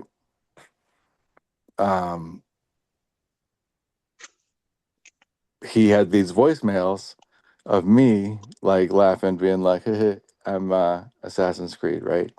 And I kind of twisted my ankle. And when I left the apartment and I looked at that like Unitarian church, and I thought like, you could have killed yourself. You know, in that stupid game where you climb to the top of the thing, you look and Yeah. like Then you I'm jump afraid, down from like, base yeah, jumping, like dude, basically. I'm afraid of heights. Oh, Damn. Like, forget like you could have got up there and had a seizure from drinking. I'm afraid of heights. And that was the day that I was like, maybe um alcohol's not for me. And also because like I use alcohol, like the seizures, as an out. Like, I'm not embarrassed about it. It's like I'm not supposed to be drinking for that kind of reason. I might climb a church, and I'm afraid of heights. It makes me laugh the fact that you're like, oh yeah, alcohol might make me climb off a church. Yeah, trust me. It's a, and also I worked with addicts for years, and I know how Yeah. difficult. Like I've seen it. So, but Yeah, Yeah, it's I take Keppra too. oh, so sorry to hear that. I was at they had me at 3,000 milligrams for a while. What happened? that's where I'm at. Yeah, they had me at the highest one, and then I couldn't take it anymore. So they backed me down. I'm at 2,000 right now, plus the Vimpat. They had me at 4,000, and Damn. the seizures were still not Dang. stopping. And that wasn't the only medicine I was taking. It was Keppra and Lamictal, and nothing was stopping the seizures. Do any of them stop seizures? I mean, Definitely. like, I would say definitely. some of them do. Probably some. Just give me a little hope. Somebody's give me some hope It, out there. I 100% had like one of my that was the first medication I was on when they came back, and they were definitely stopping the seizures. Okay. Okay. Like Just for a second, I thought maybe we were all just in a grift and we discovered it together. But no, people out there Supposedly, take medicine. supposedly stop seizures, but not yet. it just gives you that cap reach is the worst thing about it. But I You was gotta Yeah. able to kind of reflect. I apologize to all the people I was being an asshole to at work, Yeah. and that gave me some, I guess you could say, recovery of it all. And I was Beautiful. just like, dude, I'm sorry. I know I've been an asshole to you, and I shouldn't be. Aw. And I didn't say I had an excuse or anything like that. I was just like, I just should not be acting this way. Aw. I That's And knew, I awesome. knew it. I Aw, knew good for something you. was building up my anger, and I didn't know what it was, and I didn't know it was the Keppra at the time. me neither. Aw. I Oh, was like, good you for guys you. should not be treated this way. Like I basically run the pizza kitchen. And I'm like, I should not be acting this way.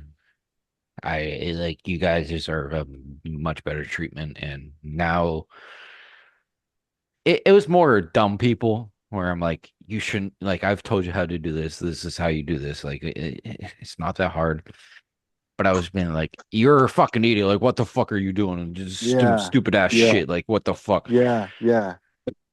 And then I was like, you know, I shouldn't be acting this way, but Right. I'm gonna apologize to you because you don't deserve this. Oh, good for you. That's awesome. Good for Well, you. I was gonna say, you're a good person, Chris. And That's now, although I do work with some dumb people, I'm like, hey, yeah, this is it. This is it. I'd rather you ask me 1,000 questions than fuck up on pizza. But if you fuck up a pizza, you fuck up a pizza. We're human, you know. yeah. People fuck things up. I fuck things up. Doesn't matter. Yeah. True. That's it. But Could you make it right next time, Cynthia, or whatever? Yeah, it's good that you can tell yourself I need to make this up because I did that one time. It's like, I don't know if I've told you about the time that I just walked into that guy's house. The next day, I put all the pieces together of what had happened in my head, and I knew something I did was wrong. But the next day, when I got all the pieces back together from friends that I was playing video games with and wandered away from video games on them, I went to apologize to him, and I was like, I kind of remember walking in your house yesterday and laying on your couch. Apologize for that. And I explained to him that I had seizures. And he was just like, oh, yeah, I knew something was wrong. I knew something was going on because I always see you getting put in an ambulance outside. So I knew something was wrong. And I was like, well, I That guess that part reminds makes me. That reminds me of it was probably like a month ago. I had a seizure, stole someone's tips because we get tips at our place and they're all distributed from everyone to everyone. And me and her saw that her tips were gone. So I'm like going around like, hey, did you take tips from this area? Hey, did you take tips from there? Everyone's saying no. And then like an hour later, I went out for a cigarette and I'm like, what is in my pocket right now? It was her tips. So I ended up having a seizure and accidentally took her tips. Mhm. So I'm like, hey, this was actually me and I'm sorry.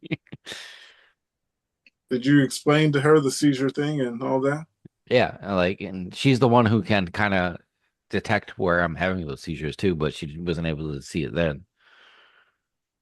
But Oh. like, I'm sorry, but these are yours. And the little funny thing is, she ended up getting a couple more money and a couple more tips because we're like, where did her tips go? Because we all deserve tips and we actually get very tipped there, and it's great how we get tipped there. We get anywhere from like $5 to $10 an hour for Trump tips. I'll read one more of these comments about developing new triggers, and I'll move to another one. Another one says, I don't drink coffee or caffeinated drinks, but I'm honestly not a fan. I know I'm in the minority here. It's about avoiding in for me. I have an alcoholic beverage every now and then, but that time it will but that will only happen every few months. I stop at one. You can obviously develop new triggers. In my youth, I had this weird sensation in my cheeks. Then then that went away after I hit puberty. Then in my teens, in my mid 20s, I had a sinking feeling in my stomach before a seizure came on. So I got one right here. It says outdoor activities. How many of you with well controlled epilepsy, like absence, engage in activities like scuba diving, skydiving, and any other risky outdoor activities? Please answer with what kind of well controlled epilepsy you have, what outdoor activities you engage in, and what positive and negative experiences you have had made made the choice to keep doing it or decided it isn't worth it. I don't do any outdoor activities. I'm an indoor person these days. I'm mostly just editing videos, creating videos, editing shorts, and hanging out with my mom. Yeah, I moved to a new area, so I don't know this area much. So I'm not doing much hanging out or going anywhere. Um, So flying, I know, can potentially cause you to have a seizure. would that be considered an activity? Well, with how they said skydiving. Yeah. Okay. Um, Also scuba diving, depending on how low you go, can cause I can't remember the where it is, but The bends or something. yeah, it's the bends, yeah. Yeah, no, you don't want that. It's coming Uh-huh. up. It's But coming up too fast. The nitrogen swells or something. yeah, it has to do with nitrogen, yeah. I I ride heard my that. bike several miles every day. It, I, yeah, I mean, I know it's a risk, but for me, that's not really an activity. That's a necessity. That's how I have to get around. It's how I have to get to work. So, But I wouldn't cause any. I wouldn't think of any risks from that. Besides maybe dehydration, but that's pretty easy to get through. well, I mean, having a seizure while I ride and then falling over into traffic and getting run Yeah, over. that's definitely a different story. Ah, There was a story where a male guy he was riding his bike and then got run over a few years ago, and he was a nice dude, and a lot of people around here felt very sorry for him. Oh, dang. Yeah, see, that's what yeah, kind of like it's in the back of my head, but I'm like, this is the only way I can get around. Like, what else am I gonna do? So, I go through a couple comments. One says my epilepsy is due to micro bleedings in my brain, cavernoma. So I got banned from those activities. Is directly related to the pressure change. Is directly related to the pressure change of pressure change. So yeah, also, I would put that on flying. yeah. Huh? Say that again. I would say pressure change is like how you would be flying, because when Like you an get up in airplane, the right? air, yeah. Huh. And you Sorry, can't Tristan, go ahead. swim. Twisted, were you talking? No. Oh. Well, another one comment would be I'm a long distance marathon runner. I have a watch for my fatigue levels, as fatigue is my biggest seizure trigger. For example, I have a 20-mile trial race coming up. This morning. So I ate earlier than usual. Last night I was asleep by 9:15 and I got a solid 8 hours. If I had slept badly or insufficiently, I wouldn't race today. The physical demands of training. I run 5 days a week. Help me sleep better than otherwise I would. So distance running helps my overall fatigue. It also helps me relax from a stressful job. Uh, and stress can also trigger for me. If I run due to an injury, my sleep goes rat shit, and that's when I'm more concerned about the possibility of a seizure. If you decide to try running, get a medical assessment first and start slowly at short distances before gradually increasing. Don't add more than 10% a week.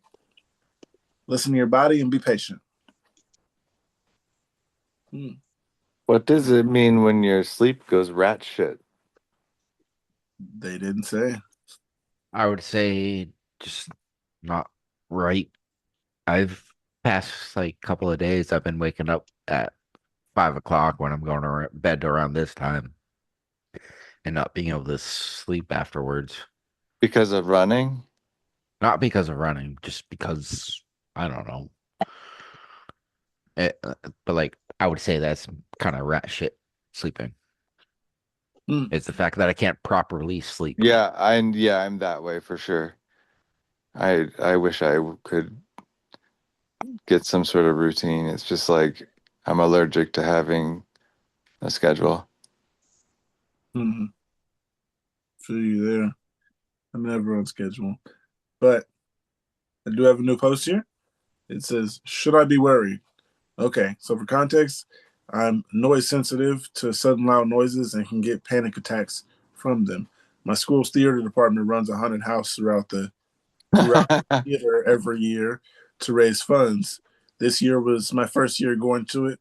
My teacher didn't want to last year, and all was fine for the most part.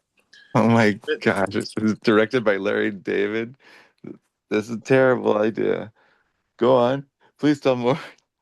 There was a bit of screaming, but it wasn't bad enough to cause me to have a panic attack. When we walked through the orchestra pit, it was a pitch black and red strobe lights. I have been to haunted houses many times. Strobe lights have never been an issue for me. However, These ones totally fucked me up. I was stumbling a bunch, had the worst brain fog, felt like I was going to puke, and I couldn't stop stuttering. It got to the point where during the whole next period, my friend asked if I was epileptic because I would stare off. My hand would twitch weird, and I couldn't get a single word out without stuttering. It was like that for over an hour or so. Then I had a major headache and had to sleep it off. I think epilepsy runs in my mom's side, not 100%, but I do think so. Is this normal, or is it something I should be worried about or talk to my parents about? Yeah, talk to your parents for sure. Everybody should know what Definitely.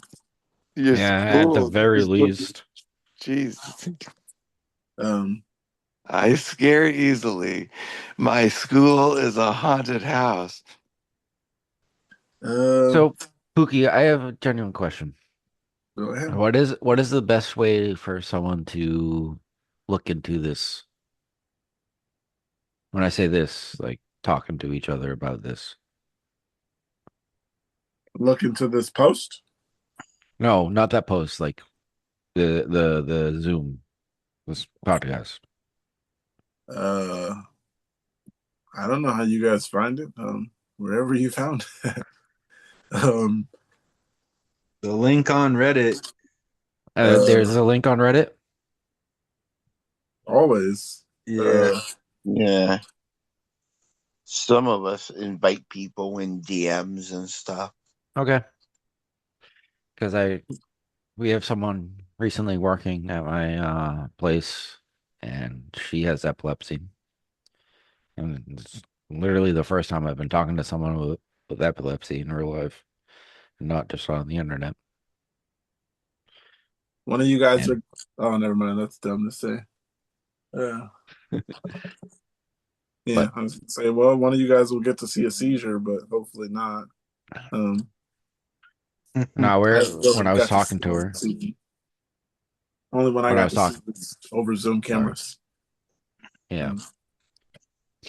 But yeah, I simply wanted her to be like, hey, this is because I talked to her about it. It's like, hey, I found a lovely place where we can talk about her epilepsy and whether Nice. she wants to see it or not. And that's obviously up to her. And Yeah, tell her it's a great place. Great vibes. exactly. Yeah, because when I started this, someone told me, who wants to sit around and talk about seizures all day? And come to A lot find of out, people. people with epilepsy. I'll talk about epilepsy. Yeah, I was I told. have a lot of seizures too. Yeah, I was told to not do a podcast, and I'm lucky I followed my first instinct and kept going. And it's like, I'm going to do this with people who love to talk about epilepsy. I appreciate it a lot. Me too. Well, I should say thank you, not, yeah. Thank you. I appreciate you appreciating it. Appreciate you being here. Yeah, kid, you should be worried. But to one of the comments here, and it said, nobody here will be able to offer medical advice or determine whether it's normal based off your posts. This is something to be handled by your parents and your doctors. Good luck. Another one here said, I'll talk I to. do have seizures. I'm happy Yeah. to have seizures. I will help. Another one here says, I talk to your parents and doctors. Good luck and stay safe. This sounds like a child we're talking to. Well, not a child, but someone. Oh yeah, a child. Someone that needs to ask their parents. Stuff like that. Underage. Yeah, underage. Better word. Is anyone photosensitive in here? No, maybe. Let's see. I am very grateful I'm not, but it looks like Twisted might be. Yeah. I learned that the hard way. That's rough. You learned that you're photosensitive the hard way? Yeah. Understand. I don't understand. What's the hard way? I went to a concert and I got a migraine and the strobe light didn't when I got my VEEG, I didn't react to it. You you know the strobe light thingy? Yeah. Um I'm sorry. I wasn't. You know what a strobe light is, yeah? Oh, that was all you were gonna say? I thought you were gonna say more. oh, and I didn't react to it, but turns out I am. Yeah, you said you got a migraine from it. Well, um, concert, yeah, I'm I sorry. didn't have problems with lights for a long time, uh, so I'm. I just It kind of must have tested the been waters. my video games, I guess. I Yeah, that Yeah. recommend don't go to the weekend concerts. They I'm wicked tired, and I'm so forgetful. You know, Um, my my memory is so bad. I'm bad. I'm. I gotta go. I'm sorry. I'm gonna say all right. feel free to fall asleep, dude. Yeah. It's nice meeting you. Nice I'll, meeting Yeah, you. good to meet you, man. Get See some you sleep, Tuesday. dude. I hope Tuesdays and so. Fridays. If that's all right. Oh yeah, of course. Of course it is, man. Have a good I night. enjoyed. Sleep well. I'll read one more post here, and it says concert in December. I'm going to a concert in December for Sophia Isella. I've been excited for it for ages, but my photosensitive seizures have been happening more often. My mom says that if they start happening, we'll have to leave. I'm so upset because concerts usually do have a lot of flashing lights. I wish I didn't have to deal with this. Normal people can go to concerts just fine. I don't want to miss out on a concert. I listen to music almost I listen to music almost constantly. I wish I never told her about them happening. I'm so upset right now. Just to add, we don't we don't lose consciousness when we have our seizures. We believe they're focal aware, but we are going to see a neurologist as soon as we get enough tracking data. What would you do? I would not go to the concert because that would be very embarrassing. Yeah, I would say the same thing. I would not go. Yeah, if I were you personally, I would not If I go. was soda sensitive, 100% I would not go. Yes, I would say at the least bring sunglasses with you. I don't know. If I had any incline that I had Okay. photosensitive seizures, I would not go. Um, I know, I'm just trying to think. I'm just trying to think of. That's why I said at least, like, so you could at least still go, you know. But yeah, I mean, obviously, yeah. The best thing is, don't go, Or at least know when you could probably just, at the very least, look away. yeah. Close your eyes real quick, or yeah, something like But at that. least it sounds like they're bringing their mom, which is also a good thing. yeah. If mom says no, then I'd follow her best instinct. Um, there is a comment here that says, I went to Taylor Swift last year and I wore sunglasses with polarization and found it helpful. Full disclosure, my seizures generally aren't photosensitive. Yeah, polarized sunglasses work in a very weird way. Like I can look at my monitors sideways and I can't see anything on my monitor. Like it'll literally block out the light. Like 100% block out. It'll just be black even though it might be on. I gotta go. Good night. Sleep well. But yes, polarized sunglasses they work weird. Like I first realized like how they work when I used to do sailing. I would do sailing cruises for people, like not personally, but I had a captain, and he's like, you should just get polarized sunglasses. And I was like, all right, cool.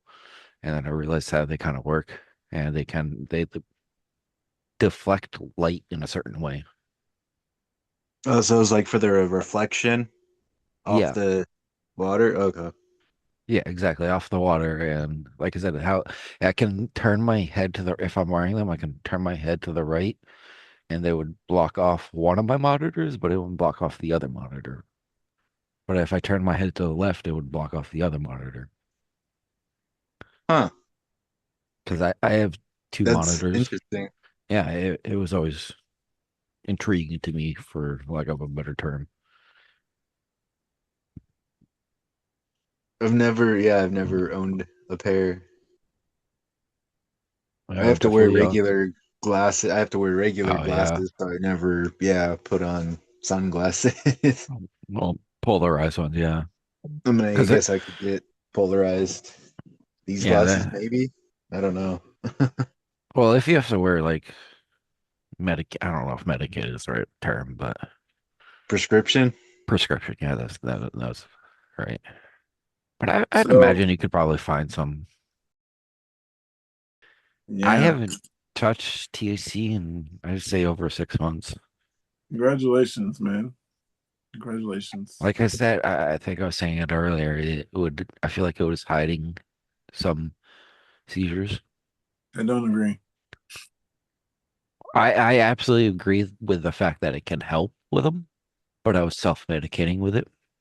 And now that I'm on this higher dose of Fimpat, I think it's working better than THC could. Please take your medication as prescribed or whatever works for you. We're not doctors.